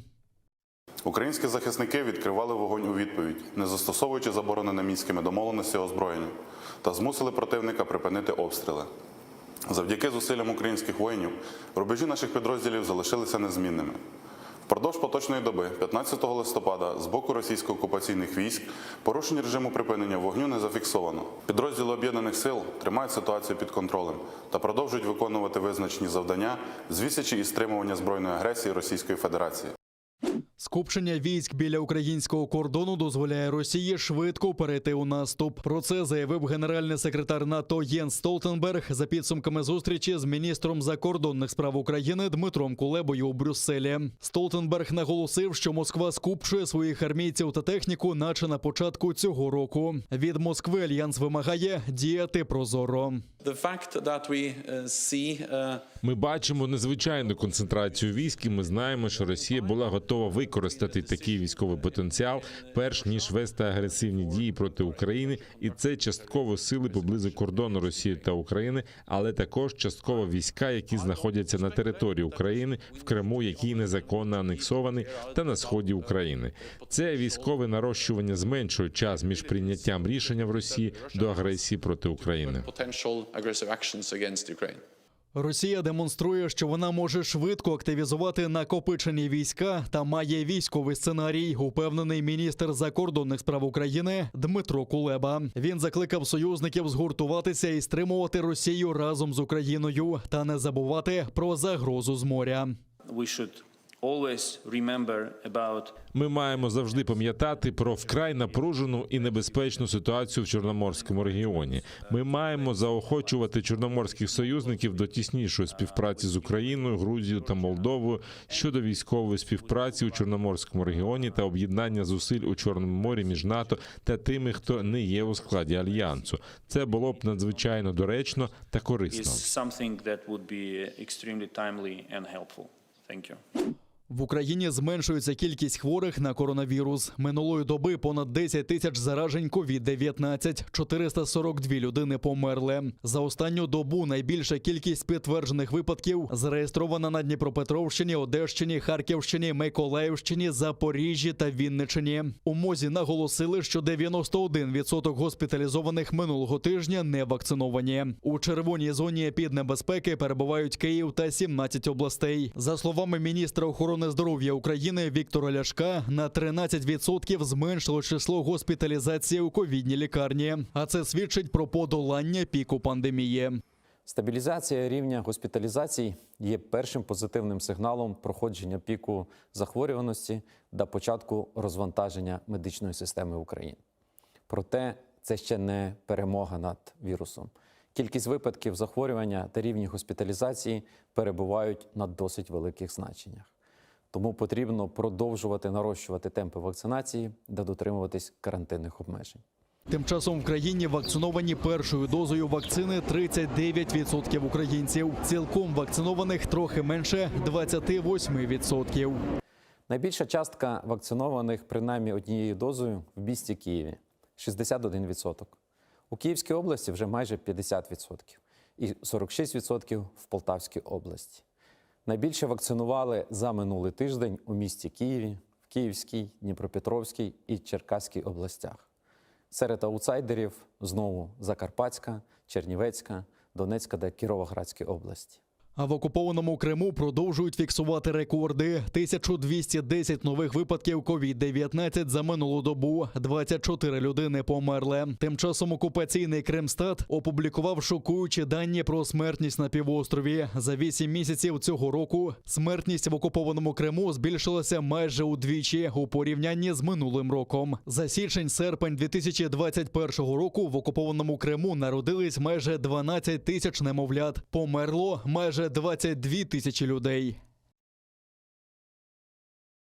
Тиснява та зламані огорожі. Мігранти з Близького Сходу та Африки почали штурм переходу Брузьгі-Кузніца на білорусько-польському кордоні. Велика колонна у супроводі білоруських силовиків зранку вийшла зі стихійного табору у бік польського кордону. Ставили намети, палили багаття, димом від них оповило КПП. Потім мігранти влаштували тисняву та знесли частину огорожі. За даними польських прикордонників, за минулу добу зафіксовано 118 спроб нелегального перетину кордону з боку Білорусі. З початку листопада зафіксовано понад 5 тисяч таких спроб. З самого ранку на прикордонному переході Кузниця з білоруської сторони збираються нелегальні мігранти. До них приєднуються нові групи, які досі розташовувалися поблизу кордону. Готуються спроби силового штурму кордону. Все відбувається під наглядом білоруських служб.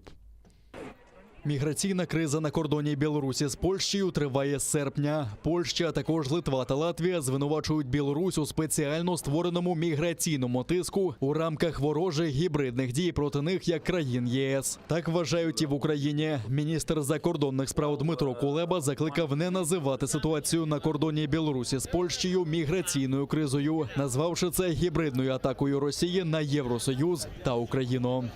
Our countries should handle the migrant crisis today, keeping in mind that this will not... Наші країни мають вирішувати міграційну кризу сьогодні, пам'ятаючи, що це не кінець історії. Росія зробить щось нове завтра. Ми маємо бути готовими до будь-яких сценаріїв.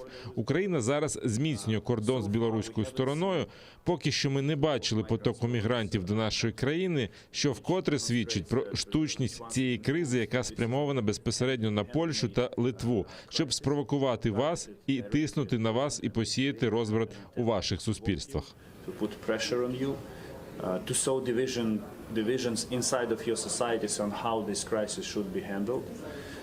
Польський кордон нині захищають близько 20 тисяч військових, прикордонників та поліцейських. У неділю, 14 листопада, польські прикордонники зафіксували дії, що свідчать про підготовку білоруською стороною силового прориву кордону мігрантами. Зокрема, мігранти починають розбирати намети біля кордону. Вони отримують від білоруської сторони інструкції, інвентар, перцевий газ. А Міністерство оборони Польщі опублікувало відео з кордону з Білоруссю, на якому чути постріли. Як стверджують кажуть, йдеться про провокаційну стрілянину на білоруському боці. Щоправда, у відомстві не вказують, де саме на кордоні і в який день зняте відео.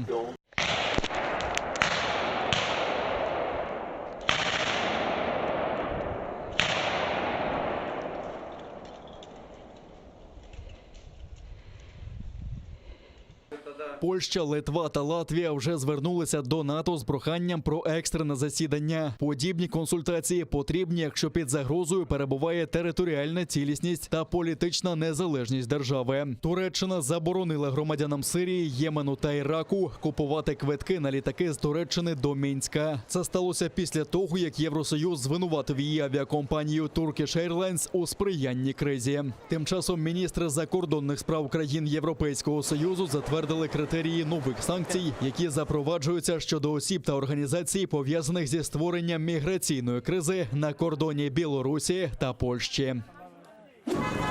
Турки у паніці через падіння курсу національної валюти. Він досяг рекордного мінімуму. Наразі за долар просять 10 лір. Це зачіпає все від А до Я. Все, що ми бачимо, їмо, п'ємо. Коротше кажучи, турецька ліра розтанула як олія і втекла в море. Нам кінець. Тепер ми не знаємо, як житимо. Мені дуже цікаво, через кого долар став коштувати 10 лір.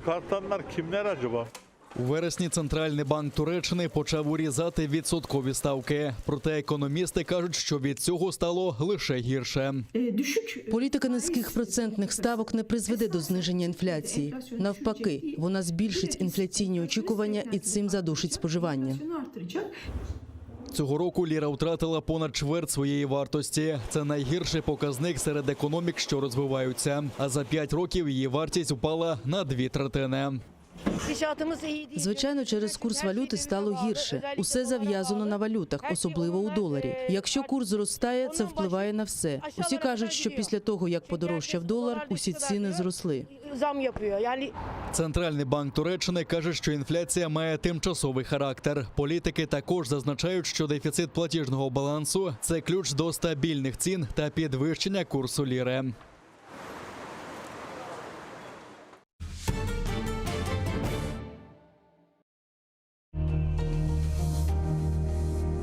Ізраїльські вчені створили унікальний засіб, що містить природні інгредієнти. Краплі імуноков покращують імунітет при коронавірусних та респіраторних захворюваннях, а також сприяють полегшенню постковідного синдрому. Імуноков – надійна допомога.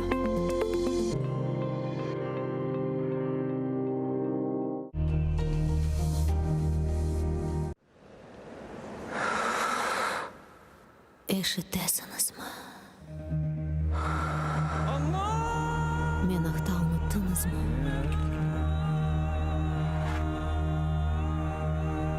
Мен мындамын.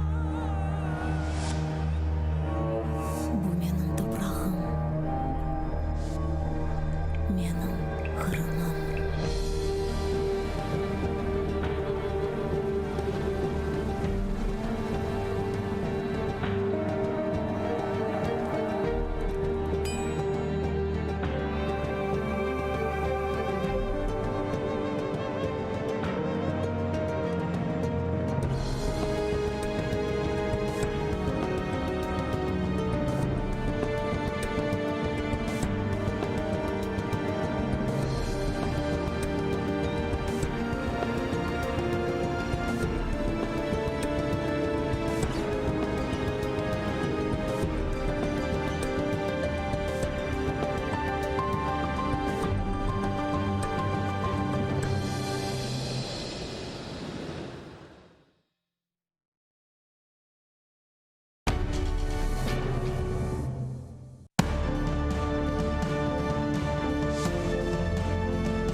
Доброго вечора. В ефірі Прайм. Вибачте, в ефірі програма «Бугюн». Сьогодні це просто звичка моя вечірня, але ще не такий пізний вечір, але вже якось так, ну, час цікавих розмов. І в мене в гостях колишній депутат і відомий блогер, найвідоміший блогер України Борислав Береза. Вітаю. Вітаю. Я правильно сказав? 100%. А як ти став найвідомішим блогером? А це дуже цікава історія. Спочатку росіяни, як це не дивно, замірили блогерів на всьому пострадянському просторі. Тобто Яндекс якийсь? Ні, там є аналітик якось там, ну, все своя контора, але вона дійсно замірила всіх, хто пише взагалі на пострадянському просторі. Тому там попали всі. І я, і Олексій Гончаренко, і Мідушевська, всі. Ну, напевно, ті, хто більш-менш російською... Ні, чому? Гончаренка взагалі жодного постану російської мови нема. Всі взагалі.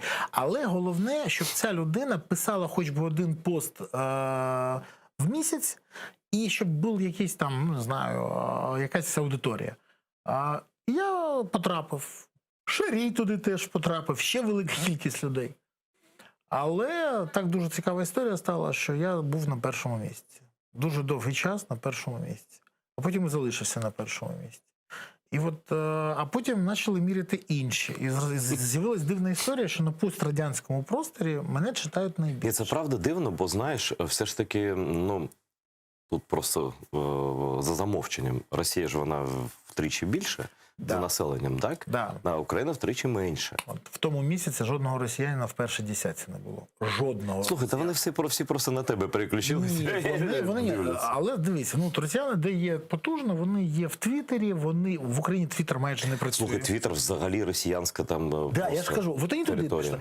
Дивіться, чому? Тому що гав і пішов в кусти. А тут написав, розлога, потужно, потім відповів, потім, ну і так далі. Скажи, будь ласка, все ж таки, на яку аудиторію ти пишеш, говориш більшою частиною? І яка мета твоя? Тобто місія твоя у будь-якій людині має бути місія? Так, да, я інформую людей та пояснюю їм, що відбувається насправді. Більше того, я даю аналітику. І головне, що я доношу інформацію до людей, які так звані, знаєш, 55+. Тому що ці люди, вони дуже важко сприймають інформацію, вони більше довіряють телебаченню, а от мені вдається до них достукатись. Я розмовляю з ними на мові, яку вони розуміють. Це не дуже заумно, але аналітично. Це не дуже заумні якісь тексти, але вони аналітичні, і я їм роз'яснюю, що дійсно відбувається. І твої тексти не занадто прості і не занадто складні. Але да, я хочу пояснити. Ну, наприклад, коли люди кажуть, а чому погано? От в нас ніколи не було дороги. Ну, взагалі не було, а тут президент побудував. Я їм поясню, це дуже гарно. Дороги класні, до речі, я щойно повернувся з Карпат. Це дуже гарно, що дорога є. Є три питання. По-перше, а що краще, побудувати було лікарні та закупити кислородні станції, чи побудувати дорогу? Мабуть, все ж таки це станції важливіше, тому що лікарні теж, тому що це рятування життя. Далі, а що краще, брати з ковідного фонду гроші та будувати? Чи брати з інших бюджетів кошти і будувати, а ковідний фонд не чіпати, тому що це потрібно для рятування життів? Треба не чіпати ковідний фонд, люди погоджуються. А далі, у всіх країнах, коли була проблемні часи, будували дороги. Це ж відверто. Ми ж не перші. По-перше, це зайнятість, так? Працевлаштування людей. Так, але не в тому навіть справа. В тому, що це запускає економіку. Але запускає американський досвід. Але коли? Коли бітум український, коли асфальт український, коли компанії виконують це українські, коли підряди отримують і субпідряди українські компанії. Хіба не наші будують? А дуже цікава історія. І турки, і китайці, і хто інше. А бітум взагалі майже весь білоруський. А те, що закупують... І ми починаємо і дивимось, а більшість грошей уходить взагалі з України. Потім ми дивимося, а дивись, це ж непогана історія була тільки що. Все гарно було, тільки чомусь виконання погане. І тут дивимось далі. А скажи мені, будь ласка, а скільки коштує кілометр дороги? І чому, коли кілометр дороги в Україні, то він коштує значно дорожче, ніж в Польщі, де виплачують європейську зарплатню? Це така пострадянська традиція. Чекай. І отут я повертаюся до того, що не все так гаразд, як хоче робити піарщик із Банкової або розповідати. І от люди змінюють точку зору саме завдяки таким, як я, і таких, я не один такий. Більше того, я ж не критикую владу, кажучи, все погане. Я кажу, що погане це і це, але коли є за що казати дякую, я владі дякую. А за що ти можеш подякувати? Ну, дивись, коли був прийнятий був законопроект, а став законом про добровольців, який забезпечує їх льготи, який забезпечує їх права. Це нещодавно це було. Це 1,5 роки тому. Це як переплутав з іншим. Це мій законопроект, який я пропонував, але трохи перероблений, і мій, і Дмитра Яроша. І ми не могли його протягнути 5 років через парламент. Кажу відверто. Зараз, коли його прийняли, я кажу дякую. Тобто в монобільшості все ж є якась рація? Це не монобільшість. Вони робили це задля того, щоб отримати деякі електоральні переваги. Найбільше. Ну, так про все можна казати. Ні, це дійсно, тому що вони десь... А Яроша запросили радником до головнокомандуючого Збройними силами. Яроша запросив радником головнокомандувача, тому що Ярош – це людина, яка знаходиться в середовищі саме військових зараз і отримує потрібну інформацію. Вони знайомі були з Залужним? Так. Тобто давно-давно. Так, це ж не нове знайомство. Саме тому, що все одно це крок такий був потужний. Інформаційно, принаймні, потужний. Я погоджуюсь. Більше того, я знаю, що Ярош саме там, на своєму місці. А що значить, просто вже ми згадали про Дмитра, його останні, один з останніх таких постів. Те, що треба готуватися? Те, що треба, він фактично оголосив таку передмобілізацію. Ні, це була дійсно заява про те, що мобілізація для ДУКу. І ДУК повинен зараз бути готовий до мобілізації, а також весь добровольський рух, який розуміється, що може бути в найближчий час. Це історія про те, що другий раз Росія не зможе на нас напасти, щоб ми цього не чекали. Ми зараз це чекаємо, і ми розуміємо, що дуже вирогідний це сценарій. Саме тому він попередив, що хлопці, готуємось, і це публічно було сказано, для того, щоб і росіяни зрозуміли, ми не сприймаємо вирогідність біля нуля. Ні. Ні.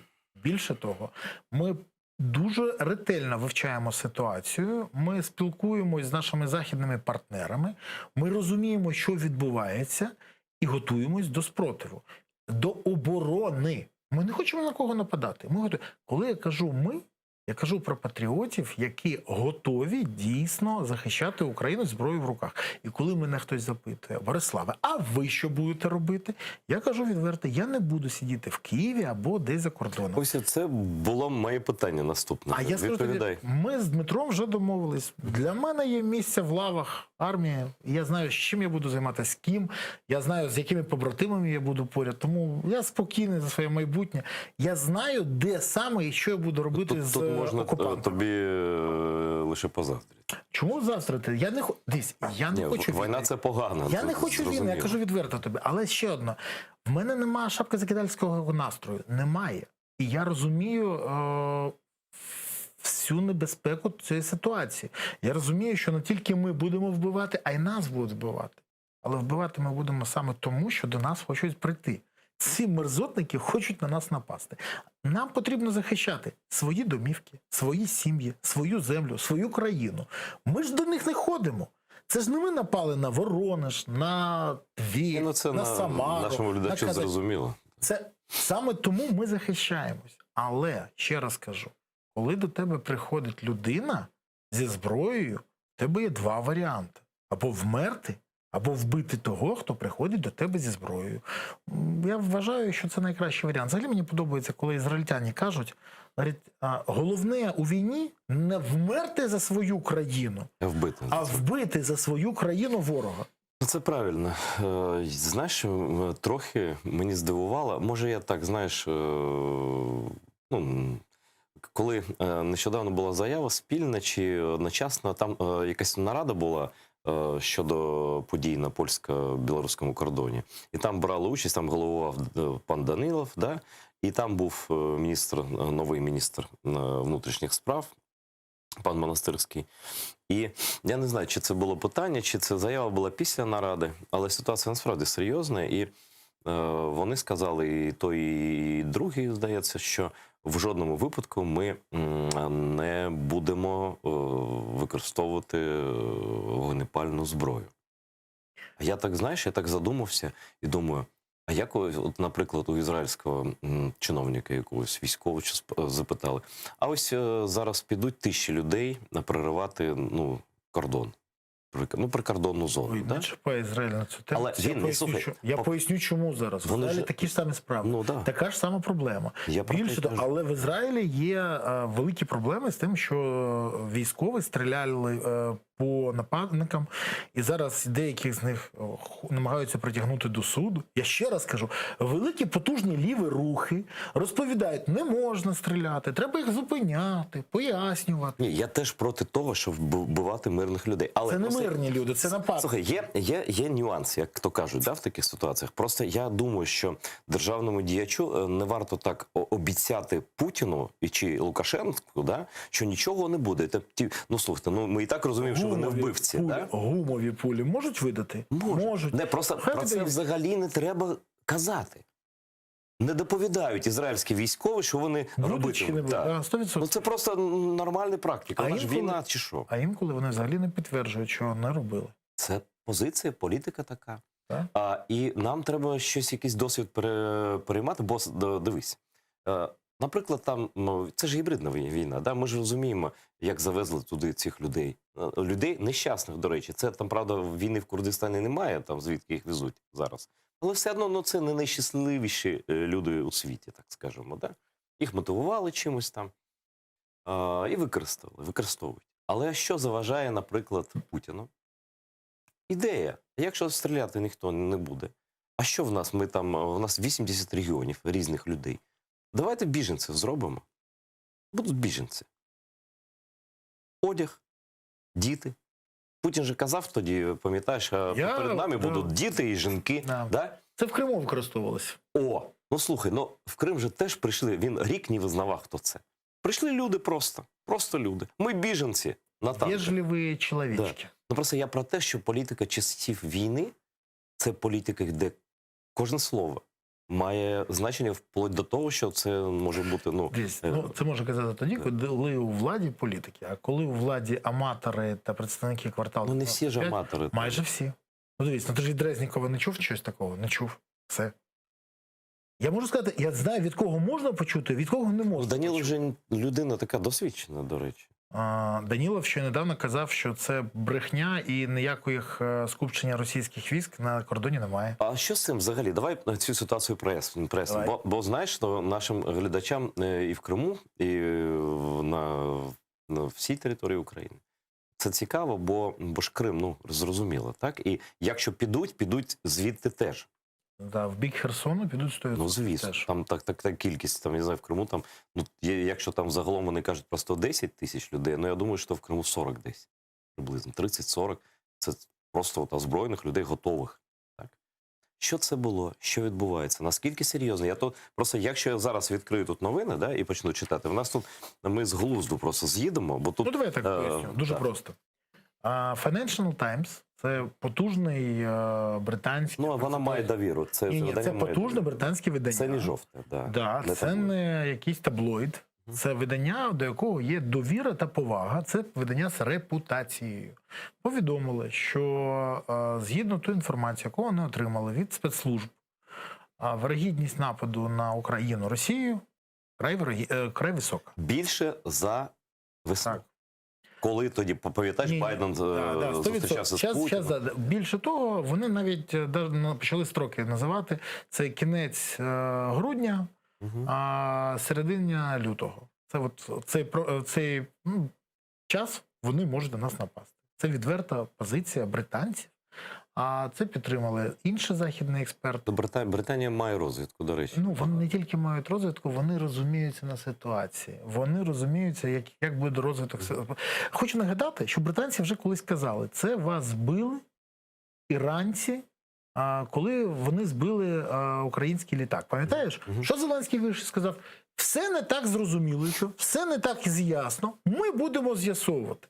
Йому дали тоді дані розвідки. Він це не сприйняв. Були ще інші рази, коли йому давали інформацію, він казав, ну, треба щось перевірити. Колись «Дзеркало тижня» писало про те, як він зустрічався з представниками Мі-6 в Лондоні, і вони йому пояснили, що Єрмак – це агент впливу ФСБ. Він і досі на це не хоче вірити. Це можна знайти. Це «Дзеркало тижня» писало. І він і досі довіряє цій людині. Бачиш, він довіряє собі, своєму оточенню, а не... А як ти пояснюєш іноземному ці розвідкам? факти, які один одному просто протиречать? Да? Які, що саме ці протиречать? призначення, хороші призначення в Генштаб, ну погоджуєшся, так? Ну, я не Нормальні бойові генерали, там, полковники. Да.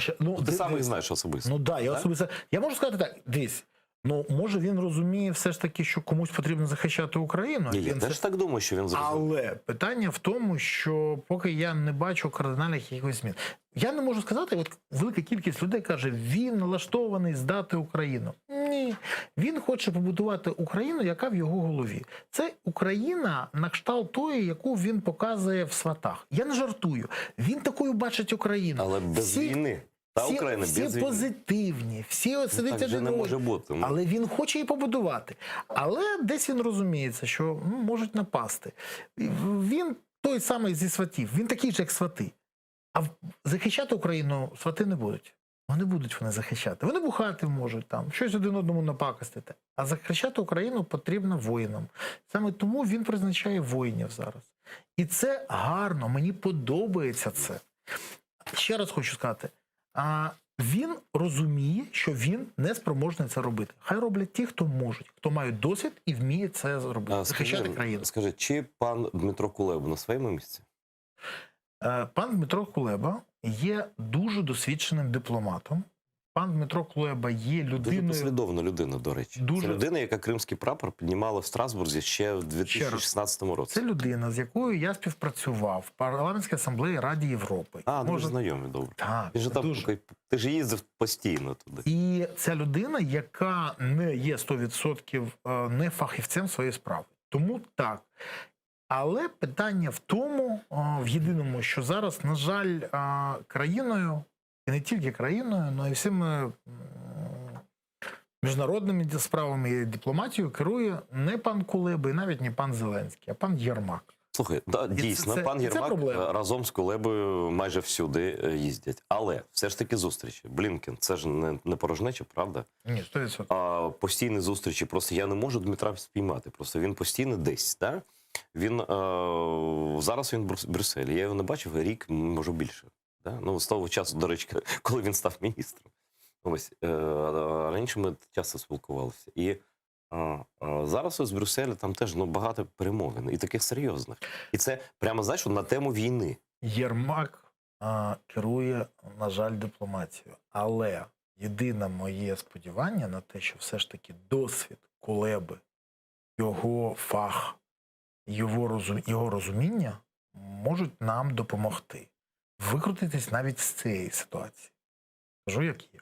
Ну, знаєш, мені здається, що Кулеба це таке, це класне призначення. Ну, Кулеба, я ж не сперечаюся, я ж кажу про це, що він на своєму місці. Питання в тому, що, на жаль, велика кількість питань, які могли би бути вирішитись на краще, з ними не все гаразд. Розумієш, от відверто кажу також, от у Порошенка був Клімкін, але Клімкін не був міністром, все вирішував Порошенко. Ну, от це всі знали. Клімкін був офіційною особою, тому що президент не може бути міністром. Бо він відповідає за Конституцією, відповідає тому що президент, міжнародному я ж не сперечаюсь з тобою. Тут трохи інше. У Зеленського нема Кулеби. Кулеба є у України, і це непогано. Але питання, що замість Зеленського вирішує все Єрмак. І так, саме все. Ну, все майже. Кажу, як є. Ну, а звідки в тебе такі дані? Джерела, давай джерела. Звідки джерела? Ну, як і всі журналісти, я можу не викривати свої джерела. Ну, коли потрібно, ти блогер, коли потрібно, журналіст. Коли потрібно, політик. Я да. тобі більше скажу, що я дуже ціную свої джерела і розумію, що втратити їх для мене буде вкрай погано. Ось сьогодні ти написав, я був трохи здивований, що за тобою там слідкують. Ну так. Точно? Так. Ти певен? Да. А навіщо? Ти ж все публічно пишеш. Ну джерела, може, цікаві? Ну от може, але я ж не буду зустрічатись зараз. От я кажу відверто, що саме мене попередили, що перестати зустрічатися з деякими людьми, тому щоб не наражати їх на небезпеку. Давай так, ну, нечекано, може, тема для тебе, але Київпост. Давай, чому не очікував? Ні, може, ти знаєш, просто я думаю, якщо ти все знаєш, може, це знаєш. Так. Я нічого не знаю, крім того, там у мене є люди знайомі, які там працюють. Вони для них теж то це було дуже неочікувано. Але потім вони стали згадувати про якісь випадки тиску. І сьогодні, до речі, цитати з редакторки чи заступниці редактора. Вони відкривають новий проєкт. Це я знаю. І, Або ти хочеш запитати про те, що тиск з боку пані Венедіктової? Там вона згадала прізвище Венедиктова і деяких депутатів від правлячої партії. Від «Слуги народу». Вона сказала від «Слуги». Від «Слуги народу», так. Да, це так і є. Дивись, на Банковій дуже нервово сприймають будь-яку критику. Особливо, якщо ця критика від таких видань, як «Київпост». Чому «Київпост»? «Київпост» – це маркове таке видання, це маркер. А для дипломатів, експатів, Посольств Сполучених Штатів і все інше. І все інше. Але ні, не тільки. Для міжнародних організацій, які працюють в Києві.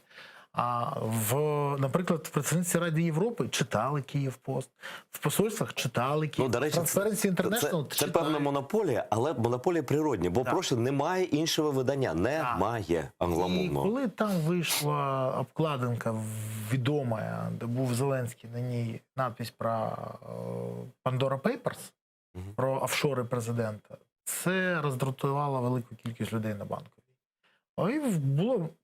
Скажімо так, мої джерела розповідають про те, що Ківану дали вибір. Або постраждає його бізнес, а він великий забудовник, один з найбільших в Україні. Або він позбудеться цього видання. Він вирішив таке зробити. Слухай, ну це така пошлость, вибач, це слово не перекладається жодною мовою. Це така пошлость. А все інше нормально? Скажи мені, будь ласка. Ну, дивись, давай відверто. Ну, ти ж бачиш, що вони будують зараз. Вони будують країну, який такий симулякр путінської Росії. Та ну не вийде тут такого навіть приблизно. Дивись, але вони намагаються це робити. Ну, напади на свободу слова. Ти ж бачиш ти історію з Мирославою Барчук. Пам'ятаєш, коли вона публічно сказала, що є тиск з боку Банкової? Ти бачив, що було в Укрексімбанці? Ти розумієш, що відбувається? Знаєш, що я бачу? Я бачу дуже слабку солідарність журналістів. Це окрема історія. Да. Почекай, це окрема історія. Як відомо, мухи окремо, котлета окремо. Але тут інше питання. Я бачу, що є системні нападки на свободу слова. Більше того, є намагання взяти під контроль всі ЗМІ, які критикують владу, і саме владу. І я це вже бачив. При Януковичі він таке ж саме будував. Але ми всі пам'ятаємо, чим це закінчилося. Значить, історія повторюється у вигляді фарсу. Ну, якщо так раз, брати. Да. Ну що, драма вже була. А третій раз для дебілів вже. Знаєш, третього разу не буде. Ну, слухай, ні. Ну, з одного боку, ти маєш рацію, і ти навів приклади, які всім загально відомі, так? Є ще один, це ж все забули. Що? Закон про медіа. Ну, він похований вже давно. Я роздрукував, я читав уважно, а потім... Але бумагу перевів папір. Ні, вони нам будуть намагатися його до кінця року, намагаються зараз протягнути. Більше того, ти не забувай, що Венеційська комісія рекомендувала його не приймати, тому що його треба виправити. Він дуже безтолковий, насправді. Вони коректно написали, треба зробити правки, уникнути деяких протиріч. Насамперед, це хлопці, викиньте його, забудьте про нього. Я теж так думаю. Да, але вони хочуть. І навіщо це робиться? Тому що через цей закон про медіа можна буде карати не тільки журналістів або ЗМІ, а навіть блогерів, які пишуть... До вас доберуться колись. От. Саме тому я читаю все, що має відношення до того. І коли є пряма загроза, я розумію, що це атака на свободу слова. Це намагання фактично цензурувати інформаційний простір. Знаєш, з одного боку, ти абсолютно правий. З іншого, я хочу подивитися на ситуацію. Я просто бачу, як Зеленського почали мочити. Медійно. Це правда.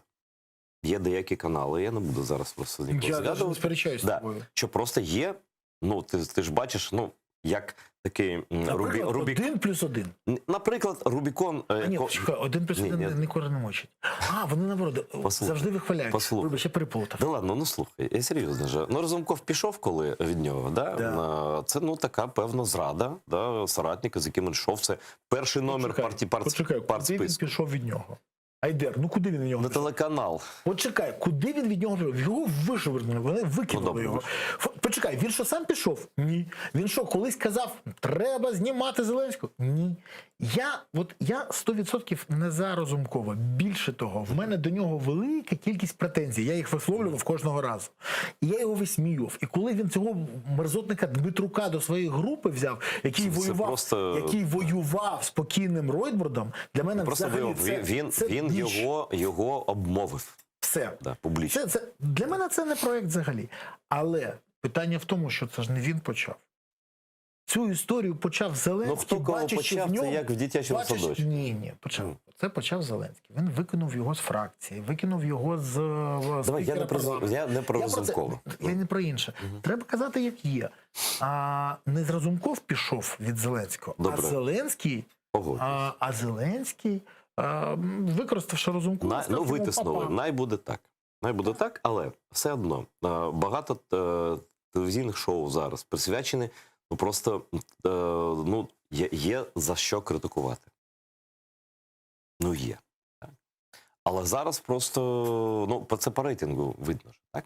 У нас рейтинг, погоджуєшся ти, що якби які помилки там не були, але якби адміністрація, Офіс Президента насправді контролював великі ЗМІ всі, так? Так він не контролює. Такого падіння рейтингу не було б. Так я ж кажу, він не контролює ЗМІ, він хоче зупинити. Та проблема не в тому ЗМІ. Дивись. Дивися. Я теж не люблю критику, але ж я віддаю отчет собі, що я не можу там її припинити.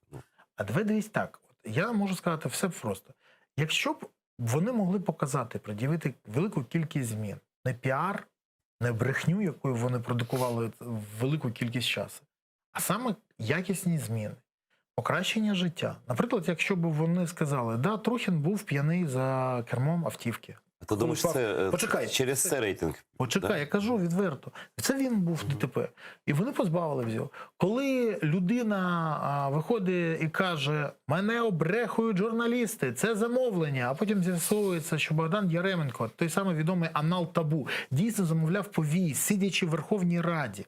І замовляючи повій, почекай, а його залишають у фракції. Це теж знижує. Там ще Ліза Богуцька. Ліза Богуцька. Завойською на... Дивися, там велика кількість людей. Навіщо вони Зеленського? Твої версії. Це кругова порука. Він не здає їх, вони не здають його. Дивись, це питання в тому, а кому вони потрібні? Кажи відверто, завтра перевибори. Кому потрібна Ліза Богуцька? Це буде питання влаштування на рівні районного центру. Яке районне? Вона і там не потрібна. Питання, кому потрібен буде, наприклад, той самий, хто там, Юрченко, або Гвалтівник Іванісов, або Богдан Анал Табу Яременко. Вони нікому не потрібні. І такий, як Брагар, кому потрібен буде. А це вчитель історії... Що? Брагар це хто? Брагар – це та людина, яка пропонувала всім пенсіонерам продавати своїх собак, щоб заплатити комунальні платіжки. А знаєш, чому його тримають? Це вчитель історії Зеленського, вчив його історії. Там є велика кількість історій, які взагалі на голову не налазять. Тобто банальне українське кумовство, скажи? Це не кумовство, це кругова порука. Це кругова порука. І вона нікуди не ділася. Більше того, ти ж розумієш, що, наприклад, Баканов не є фахівцем своєї справи. І ти розумієш, це що політичний керівник, політичний. Він не профі, звісно. Так, але можна було в СБУ, не можна назначати людину, яка не має жодного відношення, яка не контролює, тому що потім ми бачимо, як при ньому один заступник замовляє іншого заступника. Я відповім тобі. Давай. Ось пан Резніков, старший сержант. І що? При чому здесь? Згідно європейських традицій, традиції різні. Ні. В Америці переважно генерали. Ні, міністр, ще раз кажемо про Європу, кажемо зараз. З Європи це, будь ласочка, хай буде якась людина, яка не має відношення до армії. І це нормально. Загороднюк же не був теж не лейтенантом, не ким. Питання в іншому. Як людина може чи не може виконувати свої справи. Більше того, давай дивися. Наприклад, ми кажемо про те, що там когось призначили кудись. Це окрема історія. Коли ми бачимо, що в нас величезний зріст корупції, ми бачимо, що саме люди президента саботують обрання голови САП, спеціалізованої антикорупційної прокуратури. Саме вони не приходять на комісії, саме вони саботують і не дають. А американці кажуть, хлопці, що ви робите? Ви ж обіцяли боротися з корупцією. То як це повинно? Не працювати на мінус рейтинг президента? Чи коли президент каже, ну теж, всі лікарі будуть отримувати 25 тисяч гривень вже з наступного року. А в наступному році ніхто це не отримує, але він каже, в наступному 2022-му вони отримують 20 тисяч гривень. Я про це сьогодні читав. І знаєш, коли Зеленського, вибач, називають диктатором, я сміюсь.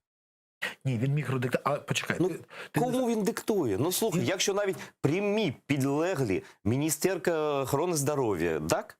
Я просто вже прізвищ не знаю. Ляшко, ні, там да? Ляшко, там він міністр, все ж таки. Вибачте, я просто не встигаю. До нього був Степанов, до нього був Ємець, а той самий Ємець, який сказав, що всі помруть. А знаєш, всі помруть. Обов'язково. Дивись, питання в тому, що чи повинен був впасти рейтинг у Зеленського? Так, він в будь-кого впаде. Але в нього була можливість провести велику кількість реформ, яка б попливала на зміни в країні. Ми пам'ятаємо історію реформ в Польщі.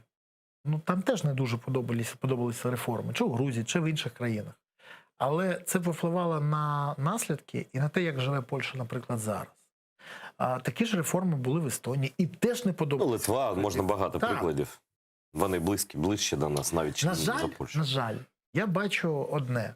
Він не використав час і можливості для того, щоб змінити Україну на краще, а використав їх для того, щоб грати у керівника країни. Грати, не виконувати. Слухай, тільки півтерміну. Він має шанс? Все. Ні. Чому все? Немає. Дивись. А ти, коли Порошенко був півтерміну, ти теж думав, що я все? не казав не все, я казав інше. Коли у Порошенка пройшло півтерміну, я можу сказати, я тоді казав про те, що є проблеми. Ти ж його критикував, я ж кажу, є проблеми. І більше того, я сказав, що якщо Порошенко не змінить риторику, якщо Порошенко не змінить кадрову політику, якщо Порошенко не зробить це, він не побереться. І це я казав теж на пів свого строку. І я казав правий. Я тут більше скажу. Вибач, але в мене є свідок, я публічно про це можу сказати, у 2018 році, коли Юлія Володимирівна малювали 21%, а в неї був тоді 21%, вона була на першому місці. Угу. Я разом, Ігор Луценко це бачив, ще декілька депутатів. Я спілкувався з Юлією Володимирівною, яку всі вже вважали президентом. Я ж бачив, як я до неї відносилась. Я їй тоді сказав, ще раз, Юлія Володимирівна, дивіться, у вас проблема тут, тут, тут і тут. Те, що ви робите тут, це взагалі популізм. Якщо ви це і це не зміните, ви не виграєте не те, що вибори, ви не вийдете в другий тур. Угу. Вона дуже образилась тоді. А зараз? Нормально спілкуємося, але вона пам'ятає це. Вона людина, яка пам'ятає завжди таке. Але питання в тому, що це не тому, що я такий розумний. Це тому, що я завжди займаюся аналізом. І я тоді аналізував, що відбувається. І зараз я аналізую. І можу сказати, що Зеленський може вже забути про другий термін. Добре, як цей термін? Більше того, я б на його місці обрав би два варіанти. Або він повинен зараз опікуватись питаннями майбутнього України для того, щоб не так ганебно війти в історію. Так, це дуже важливо. Або тобто започаткувати щось таке, що буде продовжено. Не якісь там президентські університети, на якому розпилюють вже гроші, або там мільярд дерев, які не будуть посаджені. Ми можемо подивитися, я тобі пораджу, зайди на «Зелену Україну», подивись, як там висаджують дерева, а потім зайди вночі. Вони вночі висаджують. Там алгоритм прописали, що воно додавало. Ну, таке Потьомкінські дерева ніхто не відміняв. Так от, я моніторю все це. Телебачення, воно таке. Да. Так от. Або інший варіант. Йому треба домовлятися зі всіма, щоб його не чіпали, коли він піде. Тому що те, що зараз він накоїв, він фактично собі на строк вже з усіма це з олігархами, з усіма. А навіщо йому олігархи? Олігархами він... я чув, що Ахметов почав воювати. Я «Українську правду» прочитав і почав війну проти Зеленського. Те, що Ахметов зараз агресивно проводить по відношенню до Зеленського, я не перечаюся. Чи це нормально? Зеленський все ж таки президент країни, обраний. І вибрав за 2 роки. Коломойський його облизує. І все гаразд. Дивись, тут такий дуже цікавий паритет. Це про що кажуть? Що або є якісь відношення, або щось інше. І я бачу, що велика кількість людей зараз розуміються на іншому. Зеленський не переобереться чесно. Не можна чесно буде переобратися йому. Не тому, що він неспроможний, ще щось. Тому, що він вже скоїв стільки поганого. Ну, в Україні чесні І вибори. розчарував. Дивись, чесні вибори я бачив коли це було? 24-го, чи коли було? А, ні, 31 жовтня я бачив ці чесні вибори. Коли купували голоси Ти на місцеві участках. маєш на увазі? Які місцеві? Це вибори в Верховну Раду, депутатів. До вибори були. 31 жовтня. Я бачив, як це відбувається. Скупівля голосів, чернуха, дублікати цих кандидатів. Я це бачив сам власно. Більше того, я бачив, що відбувається, які фальсифікації. А не СБУ, а не МВС жодного руху не робила, щоб це цьому заважити. Взагалі. Тому не треба розповідати. Все змінилось. Більше того, коли затримують прямо на участку людину, яка купує голоси, і яка розплачується, і це на відео, а поліція не втручається, про що це кажеться? Що хтось згори дав команду.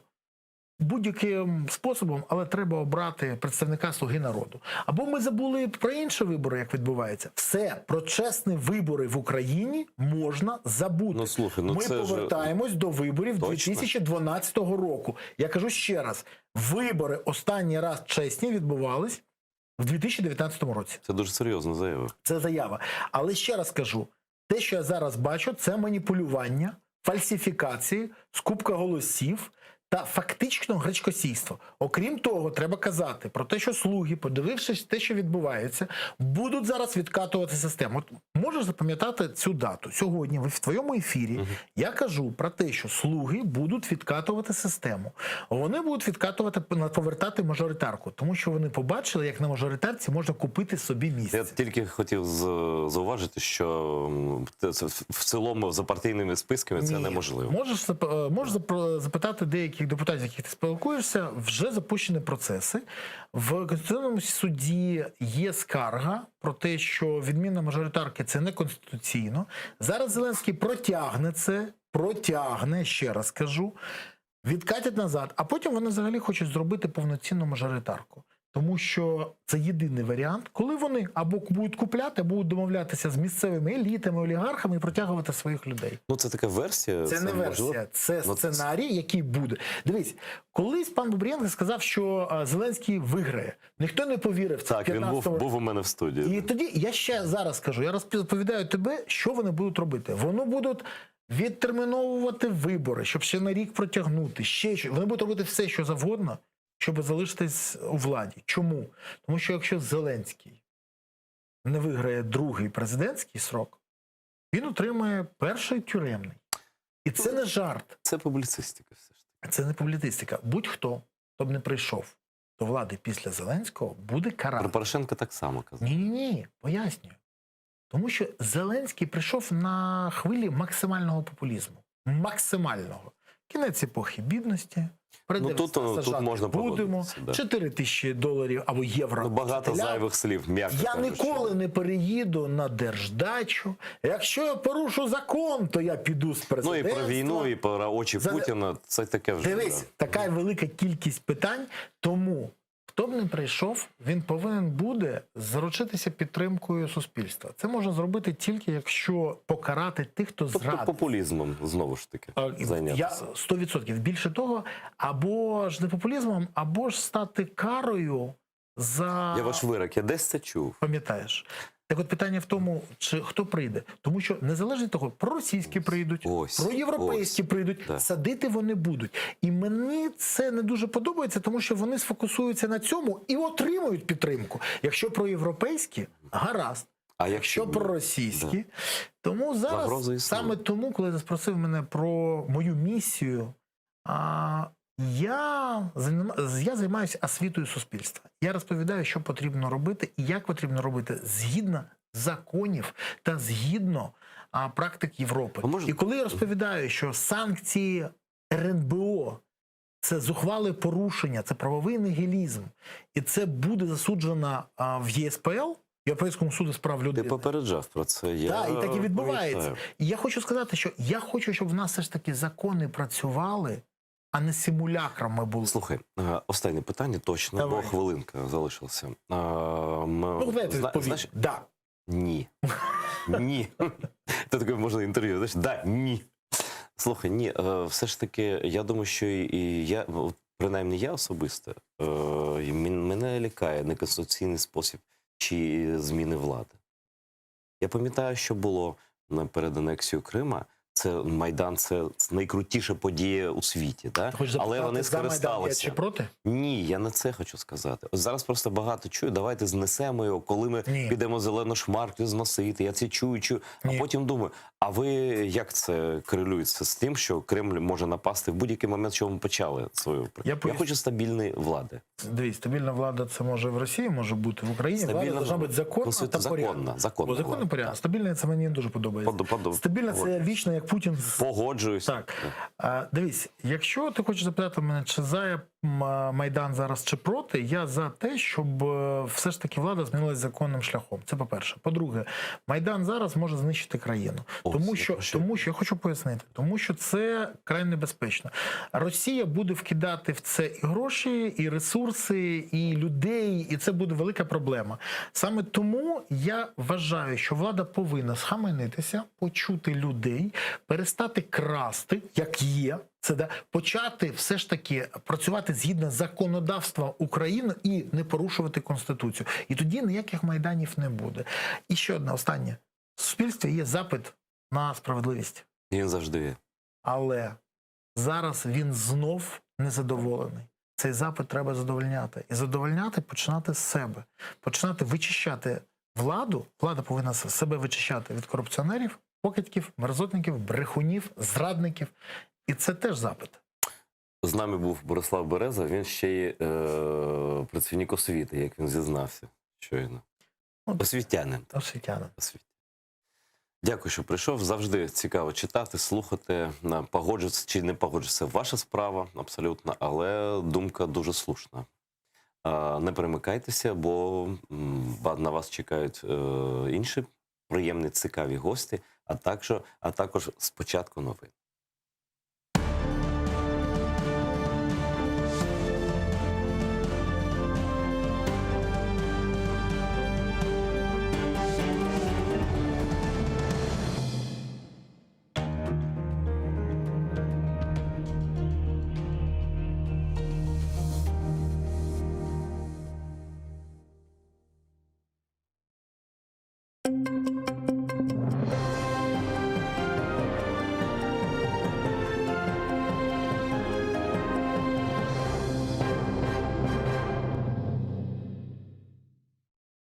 Захист Нарімана Джеляла подав касаційну скаргу на рішення окупаційного Київського районного суду Сімферополя на арешт першого заступника голови Меджлісу. Адвокати також оскаржили ухвалу судді окупаційного Верховного суду Криму про призначення судового засідання апеляційної інстанції у закритому режимі.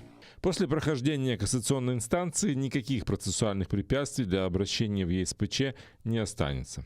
6 вересня окупаційний Київський райсуд Сімферополя обрав Наріману Джелялу запобіжний захід у вигляді тримання під вартою. Окупанти затримали першого заступника голови Меджлісу 4 вересня. Разом із братами Асаном та Азізом Ахтемовими їх звинуватили у диверсії на газопроводі у селі Перевальне під Сімферополем. 5 хвилин на оскарження. Окупаційний Верховний суд Криму розглянув апеляційні скарги 7 кримських татар, яких затримали біля будівлі окупаційного ФСБ у Сімферополі 4 вересня. Раніше Сімферопольський окупаційний суд, визнавши їх винними у порушенні карантинних обмежень, призначив штрафи від 5 до 30 тисяч рублів. Захист вимагав виключити низку так званих доказів, долучених до справи у першій інстанції. Серед них пояснення свідків, які не мали відношення до справи та були складені окупаційною поліцією з грубими порушеннями. Окупаційний суд жодного аргументу захисту до уваги не брав, лише зачитав заздалегідь підготовлені рішення. Захист планує звертатися до Європейського суду з прав людини. Кажуть, у російських судах справедливості немає. Суд прошел в течение 5 минут. Уже все запланировано, все написано. И оставили все по существу, 10 тысяч как штраф был, так и оставили. Мы хотя сказали, не согласны с решением этим, потому что это несправедливо, говорят. Но несмотря на это, И защитники говорили про это, говорит, и мы вот свое, но судья все равно решил инстанция первой степени оставить в силе. Судья абсолютно не хотела разбираться в сути вопроса, хотя это апелляция, это жалоба, но она абсолютно не хотела разбираться в сути вопроса и оставила без изменений решение. Я не перестаю удивляться, хотя говорят, удивляться уже ничему не надо. Вот. Всегда хочется справедливости, всегда желаешь, вот-вот она когда-то наступит, но неизвестно, где этот свет в конце тоннеля. Так что наша надежда только Всевышний Аллах. Привлечение людей к ответственности за так называемое нарушение режима повышенной готовности является давлением за переживания крымских татар друг о друге, за сплоченность крымских татар друг с другом, за солидарность, которую крымские татары проявляют друг к другу в трудных ситуациях, не остаются друг от друга в стороне, а пытаются поддерживать, поскольку крымские татары – это мусульмане, и у нас оно заложено с молоком материнства переживать о своих знакомых, родственниках, о своих соотечественниках, единоверцах. 4 вересня біля будівлі окупаційного управління ФСБ силовики затримали 58 людей. Вони прийшли, щоб дізнатися про долю викрадених Нарімана Джеляла та братів Азіза та Асана Ахтемових. Усіх відвезли до окупаційних відділків поліції. 2 кримських татар звинуватили у непокорі окупаційним поліціянтам, а решту у нібито порушенні карантинних обмежень. На усіх склали адмінпротоколи, а 50 людей уже отримали штрафи від 5 до 30 тисяч рублів. Окупанти накрили важкою артилерією Невельське. Пошкоджено 2 медичні автівки, важко поранено водія-санітара. За повідомленням штабу Об'єднаних сил, він зараз у шпиталі. По околицях Невельського били зі 120-х мінометів та ствольної 122-мм артилерії. Пошкоджено житлові помешкання, обійшлося без втрат серед цивільних. Важким 152-м калібром окупанти гатили неподалік Оріхового Донецького. 82-ми та 120-ми мінометами били по оборонцях Золотого 4, Новоолександрівки та Кримського. Неподалік Чермалика ворог двічі задіяв протитанкові ракетні комплекси, а поблизу Причепилівки закидали заборонені протипіхотні міни. Українські захисники відкривали вогонь у відповідь, не застосовуючи заборонене мінськими домовленостями озброєння, та змусили противника припинити обстріли. Завдяки зусиллям українських воїнів рубежі наших підрозділів залишилися незмінними. Впродовж поточної доби, 15 листопада, з боку російсько-окупаційних військ порушень режиму припинення вогню не зафіксовано. Підрозділи Об'єднаних сил тримають ситуацію під контролем та продовжують виконувати визначені завдання з відсічі і стримування збройної агресії Російської Федерації. Скупчення військ біля українського кордону дозволяє Росії швидко перейти у наступ. Про це заявив генеральний секретар НАТО Єнс Столтенберг за підсумками зустрічі з міністром закордонних справ України Дмитром Кулебою у Брюсселі. Столтенберг наголосив, що Москва скупчує своїх армійців та техніку, наче на початку цього року. Від Москви Альянс вимагає діяти прозоро. Ми бачимо незвичайну концентрацію військ, і ми знаємо, що Росія була готова використати такий військовий потенціал, перш ніж вести агресивні дії проти України, і це частково сили поблизу кордону Росії та України, але також частково війська, які знаходяться на території України, в Криму, який незаконно анексований, та на сході України. Це військове нарощування зменшує час між прийняттям рішення в Росії до агресії проти України.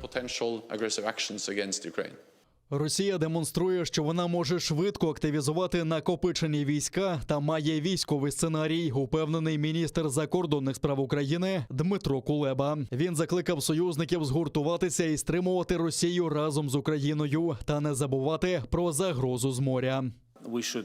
always remember about Ми маємо завжди пам'ятати про вкрай напружену і небезпечну ситуацію в Чорноморському регіоні. Ми маємо заохочувати чорноморських союзників до тіснішої співпраці з Україною, Грузією та Молдовою щодо військової співпраці у Чорноморському регіоні та об'єднання зусиль у Чорному морі між НАТО та тими, хто не є у складі альянсу. Це було б надзвичайно доречно та корисно. is something that would be extremely timely and helpful.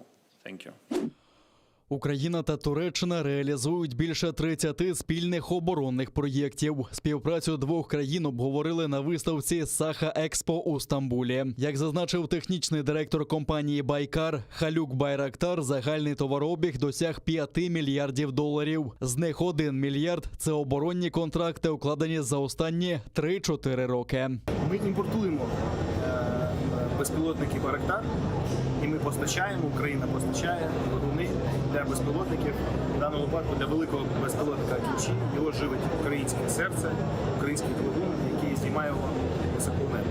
Тому, безумовно, що ця співпраця, вона дає підстави розширювати.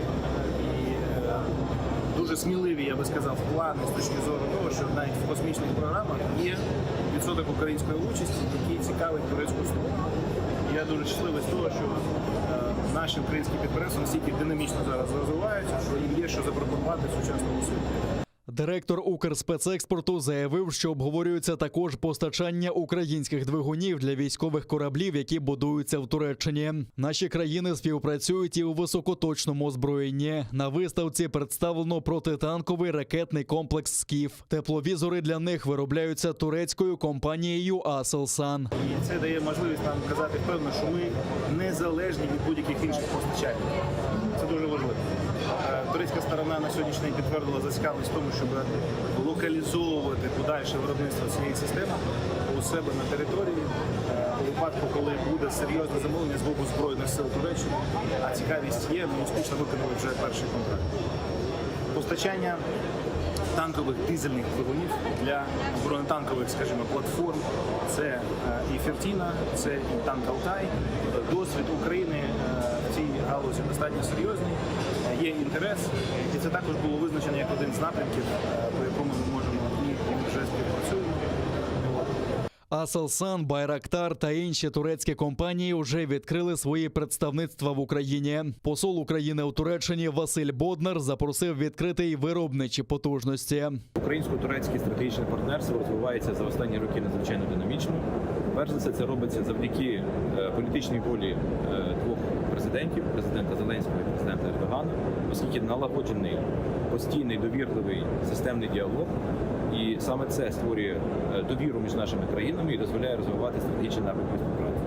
В практичному вимірі локомотивом двосторонньої співпраці є військово-технічне співробітництво між оборонними підприємствами. Причому надзвичайно важливим елементом є те, що ми не конкуруємо один з одним, а взаємодоповнюємо. Ще один українсько-турецький оборонний контракт укладено на Саха Експо. Компанія «Байкар» замовила в українського державного підприємства «Івченко Прогрес» реактивні двигуни для безпілотників.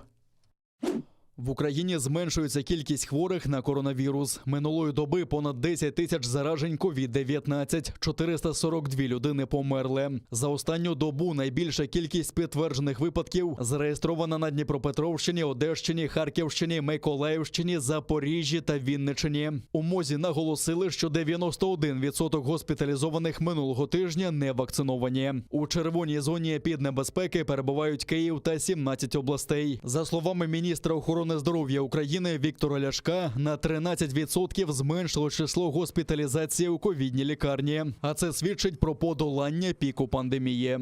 Стабілізація рівня госпіталізацій є першим позитивним сигналом проходження піку захворюваності та початку розвантаження медичної системи України. Проте це ще не перемога над вірусом. Кількість випадків захворювання та рівні госпіталізації перебувають на досить великих значеннях. Тому потрібно продовжувати нарощувати темпи вакцинації та дотримуватись карантинних обмежень. Тим часом в країні вакциновані першою дозою вакцини 39% українців. Цілком вакцинованих трохи менше – 28%. Найбільша частка вакцинованих принаймні однією дозою в місті Києві – 61%. У Київській області вже майже 50% і 46% в Полтавській області. Найбільше вакцинували за минулий тиждень у місті Києві, в Київській, Дніпропетровській і Черкаській областях. Серед аутсайдерів знову Закарпатська, Чернівецька, Донецька та Кіровоградській області. А в окупованому Криму продовжують фіксувати рекорди. 1210 нових випадків COVID-19 за минулу добу. 24 людини померли. Тим часом окупаційний Кримстат опублікував шокуючі дані про смертність на півострові. За 8 місяців цього року смертність в окупованому Криму збільшилася майже удвічі у порівнянні з минулим роком. За січень-серпень 2021 року в окупованому Криму народились майже 12 тисяч немовлят. Померло майже 22 тисячі людей. Тиснява та зламані огорожі. Мігранти з Близького Сходу та Африки почали штурм переходу Брузьгі-Кузніца на білорусько-польському кордоні. Велика колона у супроводі білоруських силовиків зранку вийшла зі стихійного табору у бік польського кордону. Ставили намети, палили багаття, димом від них оповило КПП. Потім мігранти влаштували тисняву та знесли частину огорожі. За даними польських прикордонників, за минулу добу зафіксовано 118 спроб нелегального перетину кордону з боку Білорусі. З початку листопада зафіксовано понад 5 тисяч таких спроб. З самого ранку на прикордонному переході Кузниця з білоруської сторони збираються нелегальні мігранти. До них приєднуються нові групи, які досі розташовувалися поблизу кордону.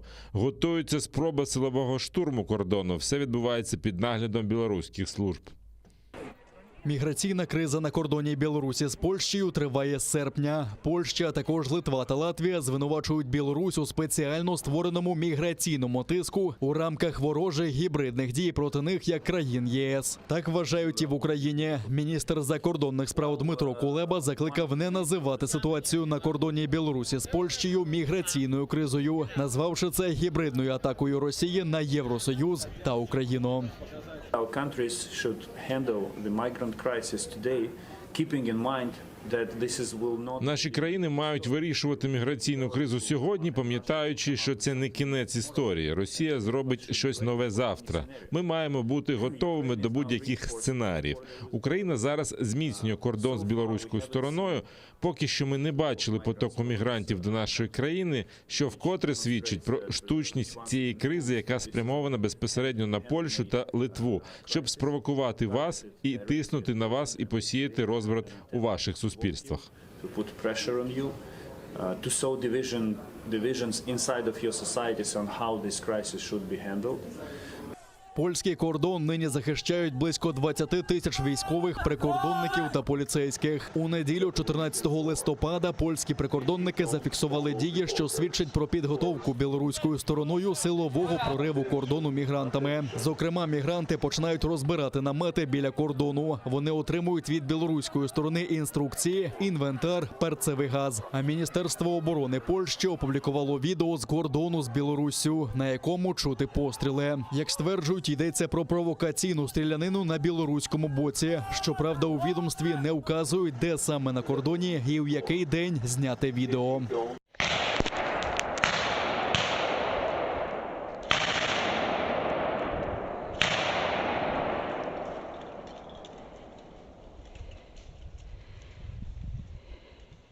Польща, Литва та Латвія вже звернулися до НАТО з проханням про екстрене засідання. Подібні консультації потрібні, якщо під загрозою перебуває територіальна цілісність та політична незалежність держави. Туреччина заборонила громадянам Сирії, Ємену та Іраку купувати квитки на літаки з Туреччини до Мінська. Це сталося після того, як Євросоюз звинуватив її авіакомпанію Turkish Airlines у сприянні кризі. Тим часом міністри закордонних справ країн Європейського Союзу затвердили критерії нових санкцій, які запроваджуються щодо осіб та організацій, пов'язаних зі створенням міграційної кризи на кордоні Білорусі та Польщі.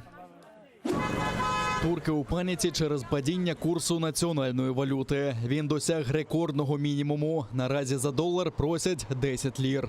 Це зачіпає все від А до Я. Все, що ми бачимо, їмо, п'ємо. Коротше кажучи, турецька ліра розтанула як олія і втекла в море.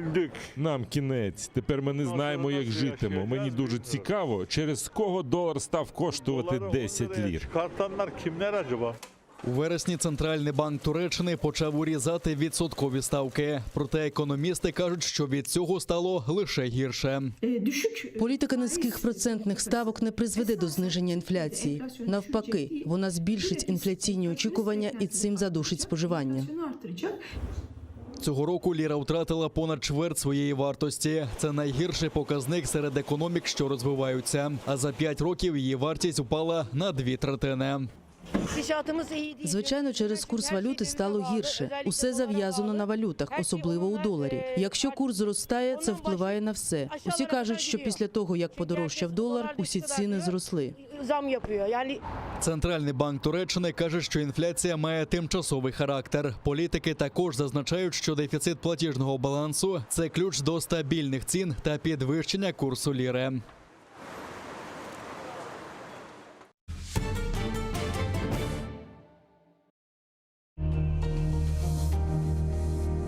Ізраїльські вчені створили унікальний засіб, що містить природні інгредієнти.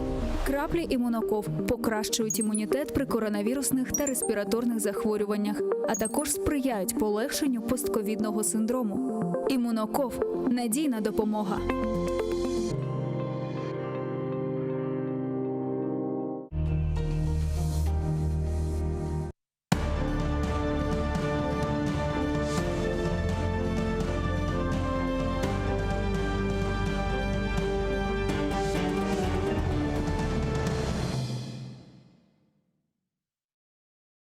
Селям алейкум, хайрлы шамлар, сайгыла ТР телеканалының телесерджілері бүгін информацион программасына сейретесіңіз. Студияда сізлер үшін мен Гүлсум Халилова чалшам. Ве невбеттекі бөлікіні біз Қырым татар тілінде алып барамыз. Ве жанлы яйында чалышқанымызны да бір керде текрарламаға істер едім. Біз YouTube сайфемізге де жанлы шекілде бізім яйынларымызны көстермектеміз. О себептен YouTube сайфемізге абоне олыңыз ве анда біздің жанлы şekilde seyretiniz. Hem de eğer ki programmalarımızı canlı seyretmege imkanınız olmasa sonradan anda biz programmalarımızı tekrarlarını yükleyimiz. Bu programmalarımızın tamamıyla anda bakabilirsiniz ve çıkan meraklı kısımlarını da anda böyle kısım yüklemektemiz. Bunun beraberlikte bizim stüdyamızda telefon açmağa da imkanınız var. 067 63 46 130 Viber vasıtasıyla bunu bedava şekilde gerçekleştirebilirsiniz ya da Skype adresimizde kullanınız atr.tv. Buyurunuz bizge telefon açınız, sizin sesiniz bizler için çok mühim. Sevgili arkadaşlar, men siz stüdyamızga teşrif buyurgan musafirimizni taqdim etmekten memnunum. Bu Kırım Tatar Milli Meclis azası, Milli Hareket iştirakçısı Riza Gaşevkiyev. Selamun aleyküm, hoş geldiniz Riza ağa. Çoktan görüşmedik, 1,5 hafta oldu.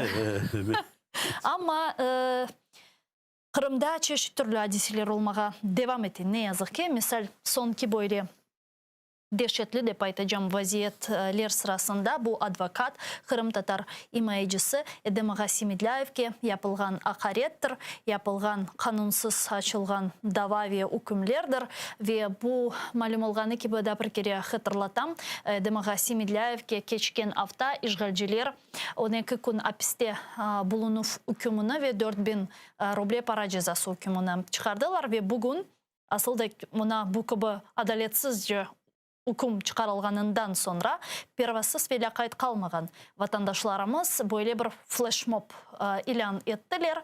Edem Semidlayev'e serbestlik, Edem Semidlayev'e azatlık degen flash mob ve herkes bu flash mobda iştirak edebilir. Sadece işte Edem Ağa Semidlayev'in fotografiyasını almağa mümkün. Anda Edem Semidlayev'e azatlık degen böyle bir ibareni yazasınız ve flash mobda iştirak etmek için bu gibi fotografiyanı hashtag ile içtimai ağlarda yerleştirme imkanı var. Misal olarak men bir kaçda evvelsi bu yayından evvel Rifat Ağa Çubarov'nun Milli Meclis reisimizin de bu gibi flash mob'a koşulganını gördüm, o'zining Facebook sayfasında foto yerleştirdi. O sebepten saygılı arkadaşlar, siz de pervasız ve kayıt kalmanız. Kırım Tatar siyasi mabuslarımızdan korçalagan imayecimiz Edem Gasimidlayev bugün bizim destekimizge muhtaçtır. İhtiyacı var buna. Destek göstergenimizni is etmege keliniz koşulayıq beraber bu flash mobqa rizağı. Bu meseleden başlar ekende subyetimizden nasıl düşünüyorsunuz? Bunu advokatlarga yapılgan böyle baskılar. Ne maksat ne yapılan?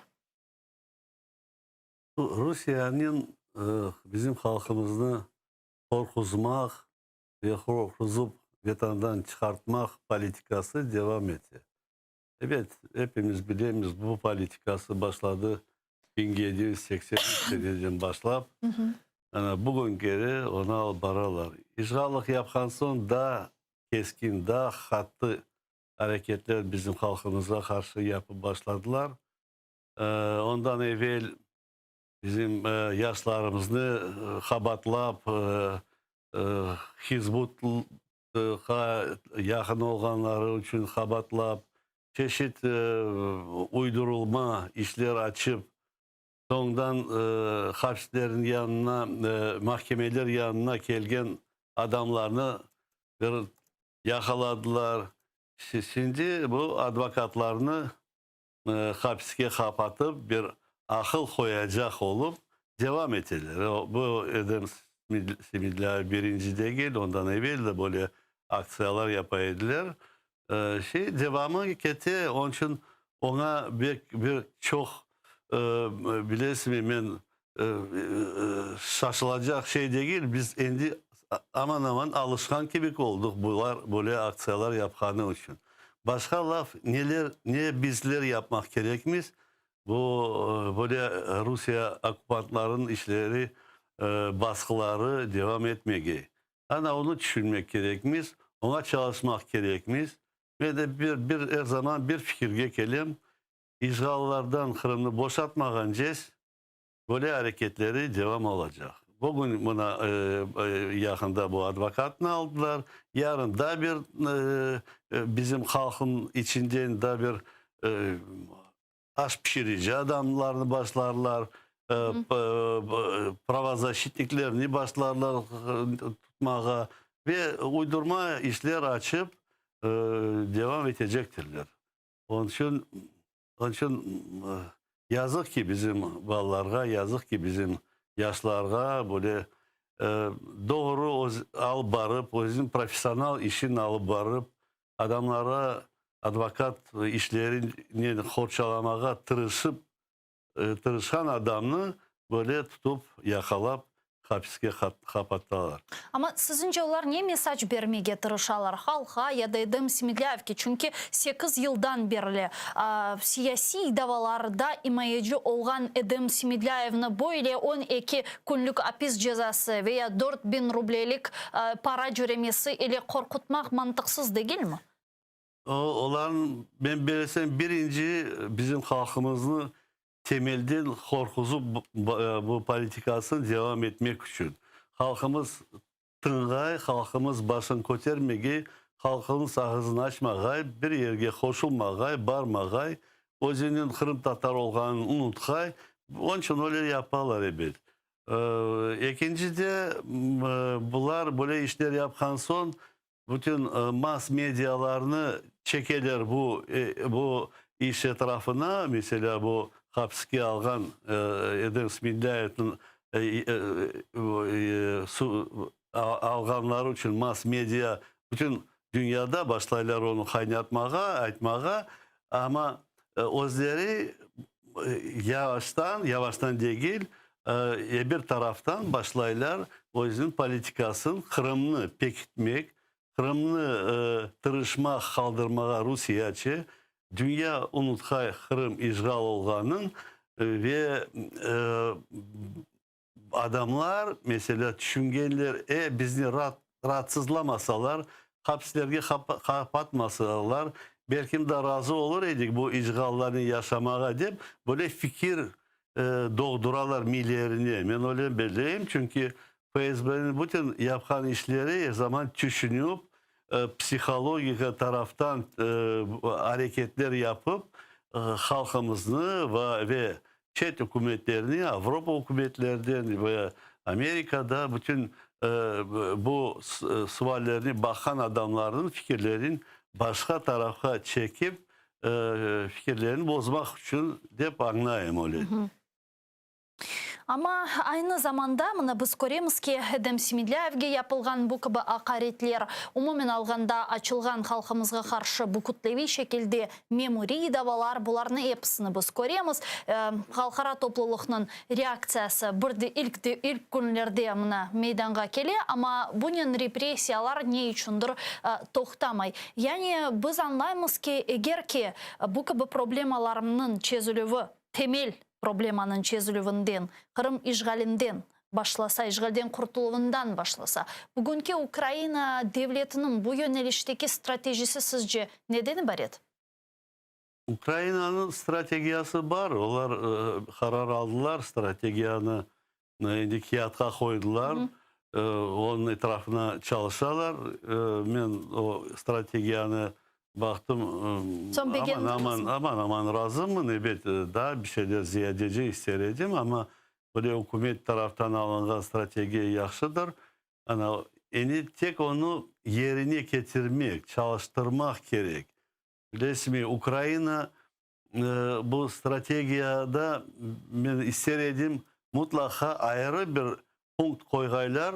Kırım Tatar halkına mutlaka nasyonel teritoriyal avtonomiya verilmesinin kanununu çıkarmaya ve bunu koyup bu stratejiye yazıp onun etrafına çalıştırıp Verkhovny Rada'ya çıkartıp bu kanunu mutlaka almak gerekler ve gerek anayasasına gerek değişmeler yapmak gerekler. Bu da bir stratejik bir yoldur. Ben bilesmi tekmedeki çok ekspertler böyle laf etkende meclis azaları herkes aytarlar. Evet, bu avtonomiya verilse o da bir güçlü silah olur idi. Tek Ukrayna'nın koluna değil, bütün Avrupa dünyanın koluna olur idi. Bir yeni silah. Yani bir bu silahtan başlar ediler baskınlık yapmaya Rusya'ya. Çünkü Tamur halkının hükümet avtonomiyasını korçalamaya onlar mutlaka özlerinin algan deklarasyyalarına dayanıp korçalamak için daha büyük bir hareketler Rusya'ya karşı yapmak gerekli de böyle umut ediyorum. Mına sizden evvel bizim studiyamızga İlmiye Umerov bağlangan edi, meslektaşınız ve onun degenine göre Ukrayna demek devletinin böyle bir tendensiyani gözley, demek bir prezident hükümetke kelgeni vakit, devletinin yolbaşçılıkka kelgeni vakit ilk 2 yıl Kırım Tatarlarının kim olganını anlamak için masraf etti bu 2 yılını. Sonra 2. yıl aslında bizlerge vadeler berileceği muhtariyet olsun ve ilahri ama endi kabul edilebileceği vakit bir kanunun endi reyler yetmey. Sesler yetmey ve ya yetmegenini ayta ya da reyge çıkarganı vakit o reyler berilmey yeterince gerek olganı kadar. Siz böyle tendensiyani gözleysiniz mi? Yani razısınız mı böyle fikirden? Bilesmi o böyle bir chatten bir analiz yapkan son öyle düşünmek mümkün böyle rey toplamaz. Evet, prezident özünün komandasından belki rey toplamaz. Ama biz unutmayıq, Avropa Solidarność fraksiyası da bu kanunga koşulur mutlaka. Onlar çetke kalmazlar. Onun için bu taraftan Golos fraksiyası da koşulur. Bazı внефракционный adamlar da koşulurlar.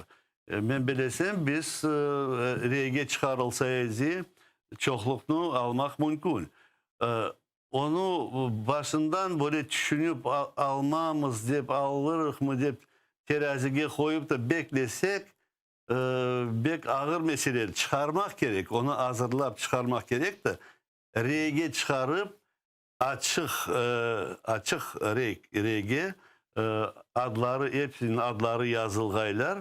Bütün Avrupa, bütün dünya korgeyler. Qaysı yolga Ukrayna ketecek ola?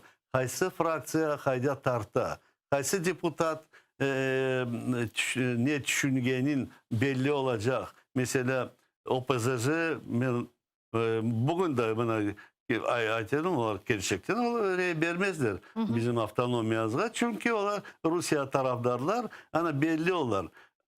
OPZJ kol tutmazlar.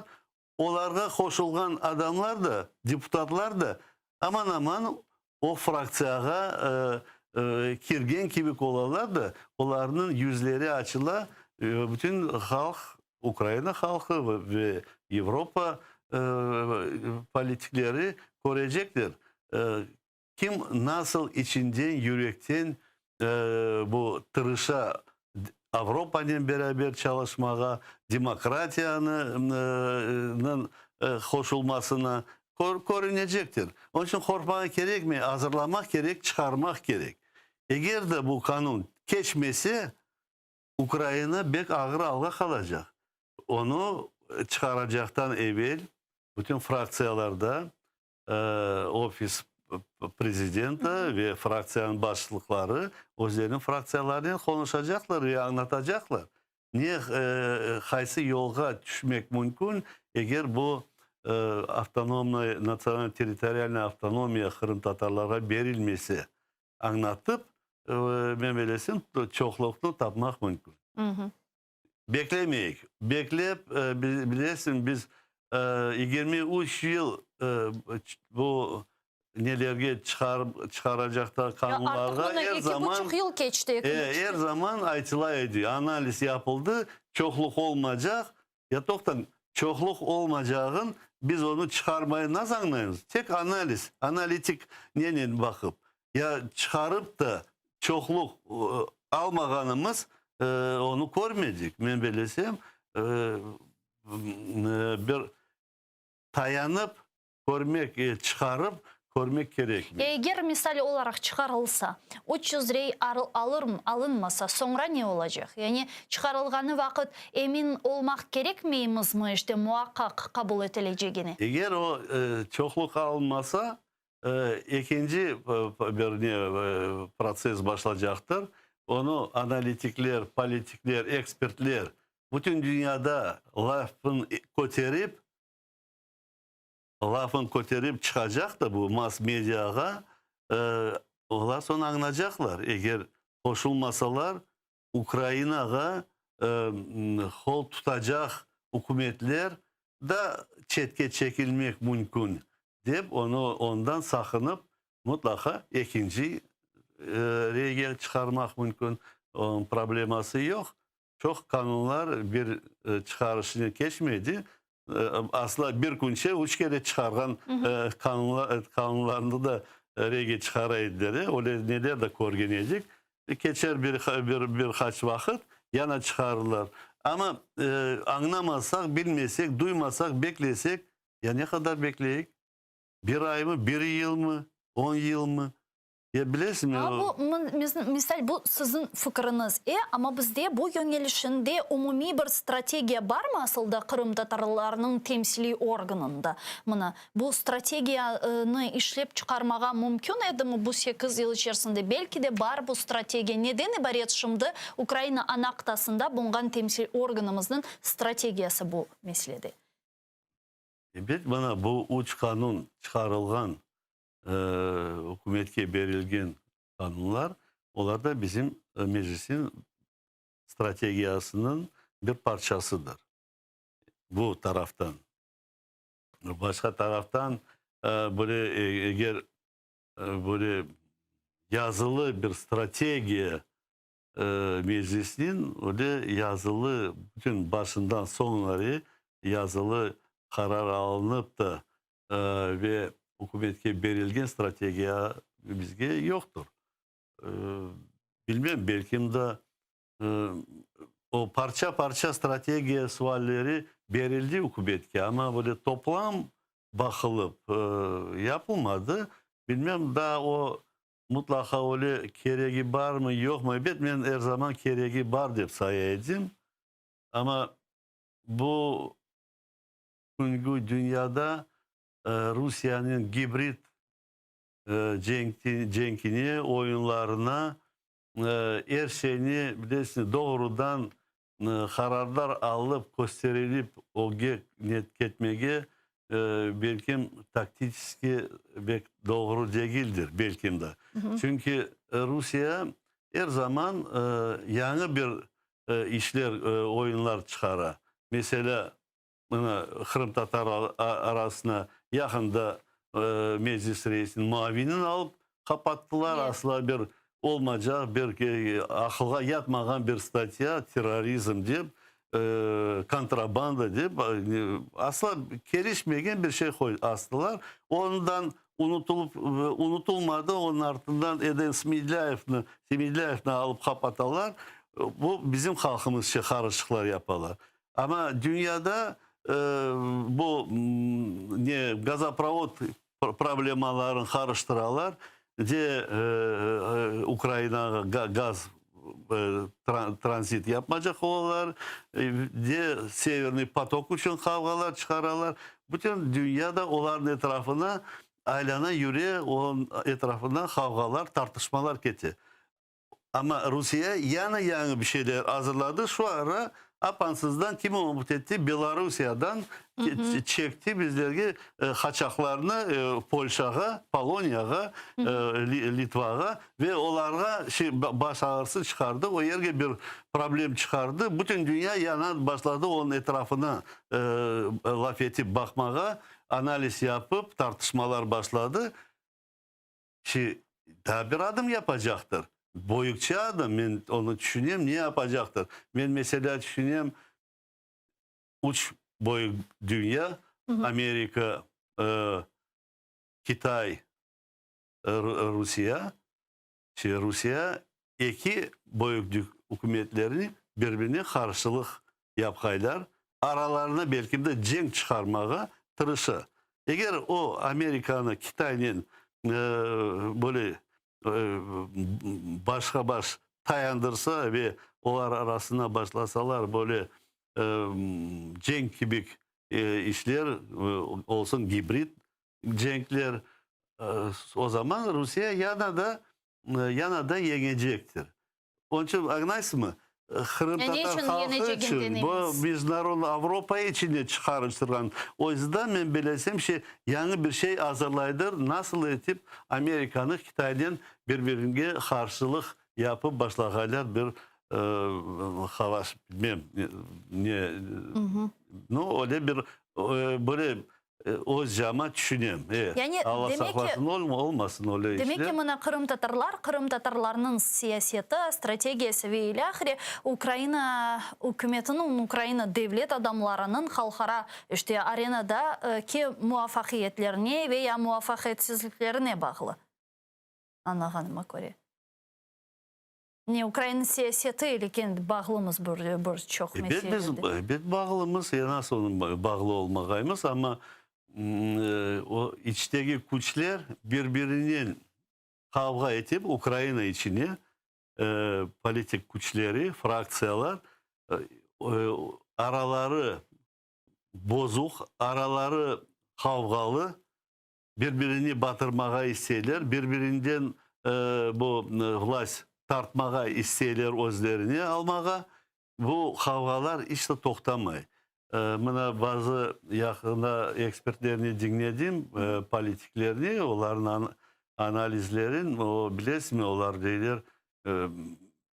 İkinci yerde mesela Ukrayna içinde bu güçler birleşmeseler, bir öz araları toplaşıp Verkhovny Rada'da bir deklarasya, cenk vaktine deklarasya almasalar, bizler bu cenkni Rusya'dan kurtulmağancağız, topraklarını kaytarmağancağız, öz aramız kureşini toktatayık da beraberlikten Rusya'ya karşı kureşmeye hazırlık yapayık deyip böyle bir mutlaka gerektir. Yani böyle laflarına bir aylar evvelisi de böyle düşüncemi aytaydım. Evet, nasıl onlar birleşecekler? Onlar ama birleşmek gerekler. Eğer isteseler Ukrayna hükümeti halkay Eğer istemeseler Ukrayna dağılmasına istemeseler ama Ukrayna dağılsa onlara da onlar da hükümetsiz kalacaklar. Onlar da bizim Balbekler gibi bir yıl, 2 yıl anlamında oplatırlar. Nege Duma'ya belki koyarlar. Sonra teperler, çıkarırlar, bitti. Unutulur keterler. Onların anlayırlar. Onların milyardları anlamında tutkanları, zavod paraxotları onların hepsi Rusya koluna tartıp alır. İşte onlara kaldırmaz. Onu anlayırlar. Onun için onlar mutlaka birleşmek gerekler. Bu resmi bu ikinci suval olmak gerek. Çünkü birincice yana bu armiyani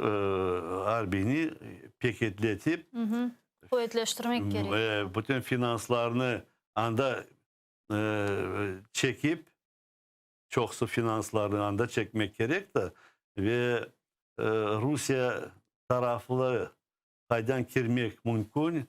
Kırım taraftan ve Donbas taraftan o yerlerini pekitip hazır olmak gerekler Rusya'nın hücumuna. Son zaman çok lafı etti. Rusya yana harbilerini topladı. Tank batalyonların, divizyaların çeke. Evet, onlar mutlaka hücumga geçerli deyip umut etmeyeyim. Ama ne olsa da olmak mümkün. Bazı analitikler asla konuyu da koydular. 21 dekabrlerden başlayıp onlar mesela hücum edecektirler Ukrayna'ya ve bütün bu sol levi berik tarafın Ukrayna'nın basıp alacakların böyle analiz yapıp aytarlar. Evet, o analiz, o olacak olmayacak belli değil ama haflılık var.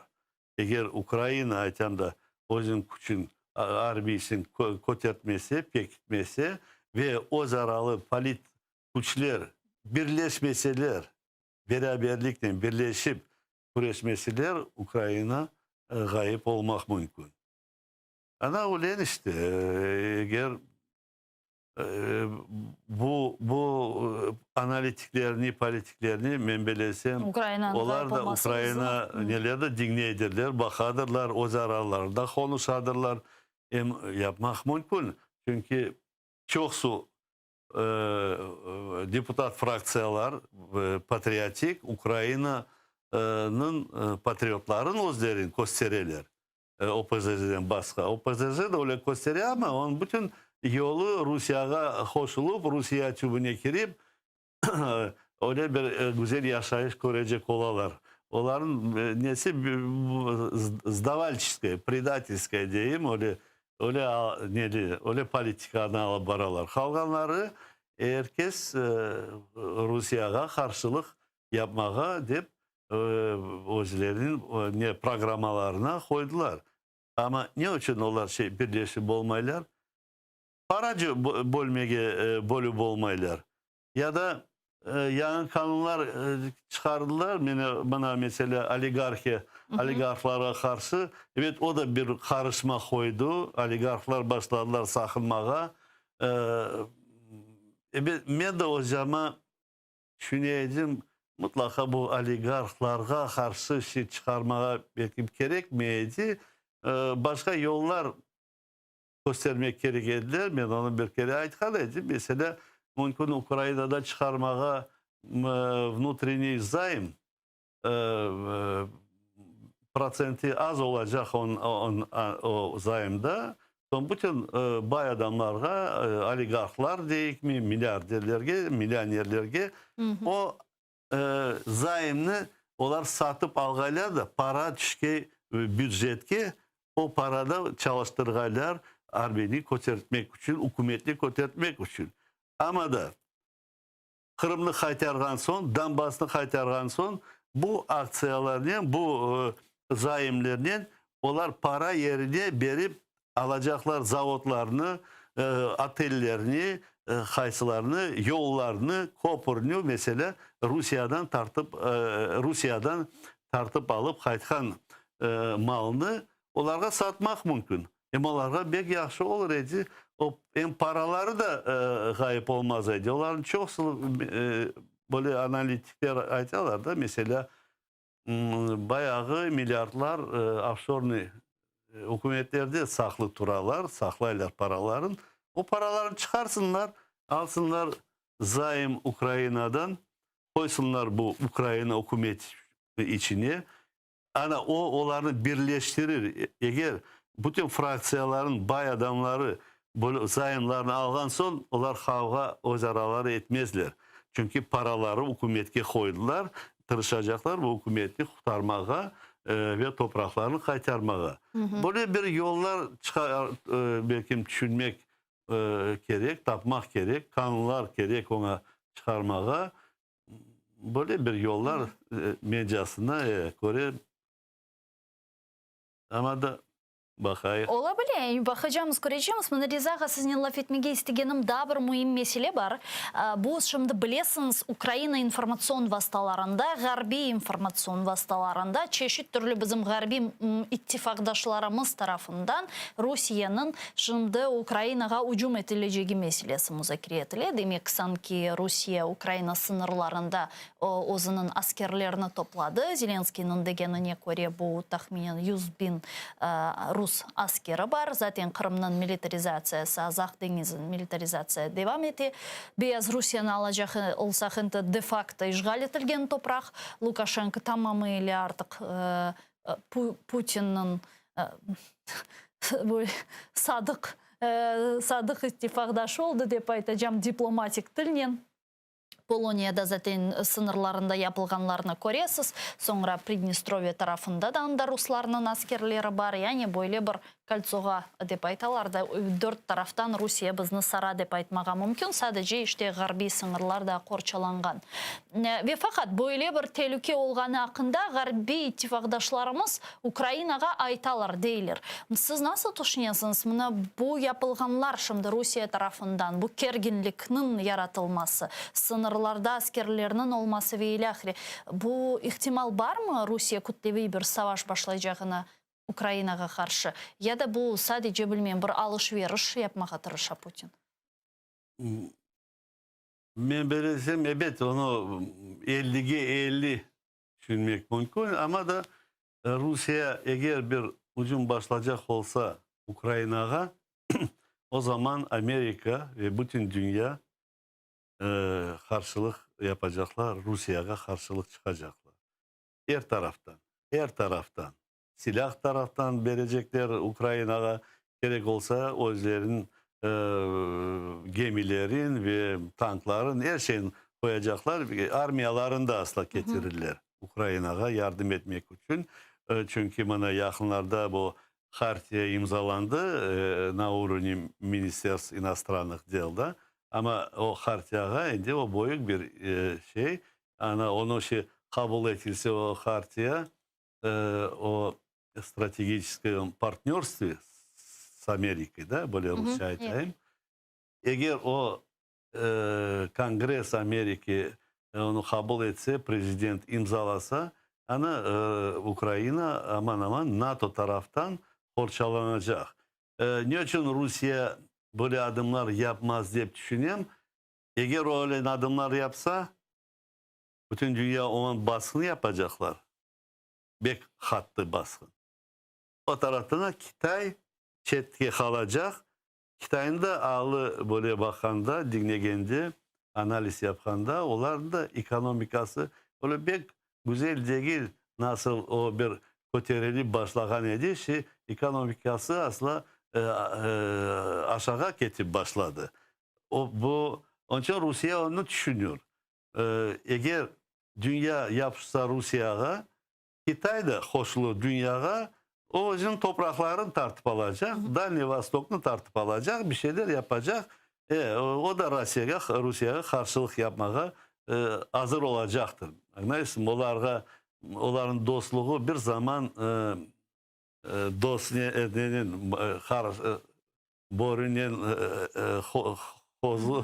dost olmazlar. Onlar da eksi bir zaman dostlukları olmaz. Onların bütün dostlukları Amerika'ya karşı. Ama aytem da Rusya yanlış işler başlasa hücum etmege Ukrayna'ga, o zaman ana o yanıldı deyip saymak mümkün. Bütün dünya yapışacak ona. Hitay çetke kalacak ve o da sonunda koşulacaktır. Özün topraklarını tartıp almaya Rusya'dan. Onun için böyle hareket ben belesem Rusya yapmaz. O kadar tonka değiller andağı Kreml'de oturan adamlar.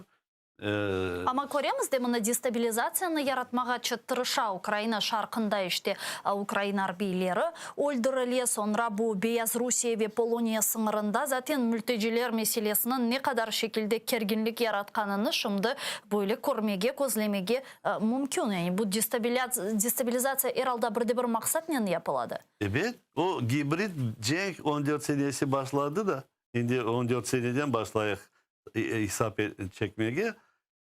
Bugün geri o hibrit cenkni Rusya toktatmadı. Toktatmadı. Her zaman bir ne çıkara Suriye değilsiz mi, ne değilsiz mi? Buna bugün şey Polonya'ya bir hareket yapacak olup ama bir analitik dedi yaxşı o yerge bir divizya tank getirgen eken Rusya. Niye o eken onun bir divizyası? Öyle bir büyük bir güç değil. Basıp algay Ukrayna'nı. Anlaysınız mı? Çünkü Ukrayna'yı basmak için büyük güçler gerek ona.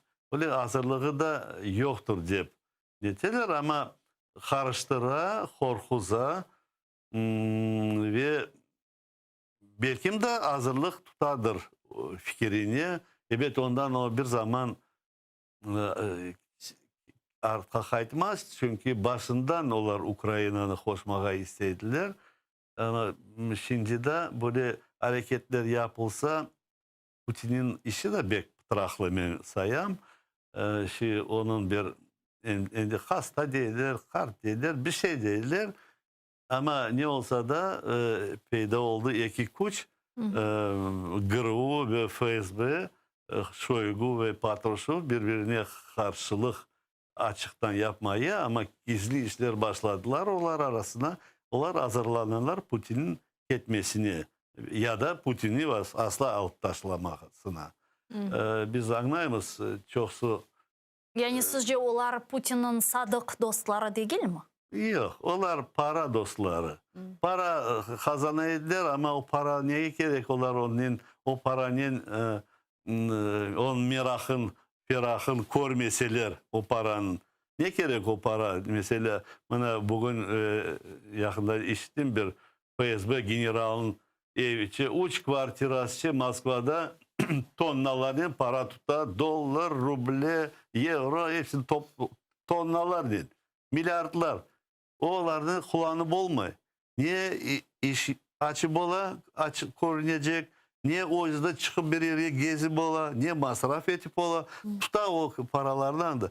Niye için o masraf edip olmay? Çünkü Putin'in politikası Rusya'nı öyle bir alga getirdi.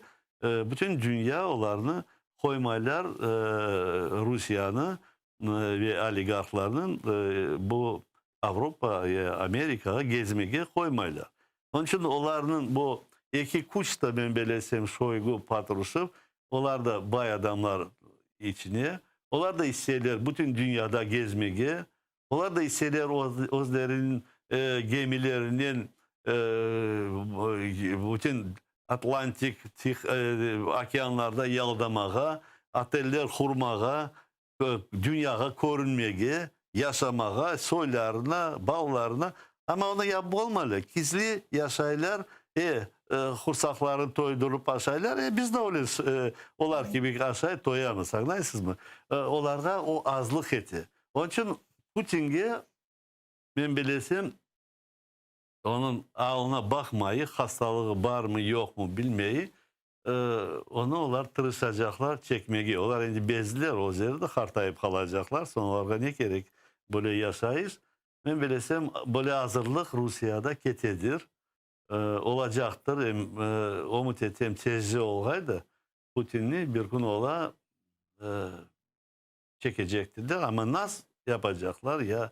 Novichok eki verecekler mi ona ya başka bir şey yapacaklar mı ya özüne bir garanti verip saklayacaklar mı bir yerge? No, ama da böyle böyle umut mende var. Bakayıq. Çok sağ olunuz Riza'ga stüdyamızga kelip sorularımızga cevap bergeniz için, meraklı analizini seslendirgeniz için. Çünkü biz buna 4-5 saat canlı yayınlarımızını alıp baramız. Çeşit türlü analizlerini eşittim ama buna sizinkileri bayağı bir meraklı. Büyük teşekkürler. Riza Şevkeyev stüdyamızda misafiri, saygılar arkadaşlar, Milli Meclis azası ve Milli Hareket iştirakçımız. Men size bu bölükni ne yazık ki yekünlemek mecburiyetindeyim. Fakat siz ATR telekanalının ekranları başından ayrılmanız, aman 4 dakikadan sonra yayınımızını Zaman informasyon programması devam ediyor. Kırım Tatar tilinde. Sonra bu stüdyada sizinle meslektaşım Yuri Matsarski, Prime Matsarski programmasında selamlayacak. Görüşkence.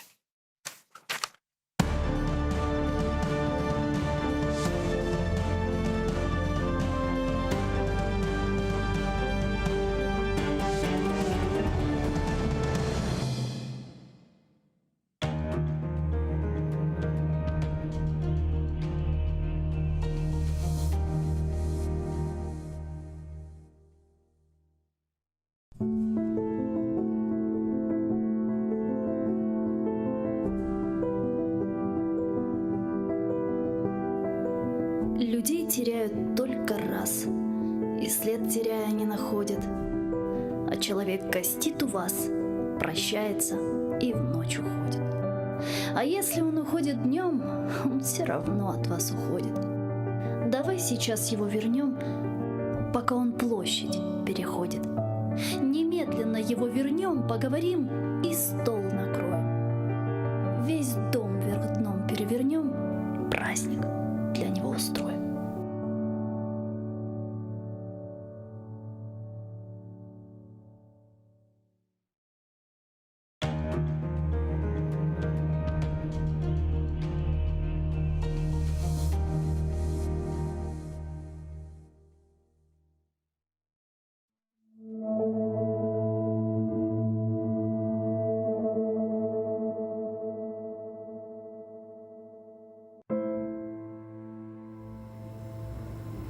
Meni kim qorchalar ekan bu dunyoda? Meni kim parchalar ekan bu dunyoda? Meni kim qirpalar ekan bu dunyoda? Qirmim, agar sen olmasang dunyoda. Seni kim sızlatır ekan bu dunyoda? Seni kim yig'latır ekan bu dunyoda? Seni kim ağlatır ekan bu dunyoda? Qirmim, agar men olmasam dunyoda. Sen meni qorchala muqaddas Qirmim, qalbimni parchala muqaddas Qirmim, sesimni parchala muqaddas Qirmim. Sana qul olurum, saq qalsam dunyoda. Yurtuna qul olmak baxtdır bu dunyoda. Vatanlı baxtsızlar yo'qdir bu dunyoda. Qirm, sen menim uchun taxtsan bu dunyoda. Senin uchun o'larim, saq qalsam dunyoda.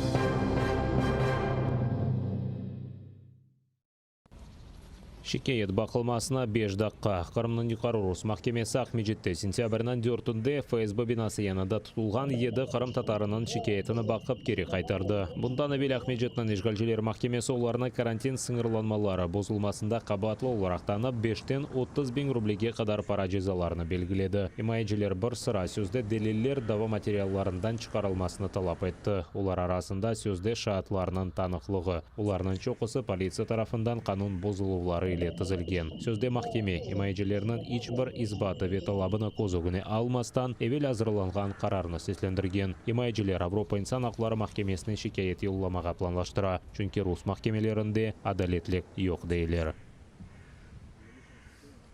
Суд прошел в течение 5 минут. Уже все запланировано, все написано. и оставили все по существу 10 тысяч как вчера был, так и оставили. Мы хотя сказали не согласны с решением этим, потому что это несправедливо, говорят, но несмотря на это, и защитники говорили про это, говорят, и мы вот свое, но судья все равно решил инстанция первой степени оставить в силе. Судья абсолютно не хотела разбираться в сути вопроса, хотя это апелляция, это жалоба, но она абсолютно не хотела разбираться в сути вопроса и оставила без изменений решение. Я не перестаю удивляться, хотя говорят, удивляться уже ничему не надо.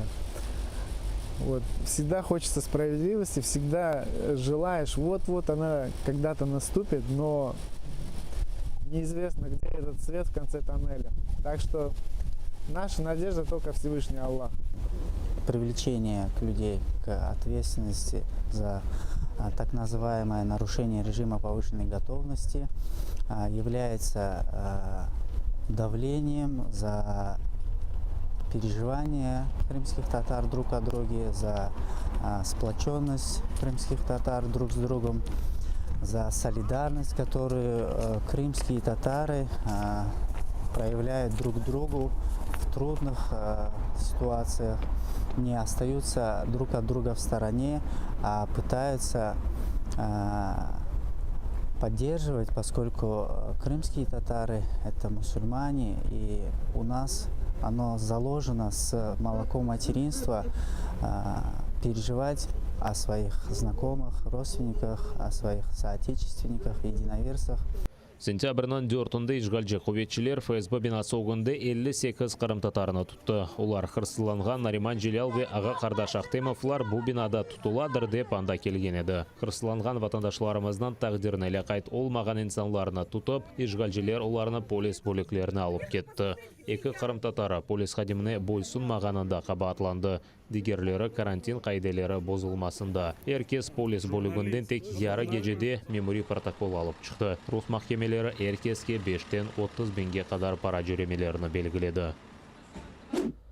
Ишгалчилер Новоселске койны агар артиллерия системасынан ужым еткен. 2 әжелі ярдам арабасы зарар көрген. Бірінің айдайжысы яраланған. Бірлешкен Құветлер операциясынан штабында білдіргенлеріне көре, ошымды хастаханеде болуна. Новоселске койынде 120 калибрлы майынлар ве 122 калибрлы артиллерия системаларынан атеш açылған. Ерлі сакенлер арасында инсан ғайыплары yok, ама оларынан евлері зарар көрген. Ишгалчилер Орехово Донецкая койны 152 калибрлы артиллерия системасынан Золотой Дёрт, Новоалександровка ве Крымская қасабаларына қорчылған Украина арбилері позицияларына 82 ве 120 калибрлы майынларынан ужым еткен. Чермалык койы жыварында душман 2 кере танкқа қаршы ракета комплекслеріне қолланған. Причепиловка қасабасы янында ясақланған пияде аскерлерге қаршы майынлар ташланған. Українські захисники відкривали вогонь у відповідь, не застосовуючи заборонене мінськими домовленості озброєння, та змусили противника припинити обстріли.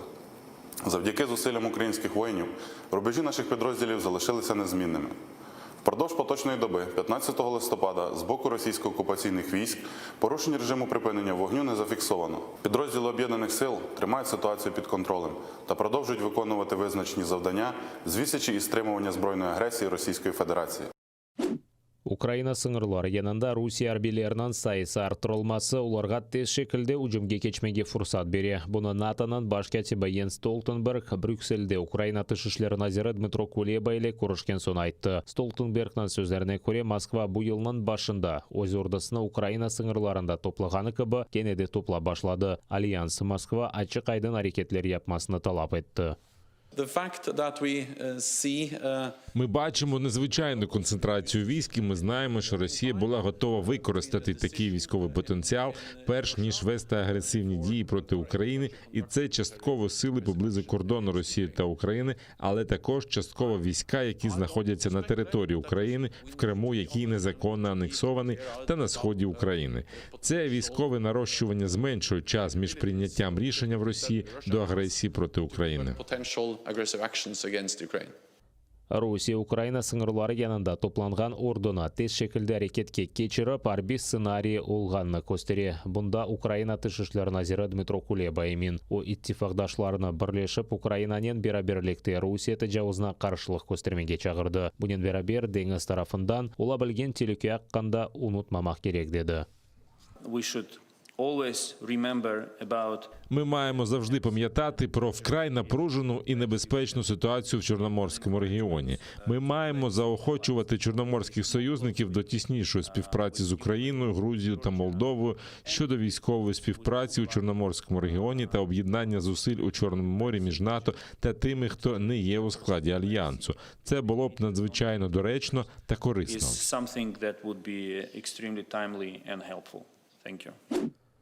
Украинада ковид хасталарынан сайысы экселе башлады. Кечкен күндеваманда чин вирусу 10 биңден зияде кішіде белгіленді. 442 хаста хасталық ағрылашмасы нәтижесінде вефат еткен. Кечкен күндеваманда ең чоқ хаста Днепропетровск, Одесса, Харьков, Николаев, Запорожье ве Винница вилетлерінде қайдетілді. Сағлық назірлігінде білдіргенлеріне көре хастаханеге түшкенлерінің %91 ашыланмаған инсанлар. Карантиннан қырмызы зонасында Киеве 17 вилайет болынмақта. Сағлық назирі Виктор Ляшконан сөздеріне көре, ковид хастаханелеріне түшкен инсанларынан сайысы 13%-ға эксілген. Бұл есе пандемияның ең қалабалық вақты кечкенін таздықлай деді. Стабілізація рівня госпіталізацій є першим позитивним сигналом проходження піку захворюваності та початку розвантаження медичної системи України. Проте це ще не перемога над вірусом. Кількість випадків захворювання та рівні госпіталізації перебувають на досить великих значеннях. Тому потрібно продовжувати нарощувати темпи вакцинації та дотримуватись карантинних обмежень. Украинада вакцинаның бірінші дозасын Украиналыларынан %39 яптырған. Ашының екінші дозасында яптырғанларының сайысы 28%-ға якынлашқан. Найбільша частка вакцинованих принаймні однією дозою в місті Києві – 61%. У Київській області вже майже 50% і 46% в Полтавській області. Найбільше вакцинували за минулий тиждень у місті Києві, в Київській, Дніпропетровській і Черкаській областях. Серед аутсайдерів знову Закарпатська, Чернівецька, Донецька та Кіровоградські області. Ишғал етілген Қырымда рекордларына қайд етмеге девам етелер. Кечкен күн чин вирусы 1110 инсанда белгіленді. 14 кіші хасталықны еңіп оламаған. Ишғалжылерінің статистика қызметі ярмадада өлгенлерінің аққында статистик малюматына ачықлады. Бұйылның 8 айы девамында кечкен сененің айны 8 айы қиясланса, өлгенлерінің сайысы 2 кереге артқан. Январь айындан башлап август айына қадар ишғал етілген Қырымда 12 000 бала туған. Аман-аман 22 000 кіші өлген. Басқа ве қырылған қоралар. Яқын Шарқ ве Африкадан олған мигрантлар Белоруссия Полония сыңырында Брузги Кузница сыңыр кетішінде ұжым башлатты. Инсанлар Белоруссия құветшілерінің незаретінде Полония сыңыры тарафына ел алды. Чадырлар құрып, атеш яқы башладылар. Тұтын сыңыр кетішіні қаплап алды. Бұндан сон мигрантлар бірі-біріні итешіп, шітлеріні йықты. Полония сыңыржыларының мәліметіне көре кечкен күн Белоруссия тарафындан сыңыр кетішінің 118 қанунсыз интылуы қайдетілді. Ноябрь айының башындан берлі сыңыр кетішінің 5000 қанунсыз интылуы қайдетілген. З самого ранку на прикордонному переході Кузниця з білоруської сторони збираються нелегальні мігранти. До них приєднуються нові групи, які досі розташовувалися поблизу кордону. Готуються спроба силового штурму кордону. Все відбувається під наглядом білоруських служб. Белоруссия ве Полония арасында сыңырда миграция бұқраны август айындан башлап девам ете. Полония, Литвания ве Литва Белоруссияны Европа бірлігіне кірген мемлекетлерге қаршы қанунсыз әрекетлерінің кечірілмесінде қабатлады. Украина тышышлері Назиры Дмитро Кулеба Белоруссия ве Полония арасында сыңырдаки вазиетні миграция бұқраны деп адландырмамаға чағырып, бұл Русияның Европа бірлігі ве Украинаға гибрид ұжымы олғанын айтты. Our countries should handle the migrant crisis today, keeping in mind Наші країни мають вирішувати міграційну кризу сьогодні, пам'ятаючи, що це не кінець історії. Росія зробить щось нове завтра. Ми маємо бути готовими до будь-яких сценаріїв. Україна зараз зміцнює кордон з білоруською стороною. Поки що ми не бачили потоку мігрантів до нашої країни, що вкотре свідчить про штучність цієї кризи, яка спрямована безпосередньо на Польщу та Литву, щоб спровокувати вас і тиснути на вас і посіяти розбрат у ваших суспільствах. To put pressure on you, to sow divisions inside of your societies on how this crisis should be handled. Шымдылык Полония сыңырына 20 бенге яқын арби. Сыңыржыве полис хадимы Қорчалай. Базар күні ноябрьдің 14-інде Полония сыңыржылары мигрантлар сыңырына йықып кечмеге интылуф япқанны көрді. Мигрантлар сыңыр янында чадырларына дағыты башлады. Олар Белорусиядан талиматлар. Левазим Коскесіжі газын алы. Полония Мудафа Назирлігі Белорусия сыңырында чеккен видеоны яйынлады. Бұл видеода силя дауышы ештілді. Назирлікті айтқанларына көре бұл Белорусия тарафындан провокация атышмаларыдыр. Фақат видео сыңырынан анги ерінде вене вақыт чекілгенні қайды етмейлер.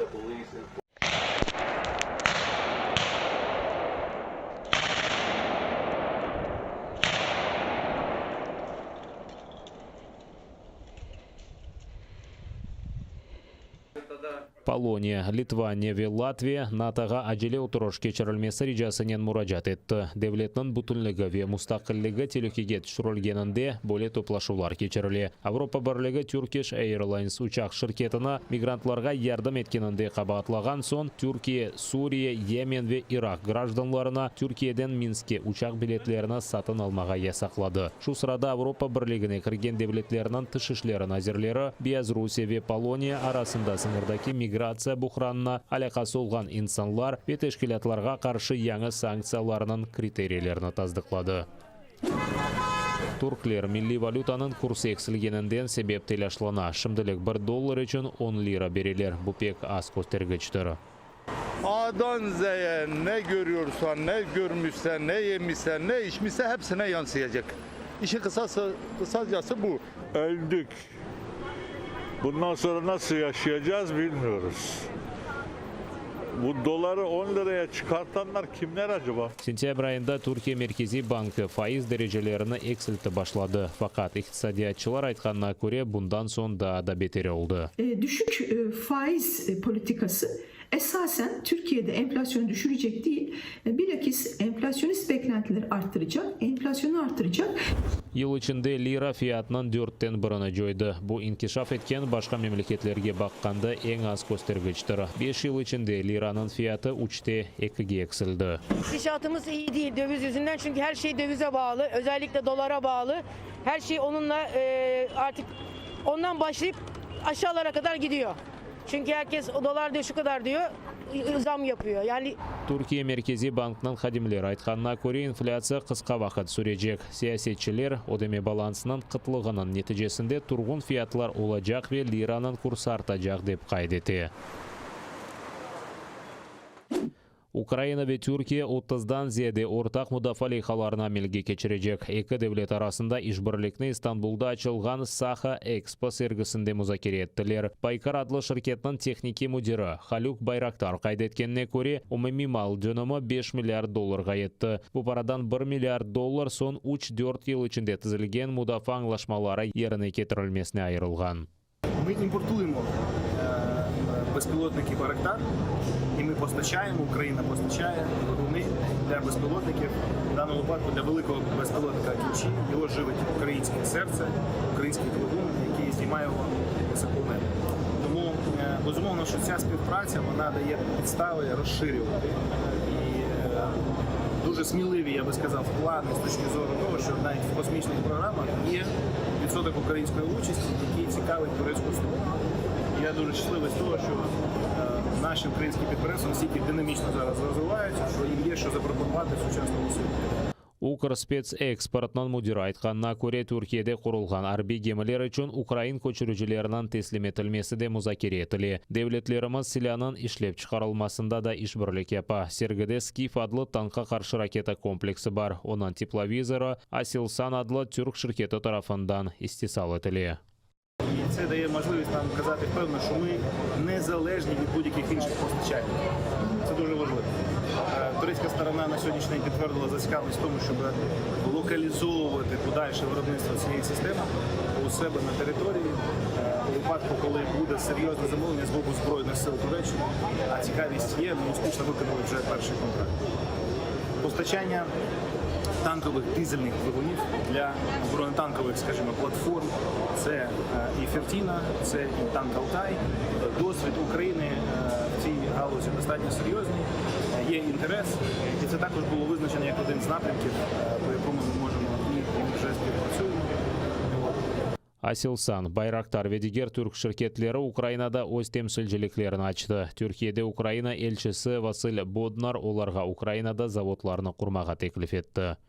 Українсько-турецьке стратегічне партнерство розвивається за останні роки надзвичайно динамічно. Перш за все, це робиться завдяки політичній волі двох президентів, президента Зеленського і президента Ердогана, оскільки налагоджений постійний, довірливий, системний діалог. І саме це створює довіру між нашими країнами і дозволяє розвивати стратегічні напрямки співпраці. В практичному вимірі локомотивом двосторонньої співпраці є військово-технічне співробітництво між оборонними підприємствами. Причому надзвичайно важливим елементом є те, що ми не конкуруємо один з одним, а взаємодоповнюємо. Саха Экспо сергісі черчебесінде Байкар адлы түрк мудафа шirketi Ивченко Прогресс Украин devlet ишханесіне пилотсыз учы жалетлері үшін реактив көшіружілеріні сымарлады.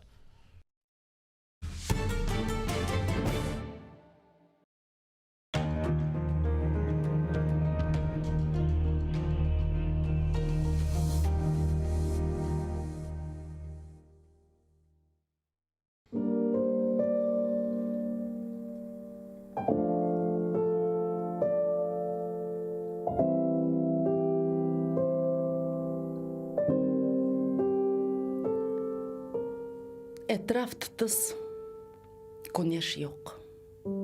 İsinmege ateş yok. Bıktım tiller botkasından. Laf etmege dildeş yok. Uymak için zamanға, tükürle vicdanға. Bir kaşık çın katıla, kazan yalanға. Şefkatға kin aşlanған, yurt gözleri yaşlanған. Гуя ақның қара еле қарышмасы башланған.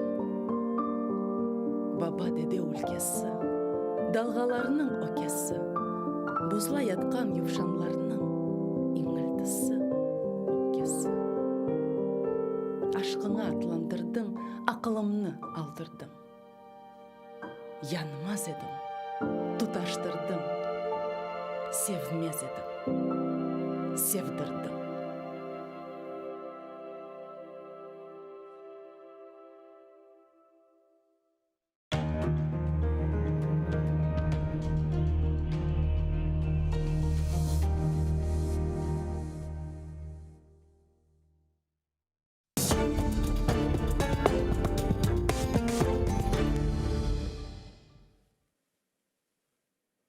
Добрый вечер. Вы смотрите телеканал АТР, в эфире Прайм Мацарский. И я, Юрий Мацарский, пришел, как обычно, для того, чтобы рассказать вам обо всем важном, интересном или забавном из того, что происходило за последние дни в мире. Начать сегодня хочу с Чехии. Там произошло знаменательное событие, которое при этом, при всей его знаменательности, при всей его революционности, для очень многих и в Европе, и тем более за пределами Европы, осталось незамеченным. Но ведь нам, вот как раз как тоже бывшему осколку социалистического лагеря, тоже было бы, как мне кажется, очень важно пронаблюдать за тем, что и как происходит в Чехии. А там произошло следующее. Там на прошлой неделе впервые после выборов собрался новый состав парламента и новый состав правительства. И этот парламент, который вот уже сейчас работает, парламент Чехии, это первый, внимание, за 76 лет парламент Чехии, ну или Чехословакии, потому что когда-то это было единое государство. Так вот, впервые за 76 лет в этом самом парламенте нет ни одного коммуниста. Вот так вот вышло.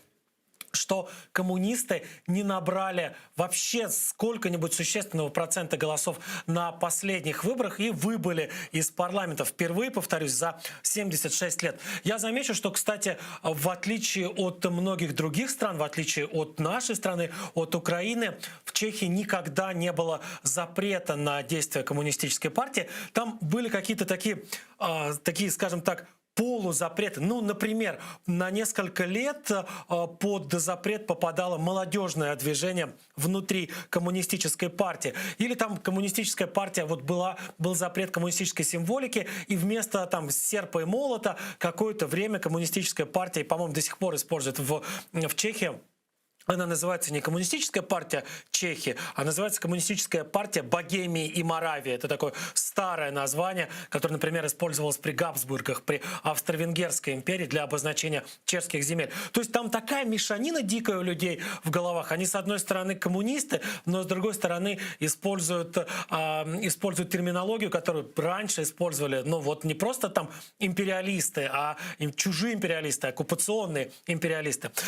Любопытно вот еще что партия проиграла не вдруг. Вот эта вот коммунистическая партия Богемии и Моравии проиграла не сразу, а не то, что вот они, значит, бац, и сдулись. Они сдувались постепенно на протяжении последних 30 с лишним лет. Вот самые первые выборы уже после того, как начал рушиться коммунистический блок. Самые первые выборы, на которые были допущены на которые были допущены партии неподцензурные. Те самые выборы, которые проходили в условиях уже демократии, они прошли в Чехии в 90-м году. Тогда коммунисты получили второе место и заняли 13 мест из 200 мест, прошу прощения, 33 места из 200 мест в парламенте Чехии. И вот они даже в какой-то момент умудрялись получать больше.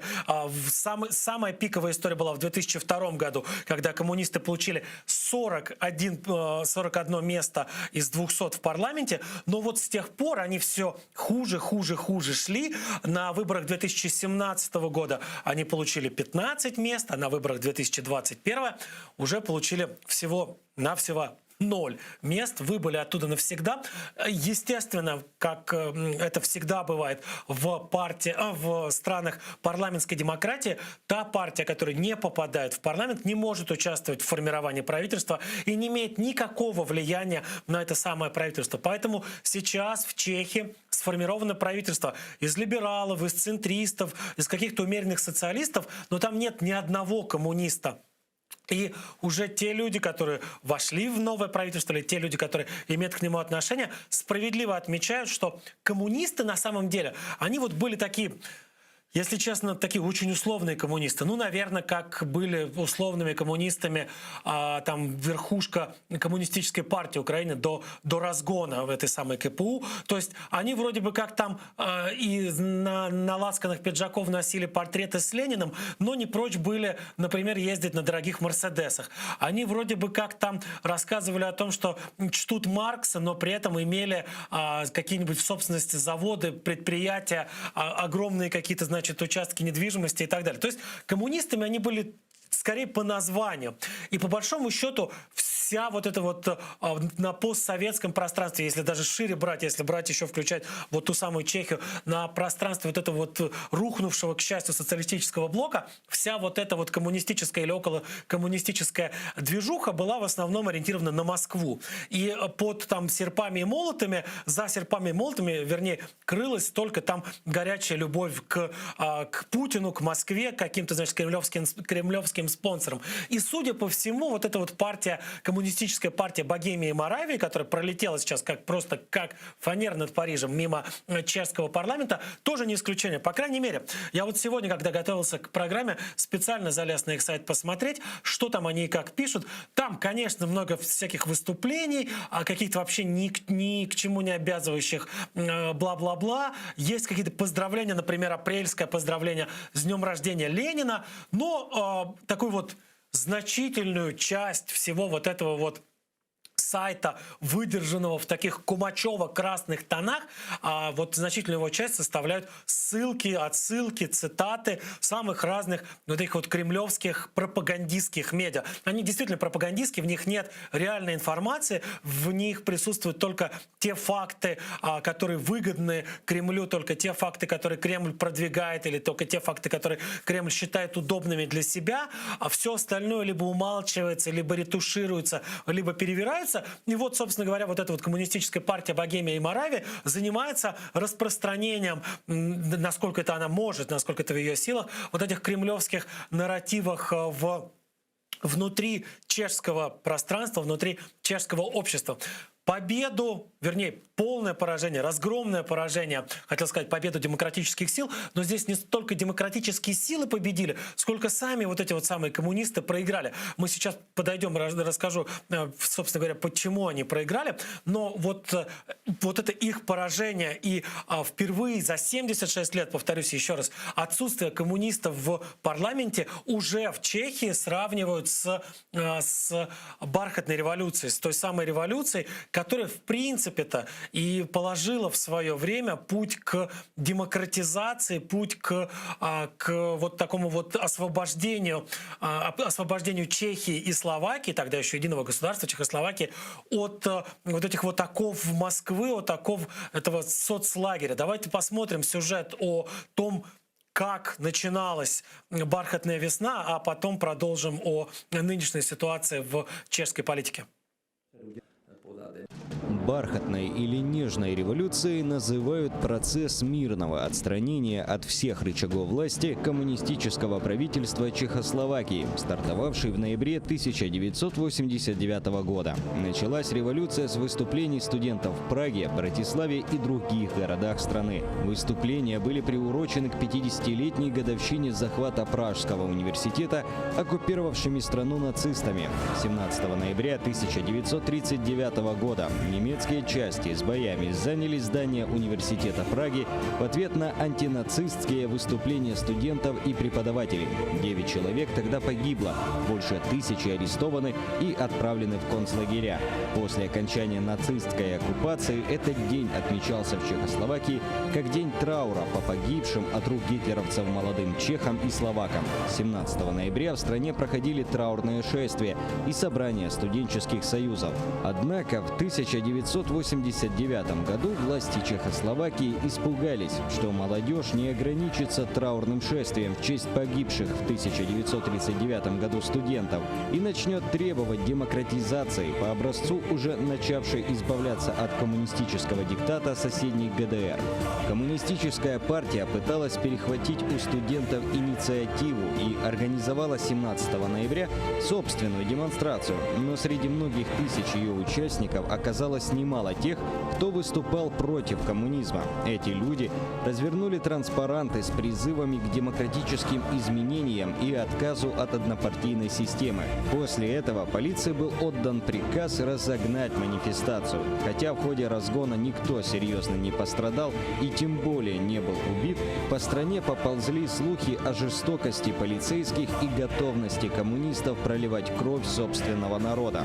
Власть пыталась эти слухи опровергнуть. Представители кабинета министров даже встретились со студенческими активистами, но повлиять на ситуацию они уже не могли. Вскоре после разгона манифестаций в Чехословакии одно за другим начали появляться неформальные объединения рабочих, студентов, писателей и театральных деятелей, забрасывавших Прагу петициями с требованием провести расследование нападений, наказать виновных и разрешить всем желающим свободно проводить митинги и собрания.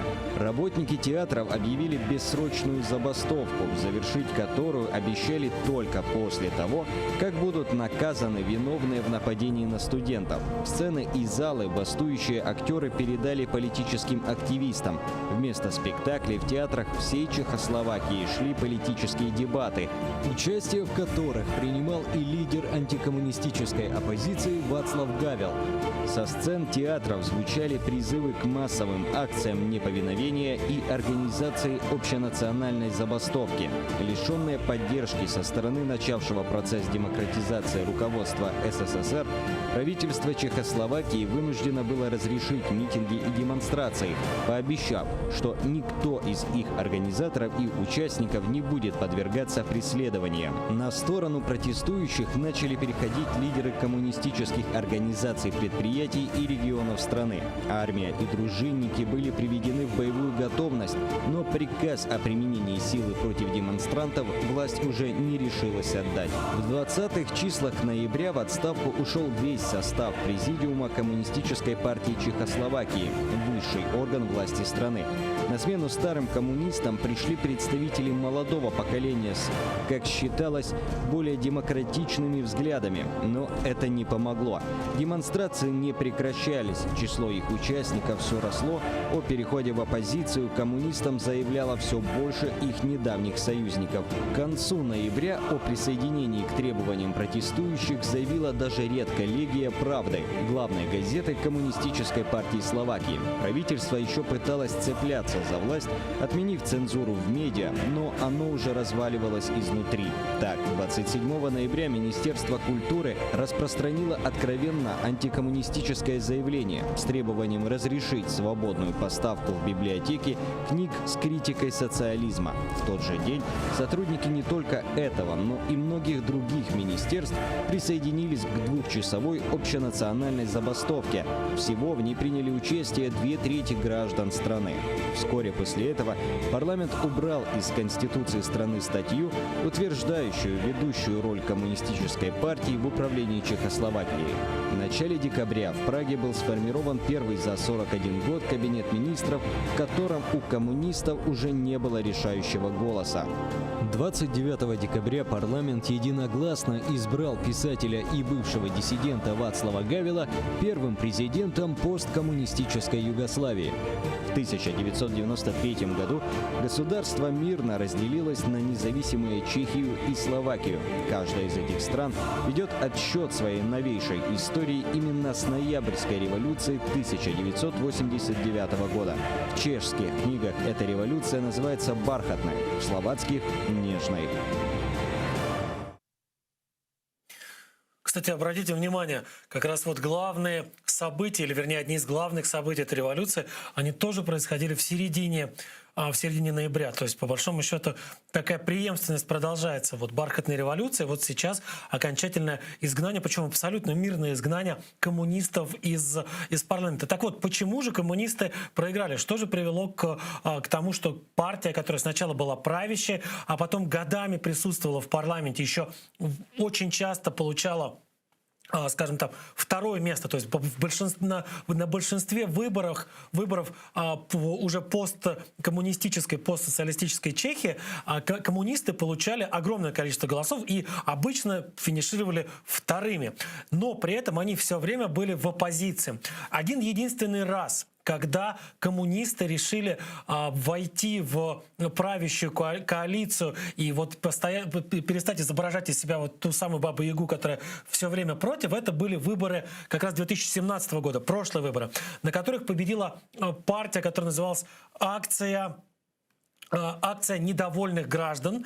И, собственно говоря, это та самая партия, глава которой Андрей Бабиш был премьер-министром. И вот коммунисты с этими самыми популистами вошли в коалицию и вместе формировали правительство, вместе были вот единой силой представлены в парламенте. Но избирателям коммунистов страшно не понравилось то, что те люди, которые вроде бы как все время рассказывали о том, как хорошо было при социализме, те люди, которые обещали вернуть все, значит, социалистические, значит, завоевания и так далее, какими бы мифическими они не были. Те люди, которые там от случая к случаю, но тем не менее постоянно костерили Евросоюз и рассказывали о том, что все в Европе сделано не так, что это буржуи управляют, что рабочему человеку плохо в этом Евросоюзе. Так вот, эти самые коммунисты взяли и вступили в блок, вместе создали коалицию с партии, с вот этой самой акцией недовольных граждан, которые позиционируют себя как такие центристы, которые рассказывают о том, что, значит, мы за Евросоюз, которые рассказывают о том, что мы дальше будем работать над там, усилением роли Чехии в Евросоюзе, будем идти на сращивание институций чешских с институциями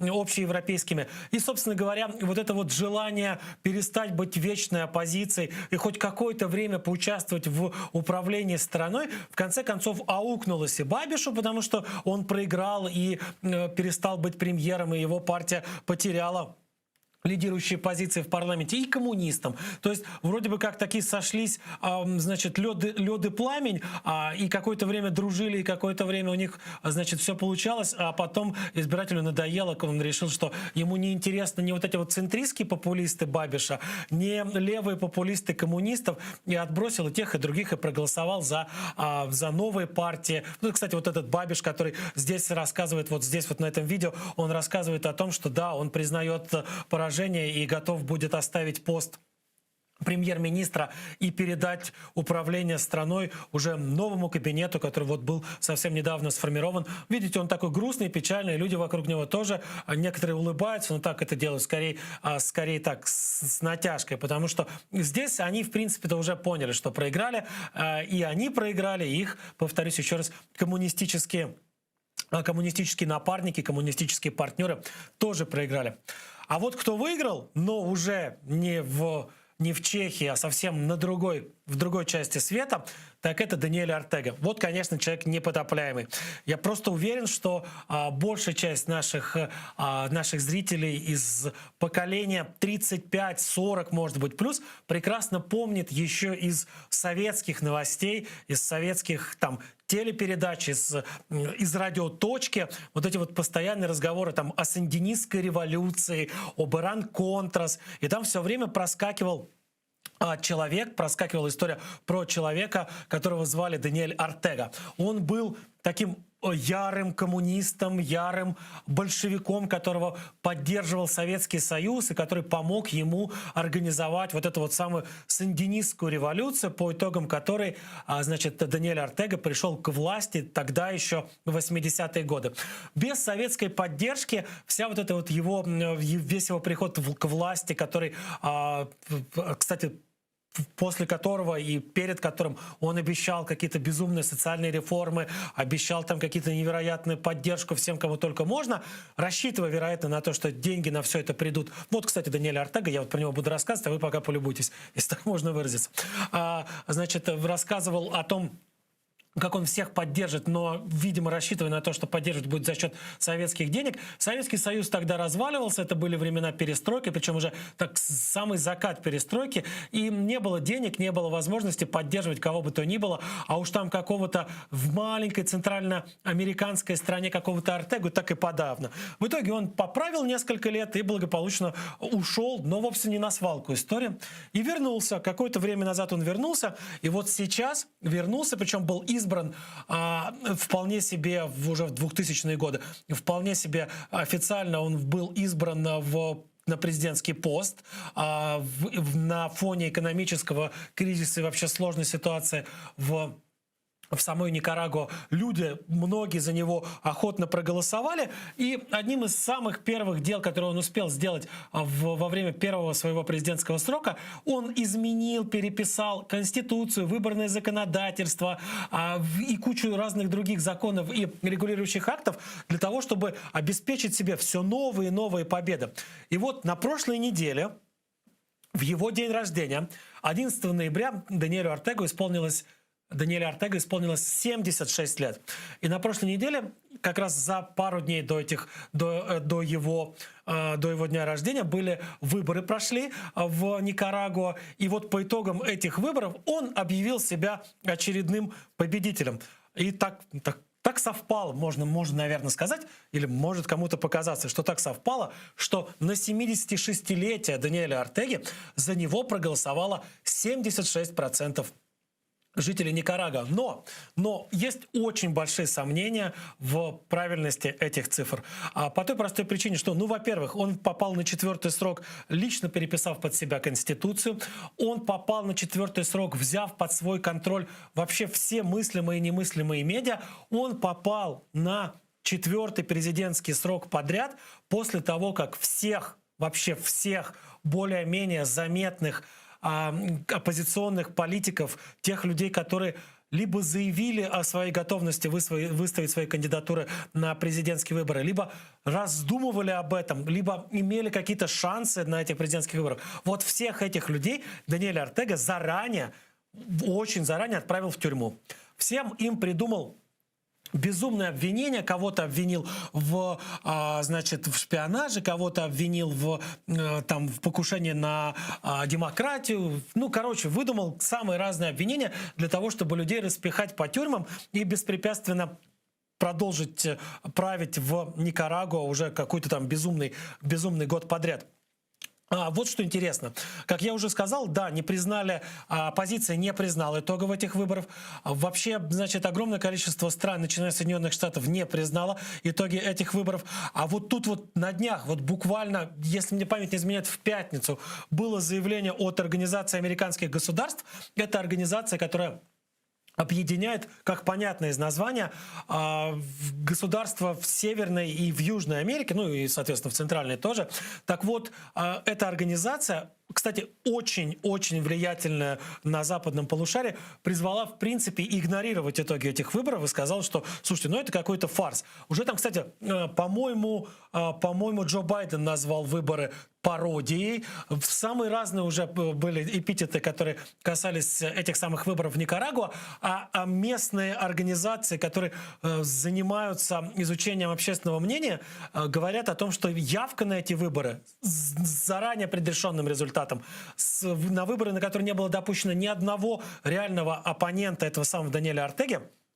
Так вот, явка была рекордно низкая. По некоторым подсчетам, 80% населения Никарагуа просто бойкотировали эти выборы. Просто не пошли, сказали, что нам там делать, и так все понятно, и так все предрешено. Интересно, что рядом, вы, наверное, обратили внимание, рядом с Даниэлем Ортега все время находится женщина, которая тоже принимает поздравления, размахивает руками. Вот она пританцовывает что-то там, какими-то, она еще там с какими-то речами выступает. Это Розарио Мурилья. Она жена, собственно говоря, Даниэля Ортеги. И плюс ко всему, она еще и вице-президент. У них такие семейный подряд. Они и живут вместе, и правят вместе. Наверное, вместе сажают за решетку оппозиционеров. Любопытно вот что отметить, что, есть уже прозвучали призывы от оппозиционеров и от представителей самых разных организаций правозащитных, ввести, усилить санкции в отношении Даниэля Ортеги, в отношении Никарагуа и вообще каким-то образом максимально жестко начать обращаться с этим человеком и с его режимом. Но американцы не торопятся с таким решением. Вот почему. Дело в том, что за последние 3 года только в Пуэрто-Рико, а это самоуправляемая страна, самоуправляемая, территория, которая находится под управлением США, и все граждане Пуэрто-Рико параллельно являются еще и гражданами США, так только в этой Пуэрто-Рико, только это ближайшая территория Соединенных Штатов к Никарагуа, только там за последние 3 года 80 тысяч никарагуанцев подали прошение о политическом убежище. 80 тысяч. Насколько велика эта цифра? Просто чтобы было понятно. Население всего Никарагуа сейчас оценивается примерно меньше, чем в 6,5 миллионов человек. И только за последние 3 года 80 тысяч человек только в Пуэрто-Рико попросили об убежище, о предоставлении политического убежища. Понятно, что если еще сильнее затянуть гайки, понятно, что если там вообще взять, что называется, в полную экономическую блокаду Никарагуа из-за этих странных игр Даниэля Ортега в Александра Лукашенко, ситуация будет настолько сложная, и все это может привести к тому, что половина половина Никарагуа сбежит, будет искать спасения в Соединенных Штатах Америки или в других странах. И это, конечно, будет дестабилизировать вообще всю ситуацию в целом в регионе, не только в Соединенных Штатах, но и в других странах. Мы это можем наблюдать на примере, например, Венесуэлы, прошу прощения за тавтологию, где вот это вот безумное правление Николаса Мадуро уже привело к тому, что там миллионы беженцев, и эти беженцы серьезно дестабилизируют ситуацию в соседних странах, например, в Бразилии, куда отправились сотни тысяч человек, при том, что в Венесуэле и в Бразилии разные языки. Эти люди, которые пришли в Бразилию, часто не понимают, не знают португальского, не умеют и, соответственно, не могут как-то устроиться. И многие в Бразилии ропщут и говорят о том, что мы не должны им помогать, у нас у самих проблемы, у нас у самих коронавирус, у нас у самих там постоянный кризис с властью. То есть еще одной Венесуэлы, наверное, не стоит допускать. Именно поэтому американское правительство и правительство других стран региона пока не спешат с введением новых санкций. Ну и, конечно, признавать Даниэля Ортега и его жену Росарио Мурильо новыми, вернее, обновленными главами государства тоже никто не спешит. Поэтому наблюдаем за развитием событий, будем следить за тем, как будут происходить они в Никарагуа. Пока переносимся снова мы в Ирак. В Ираке я не успел в прошлый раз рассказать, там достаточно интересно произошло событие. Интересно, оно произошло достаточно кровавое событие, но сама по себе кровавость, она не должна оттенять политических последствий этого события. Было произведено покушение на главу правительства Ирака, причем это покушение было произведено с помощью дрона. Этот дрон со взрывчаткой подлетел к резиденции премьер-министра, детонировал, разрушил автомобиль, по-моему, убил одного или даже нескольких охранников. Вот вы видите сейчас последствия этого покушения на видео. Вот это вот бронированный автомобиль, в котором передвигался премьер-министр, которого зовут Мустафа Аль-Кадими. И вот так вот выглядит его теперь резиденция. Вот она взорванная, пострадавшая, но сам он цел. Естественно, это тут же привело к появлению новых патрулей, к усилению в Багдаде и в его окрестностях мер безопасности. Любопытно вот что. Вот еще он не успел в себя прийти после покушения, премьер, как он тут же поспешил заявить о том, что он знает, что за этим покушением стоят проиранские группы, проиранские боевики, проиранские политические партии. Почему такое произошло? Почему он с готовностью обвиняет проиранские группировки? В принципе, скорее всего, он прав. Понятно, что до суда нельзя об этом говорить, до тех пор, пока суд не установит виновных и не скажет, да, это именно они. Скорее всего, мы не можем со стопроцентной уверенностью утверждать, что это были они. Но в октябре в Ираке прошли выборы, которые фактически с треском проиграли проиранские группы. А там очень много завязано в Ираке на Иран. Почему? Потому что большая часть населения Ирака — это шииты. В Иране расположены, собственно говоря, главные шиитские святыни. Иран является страной, в которой шиизм является государственной религией. И вот большая часть, как считалось и как ожидалось, большая часть иракских шиитов ориентированы на шиитов Ирана. Но внезапно по итогам октябрьских выборов победили шиитские группы, но шиитские ориентированные партии, ориентированные скорее на каких-то местных политиков, на местных богословов, на местные интересы и на местного избирателя, а вовсе не на Иран, который пускай и религиозно близкий этим людям, но вообще другая страна с другими устоями, с другим языком и с другими вообще представлениями о политике. Что самое интересное, Иран, признавая значит, что сейчас его интересы сильно ущемлены в Ираке, а, например, те партии, которые не прошли вот, или получили меньше мест, чем мы ожидали, проиранские партии, они заявили, что выборы сфальсифицированы, что выборы прошли совсем не так честно и открыто, как должны были быть, что, значит, вмешались еще какие-то третьи силы, какие-то враги Иранской республики, исламской революции, которые не дали людям проголосовать так, как они хотели. Из-за этого там даже были столкновения, из-за этого были волнения, как раз-таки, которые разгонялись вот этими проиранскими группами. Но сейчас Иран говорит, и судя по всему, он здесь тоже не лукавит, Тегеран не лукавит, когда говорит, да мы не имеем никакого отношения к этому покушению. Да, возможно, те люди, которые его организовывали, они ориентируются на нас в своей политике. Но мы не отдавали никакого приказа. Мы вообще, это не наши методы взять, начинать уничтожать кого-то из высокопоставленных деятелей. В принципе, это по большому счету во многом дружественной страны, несмотря на все противоречия, которые были прежде в истории взаимоотношений между Ираком и Ираном. Одна там война ирано-иракская в 80-х годах чего стоит, сколько жизней она унесла, и до сих пор аукается очень-очень многим. Но, тем не менее, Тегеран говорит, это точно были не мы. Мы вообще поменяли свой подход к ведению политики. Мы таким не занимаемся. Но вот факт остается фактом. Если это действительно были проиранские группы, если это действительно были те люди, которые ориентированы в своей работе, в своей деятельности на Иран, в своей идеологии на Иран, то это выглядит как жест отчаяния.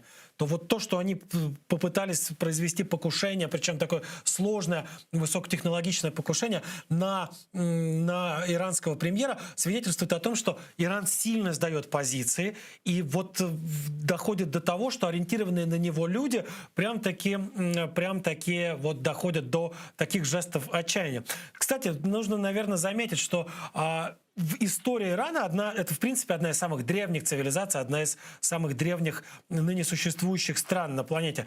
Вот вся история Ирана — это такая история взлетов и падений. То Иран на кого-то распространял свое влияние, то сам попадал под чье-то влияние, то вдруг учился оказывать влияние на тех, под чью пяту он попал, то избавлялся от этой пяты и снова, значит, становился какой-то ведущей региональной державой. То есть вся история Ирана — это такая вот история взлетов и падений. Кстати, давайте посмотрим сюжет об истории Ирана, а потом пойдем дальше. Территория Ирана была родиной для одних из самых древних цивилизаций в истории человечества. Поселения и города эламитов, ассирийцев, медийцев находились на тех землях, где сейчас расположена Исламская республика Иран. Предки современных жителей Ирана пришли из Центральной Азии во втором тысячелетии до нашей эры и уже через несколько столетий смогли создать сразу два развитых царства – Медийское и Персидское. С захвата персами Мидии началось строительство Первой Персидской империи или державы Ахеменидов, как она называлась в честь основателя царской династии вождя Ахема. Самым известным представителем этой династии был Кир II, правитель, который подчинил персам почти весь Ближний Восток, Южный Кавказ, Малую Азию, Египет, часть Балкан и обширные области современных Пакистана и Афганистана.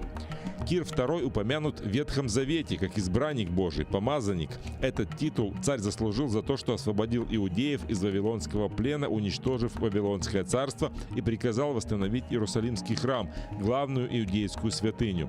Получивший титул «Великий», Кир до сих пор почитается как основатель иранской государственности, а к его мавзолею в древнем городе Пасаргады и сейчас, спустя 2500 лет после смерти правителя, приходят иранцы, чтобы почтить память царя. После смерти Кира, погибшего, скорее всего, в одном из завоевательных походов в Индию, его преемники занимались расширением границ Персидской империи, пока не столкнулись с неожиданно сильным и талантливым противником. В IV веке до нашей эры на территорию империи внезапно вторглась армия греческого правителя Александра Македонского. Александр разбил куда более многочисленные силы Персии и включил территорию этой страны в состав своей империи. Место ахеменидов во главе Персии заняли селевкиды, потомки одного из военачальников Александра, империя которого распалась вскоре после гибели царя. Селевкидов, в свою очередь, сменили правители одной из областей – Парфии, которые завоевали Иран и при которых он стал называться Парфянским Парфянским царством. Именно парфянские правители первыми начали называть себя царями царей, шахиншахами, и первыми же утвердили государственную религию – зороастризм. Зороастрийское духовенство оставалось одним из самых влиятельных и богатых слоев иранского общества до начала арабских завоеваний на Ближнем Востоке. Арабы, подчинив себе Иран, поставили во главе страны наместников мусульман. Зороастрийские жрецы лишились власти и политического влияния, что привело к их массовому переходу в ислам. И хотя зороастрийцы живут в Иране до сих пор, уже к X веку нашей эры Иран был преимущественно мусульманской страной. Правда, страной не независимой, а включенной в состав могущественной Арабской империи. Вновь стать независимыми иранцы смогли только после всерьез подорвавшего силы арабов монгольского нашествия. Воссоздали независимый Иран сефевиды, представители знатной династии до сих пор неизвестного происхождения. Разные исследователи считают их тюрками, курдами или арабами. Именно сефевиды обратили Иран к шиизму. Причем, скорее всего, это был скорее военно-политический ход, чем искреннее религиозное побуждение. Одним из главных военных противников новой династии были набиравшие силу сунниты-османы. И очень многие из подданных сефевидов не могли понять, почему они должны воевать против единоверцев. Тогда-то, как считают многие историки, правители и возвели не отличавшуюся в то время большим числом приверженцев шиитскую ветвь ислама в ранг государственной религии. С тех пор шиизм оставался стержнем иранской государственности и национального самосознания.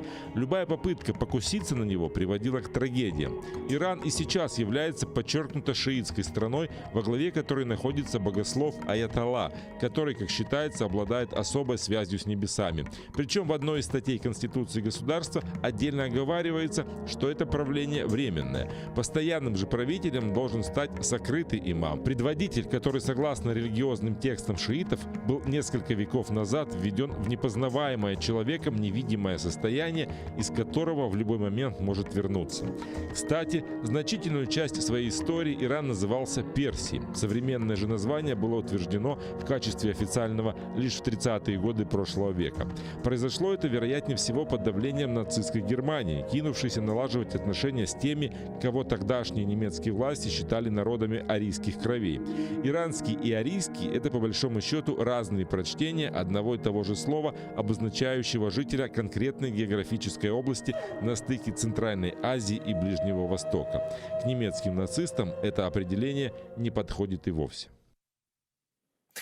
Сейчас переносимся в Европу, в Сербию. Отправляемся в Белграде уже несколько дней. В общем-то, неспокойная история происходит. Почему они происходят? В Белграде на прошлой неделе или около 2 недель назад вдруг на стене одного из домов оказался нарисован портрет Ратка Млатича, генерала, осужденного на пожизненное заключение за геноцид боснийских мусульман во время боснийской войны. Его приговор вот этим летом был в очередной раз утвержден Гаагским трибуналом. То есть человек, которого мир считает военным преступником, человек, которого мир считает, по большому счету, настоящим маньяком, который отдавал приказ об убийстве безоружных людей, человек, который командовал, например, силами, которые обстреливали Сараево во время блокады Сараева, где умирали мирные безоружные люди. Так вот, его вдруг портрет появился на доме на одной из белградских улиц. Вот сейчас вы видели как раз этот портрет, который оттирают какие-то молодчики. Почему его оттирают? Что произошло? Дело в том, что жители дома, которым не очень понравилось, что у них нарисован, фактически военный преступник, человек, который совершал преступление против человечности, еще и с какой-то восхваляющей его надписью, там написано «Спасибо, генерал» и что-то еще. Так вот, жители дома попытались, нанять какую-то из компаний, которые занимаются уборкой, клининговая компания это называется, для того, чтобы они смыли этот портрет.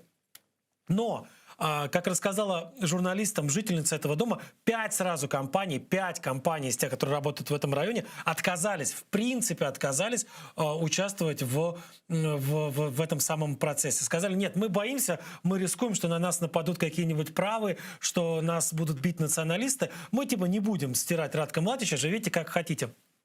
В итоге нашлись какие-то люди, которые забросали этот портрет сначала яйцами, а потом две женщины бросили в него пакеты с краской. И вот то, что вы видите сейчас на экране, это вот как раз любители геноцида, любители военных преступлений, сторонники тех людей, которые совершали военные преступления в Европе. Вот прямо сейчас этой съемки несколько дней всего. Очищают портрет Ратка Младича, делают его вновь, значит, доступным для широкого обозрения. И любопытно вот еще что.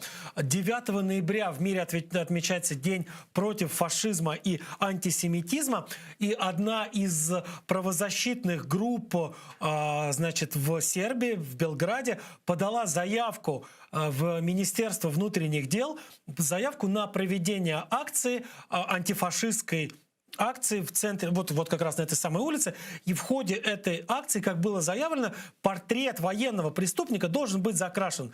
И Министерство внутренних дел отказало этим ребятам, сказала, что мы, значит, не дадим вам разрешения. И там, значит, в мотивировочной части этого отказа говорилось, что мы опасаемся, что это приведет к столкновениям, что приведет к росту напряженности внутри сербского общества, что это там приведет к каким-то дракам в Белграде. Мы поэтому, собственно говоря, вам не разрешаем проводить эту акцию. Сейчас правозащитники подали на Министерство внутренних дел в суд. Они считают, что их права были ограничены, нарушены их права на проведение этих самых акций. Но они параллельно провели все-таки другую акцию, не на той улице, но тоже в Белграде провели акцию, в ходе которой они несли растяжку, на которой было написано, сербы несли растяжку, правозащитники, простые люди несли растяжку, на которой было написано: «Мы никогда не забудем геноцид в Сребренице». Чем закончилась эта акция? Закончилась тем, что вот эти вот самые персонажи, которые очищают портрет военного преступника, эту растяжку с надписью, этот транспарант забрали и прилюдно сожгли в одном из белградских парков. Вы тоже все это зафиксировали на видео. Вот, вы видите, вот на этом видео они сжигают транспарант, на котором говорится о том, что, собственно говоря, нельзя забывать геноцид. А это, на самом деле, геноцид в Сребренице в середине 90-х годов. Это один из самых вообще жесточайших актов в истории человечества, в современной истории человечества. Я просто напомню, что тогда было убито 8 тысяч невинных, безоружных мальчиков и мужчин, мусульман из Боснии. Они были убиты только потому, что они были боснийцами. Никаких других поводов, никаких других оснований лишать 8 тысяч человек жизни не было. Их единственной виной перед отрядами вот этого самого Ратка Младича было только то, что они были боснийцами. И за это они поплатились жизнями. И за это Ратка Младич и целый ряд других людей сейчас отбывают тюремное наказание. Сейчас находятся либо как Ратка Младич, уже все процедуры судебные прошли и расследовательные процедуры прошли, и уже находятся в тюремной камере. Или вот сейчас, как некоторые еще, находятся под следствием. В принципе, конечно, знаете, вот когда говоришь с людьми из бывшей Югославии, когда разговариваешь с ними о том, как, что происходило, как вообще в принципе, особенно с теми людьми, которые, например, как журналисты работали на этих самых Балканских войнах, они почти всегда начинают рассказ с того, что, ну вот давайте начнем с того, что да, вот все стороны, все участники тех войн совершали преступления. Здесь вот мимо этого никак не пройти, все совершали преступления. Но вот таких зверских преступлений, как совершал Ратка Младич, за всю, наверное, историю этих самых югославских войн, последовавших за распадом Югославии, наверное, да нет, совершенно точно не совершал никто. Хотя, повторюсь, войны были совершенно безумные, вот невероятно кровавые, ничего похожего по накалу страстей, по количеству погибших со времен Второй мировой войны Европа не видела. Давайте посмотрим, кстати, сюжет о распаде Югославии и о тех войнах, которые этот распад спровоцировал.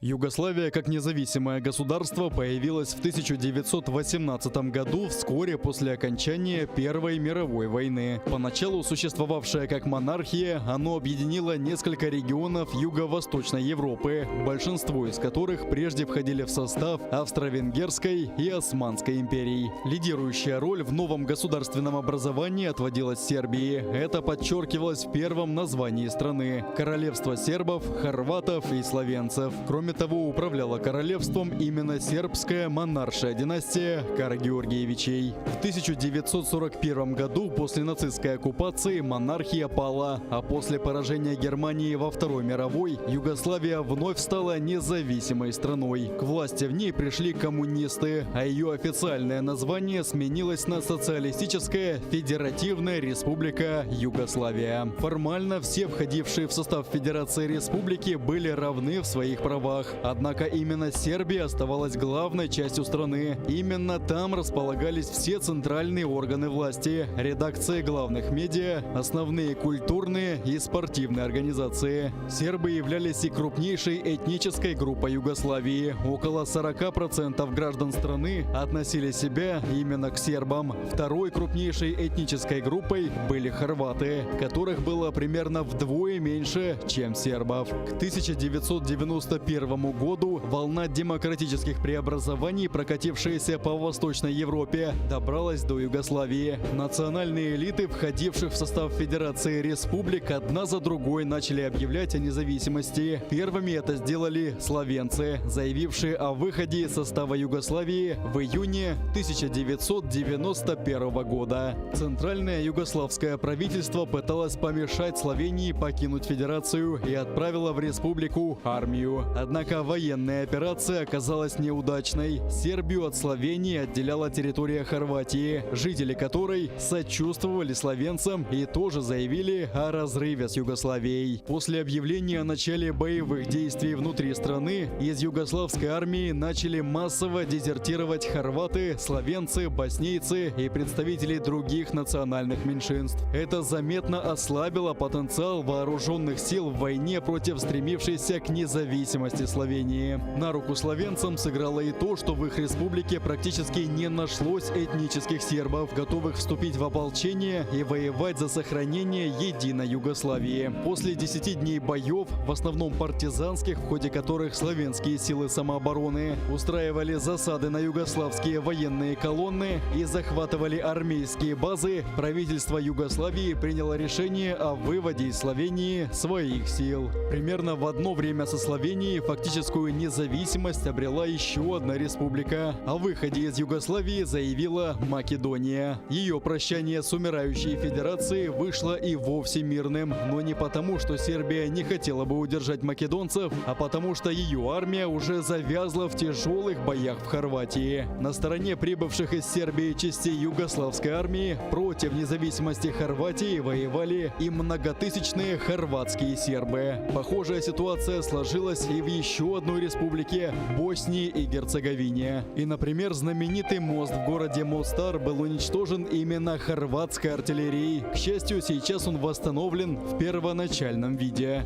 В ходе боевых действий все стороны совершали военные преступления, самым известным из которых стало убийство 8000 мужчин и мальчиков-мусульман боснийскими сербами в Сребренице. Это преступление международные судебные инстанции признают актом геноцида. Хорватские и боснийские войны закончились в 1995 году, но исход их был разным. Хорваты в ходе молниеносной операции «Буря» ликвидировали самопровозглашенные сербские квазигосударственные образования на своей территории, тогда как боснийцы согласились на легализацию такого образования на своей территории. Более того, представитель этого образования, оно называется Республика Сербская, входит в состав президиума Большой Боснии и имеет право влиять на решения государственной важности. С течением времени Сербия признала потерю контроля над бывшими югославскими республиками и в 2006 году после референдума предоставила независимость Черногории. Таким образом, сейчас на территории бывшей Югославии существует 6 признанных мировым сообществом государств: Босния и Герцеговина, Хорватия, Словения, Македония, Черногория и Сербия. и одно частично признанное в 2008 году. О своем выходе из состава Сербии объявило населенное преимущественно албанцами Косово. Произошло это через 10 лет после начала последней Югославской войны, в ходе которой Сербия стремилась вернуть контроль над мятежным регионом. В тот конфликт вмешалась НАТО. Сербы вынуждены были отвести свои войска и согласиться на передачу края в управление международной администрации. Предполагалось, что дальнейшая судьба Косово будет решена в ходе переговоров. Однако местный парламент в одностороннем порядке объявил о независимости края, которую к сегодняшнему дню признала примерно половина стран. Среди тех, кто не признает независимость Косово и все еще считает край частью Сербии, Греция, Казахстан, Испания и Украина. Что ж, а мы переносимся уже ближе к концу программы «Дело», переносимся к нашим ближайшим соседям в Беларусь. Там продолжается то, что в Беларуси называют, или в России еще тоже называют, миграционным кризисом, но на самом деле это никакой не миграционный кризис, потому что это абсолютно рукотворная история. История, в ходе которой Лукашенко с Путиным с помощью своей агентуры на Ближнем Востоке и в Центральной Азии завозят большое количество людей в Беларусь и потом отправляют их туда поближе к границам с Евросоюзом, в первую очередь к польской границе, отчасти еще к литовской границе, и не дают им вернуться назад. Для чего это делается? Во-первых, это действительно очень сильно отвлекает силы военные, полицейские, силы безопасности стран Евросоюза на вот эту вот самую границу. Все наблюдают, и политики, и генералы наблюдают за тем, что происходит там. В итоге у Путина оказываются во многом, отчасти, вернее, развязаны руки на других направлениях, и не просто так он копит сейчас какую-то очередную группировку на границах с Украиной. Это все очень действительно чревато. Более того, это все, мы все теперь, что называется, на одной шахматной доске, и вот у Путина на этой шахматной доске есть какие-то пешки, которые пихают несчастных мигрантов к границам Евросоюза, есть какие-то пешки, которые мутят воду на Балканах, в Боснии и Герцеговине, есть какие-то его пешки, которые в оккупированном Крыму, на оккупированном Донбассе тоже, вероятно, возможно, готовят какую-то новую агрессию или, по крайней мере, провокации. Все это нужно, на все эти истории нужно смотреть в комплексе. Они не оторваны одна от другой, они все взаимосвязаны. Кроме того, ведь очень важно сейчас, что Лукашенко, что Путину, использовать этих людей. Им наплевать на жизнь этих людей, им наплевать на жизни собственных граждан. Что ж они будут там обращать внимание на жизни йеменцев, афганцев, сирийцев и так далее. Но с их помощью они решают несколько там своих, как им кажется, важных проблем. Ну, то есть, с одной стороны, можно шантажировать Евросоюз и говорить: так, мы вот сейчас прекратим эти рейсы, мы прекратим вам гнать все новые и новых людей на границу, чтобы вы не испытывали проблемы с их размещением, с их приемом и так далее. Но мы в обмен хотим там снятия санкций, или мы там в обмен хотим возобновления переговоров, там, возобновления там транзита, допуск наших авиакомпаний к полетам в Европу и так далее. То есть там масса есть историй, которые может в этом шантаже, цели, которые с помощью этого шантажа может преследовать Минск и Москва. Кроме шантажа, это же еще отлично с их точки зрения, с вот такой вот людоедской, бесчеловечной точки зрения, пропагандистская история. Почему я говорю пропагандистская? Потому что если вот сейчас Европа не дрогнет и не пустит этих мигрантов на свою территорию, если Европа усилит максимально все эти свои границы, выстроит там заслоны, живые, неживые, но вот не пустят никого, или там большую часть из этих людей не пустит на свою территорию, оставит их где-то там вот в этой серой зоне между белорусской границей и уже своей границей, то тогда Лукашенко и Путин могут рассказывать, и, скорее всего, уже рассказывают об этом. Я просто не слежу, за психику свою переживаю, не хочу смотреть, как они в очередной раз что-то там врут и извиваются. Так вот, они, скорее всего, уже рассказывают о том, что вот, смотрите, какие проклятые, значит, европейцы.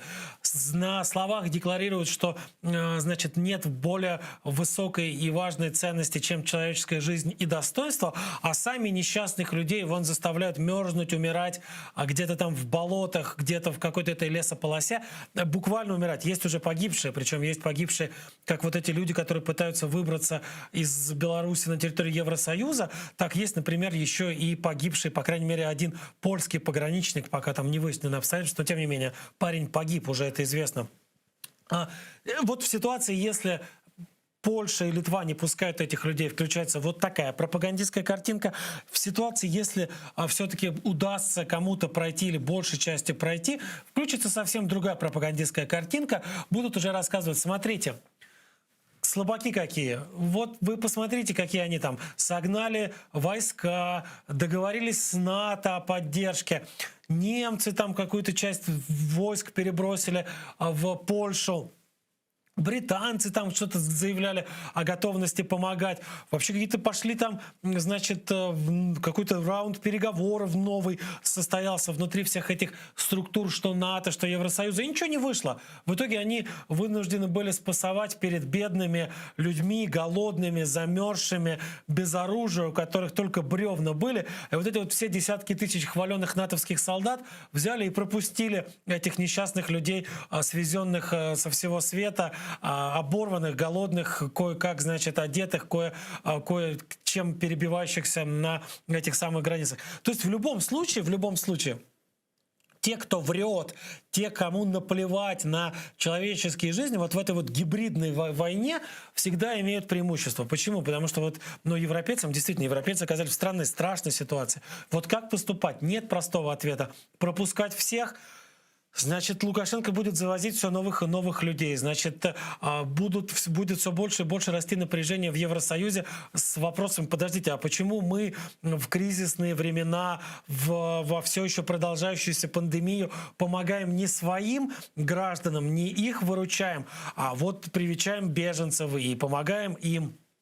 С другой стороны, будут находиться люди, которые будут критиковать правительство за то, что те действительно там, не соблюдают какие-то взятые на себя обязательства, например, по защите действительно прав человека. Уже сейчас и в Польше, и в Германии требуют открыть границы и впустить этих людей. То есть Лукашенко с Путиным на пару максимально раскачивают ситуацию, да еще и, повторюсь, отвлекают внимание и политиков, и генералов, и правительства, и общественных каких-то организаций, вот приковывает его к одной точке, к вот этой вот точке к граничной. И очень важно сейчас не теряться, очень важно сейчас не поддаваться на вот эти вот путинско-лукашенковские игрища и не отвлекаться от других, не терять из внимания, не упускать из внимания другие важные точки. Повторюсь, это и Балканы. Там действительно Россия может натворить много всего, тем более я уже об этом рассказывал. И вот, скорее всего, в одной из следующих программ к этому тоже вернусь. Там российский клиент Милорад Додик в Республике Сербской, а мы только что видели в сюжете про Югославию о том, что такое Республика Сербская и кто там ей управляет. Так вот, этот Милорад Додик, клиент путинский в Республике Сербской, заявил о том, что собирается строить свою армию и проводит уже какие-то учения с помощью тех сил безопасности, которые уже есть у него в распоряжении. То есть там есть уже потенциальная горячая точка. Никто, в общем-то, не утверждает о том, что в Украине закончилась война. Война продолжается, пока есть российская оккупация, пока стоят вот эти вот твари с триколорами в Крыму и на Донбассе, война не окончена. И опять, значит, какое-то новое количество сил собирается у границы, опять оккупантские какие-то силы концентрируются недалеко от украинских городов. Здесь тоже нельзя упускать этого из виду. Мы тоже должны помнить и должны понимать, что эта опасность никуда не делать, что вот пока есть эти безумные людоедские кровавые два режима, к огромному сожалению, соседствующие с Украиной, мы все еще в небезопасности. Что ж, на этом уже приходит время прощаться. Увидимся через несколько дней в эфире телеканала АТР. Всего хорошего. Счастливо.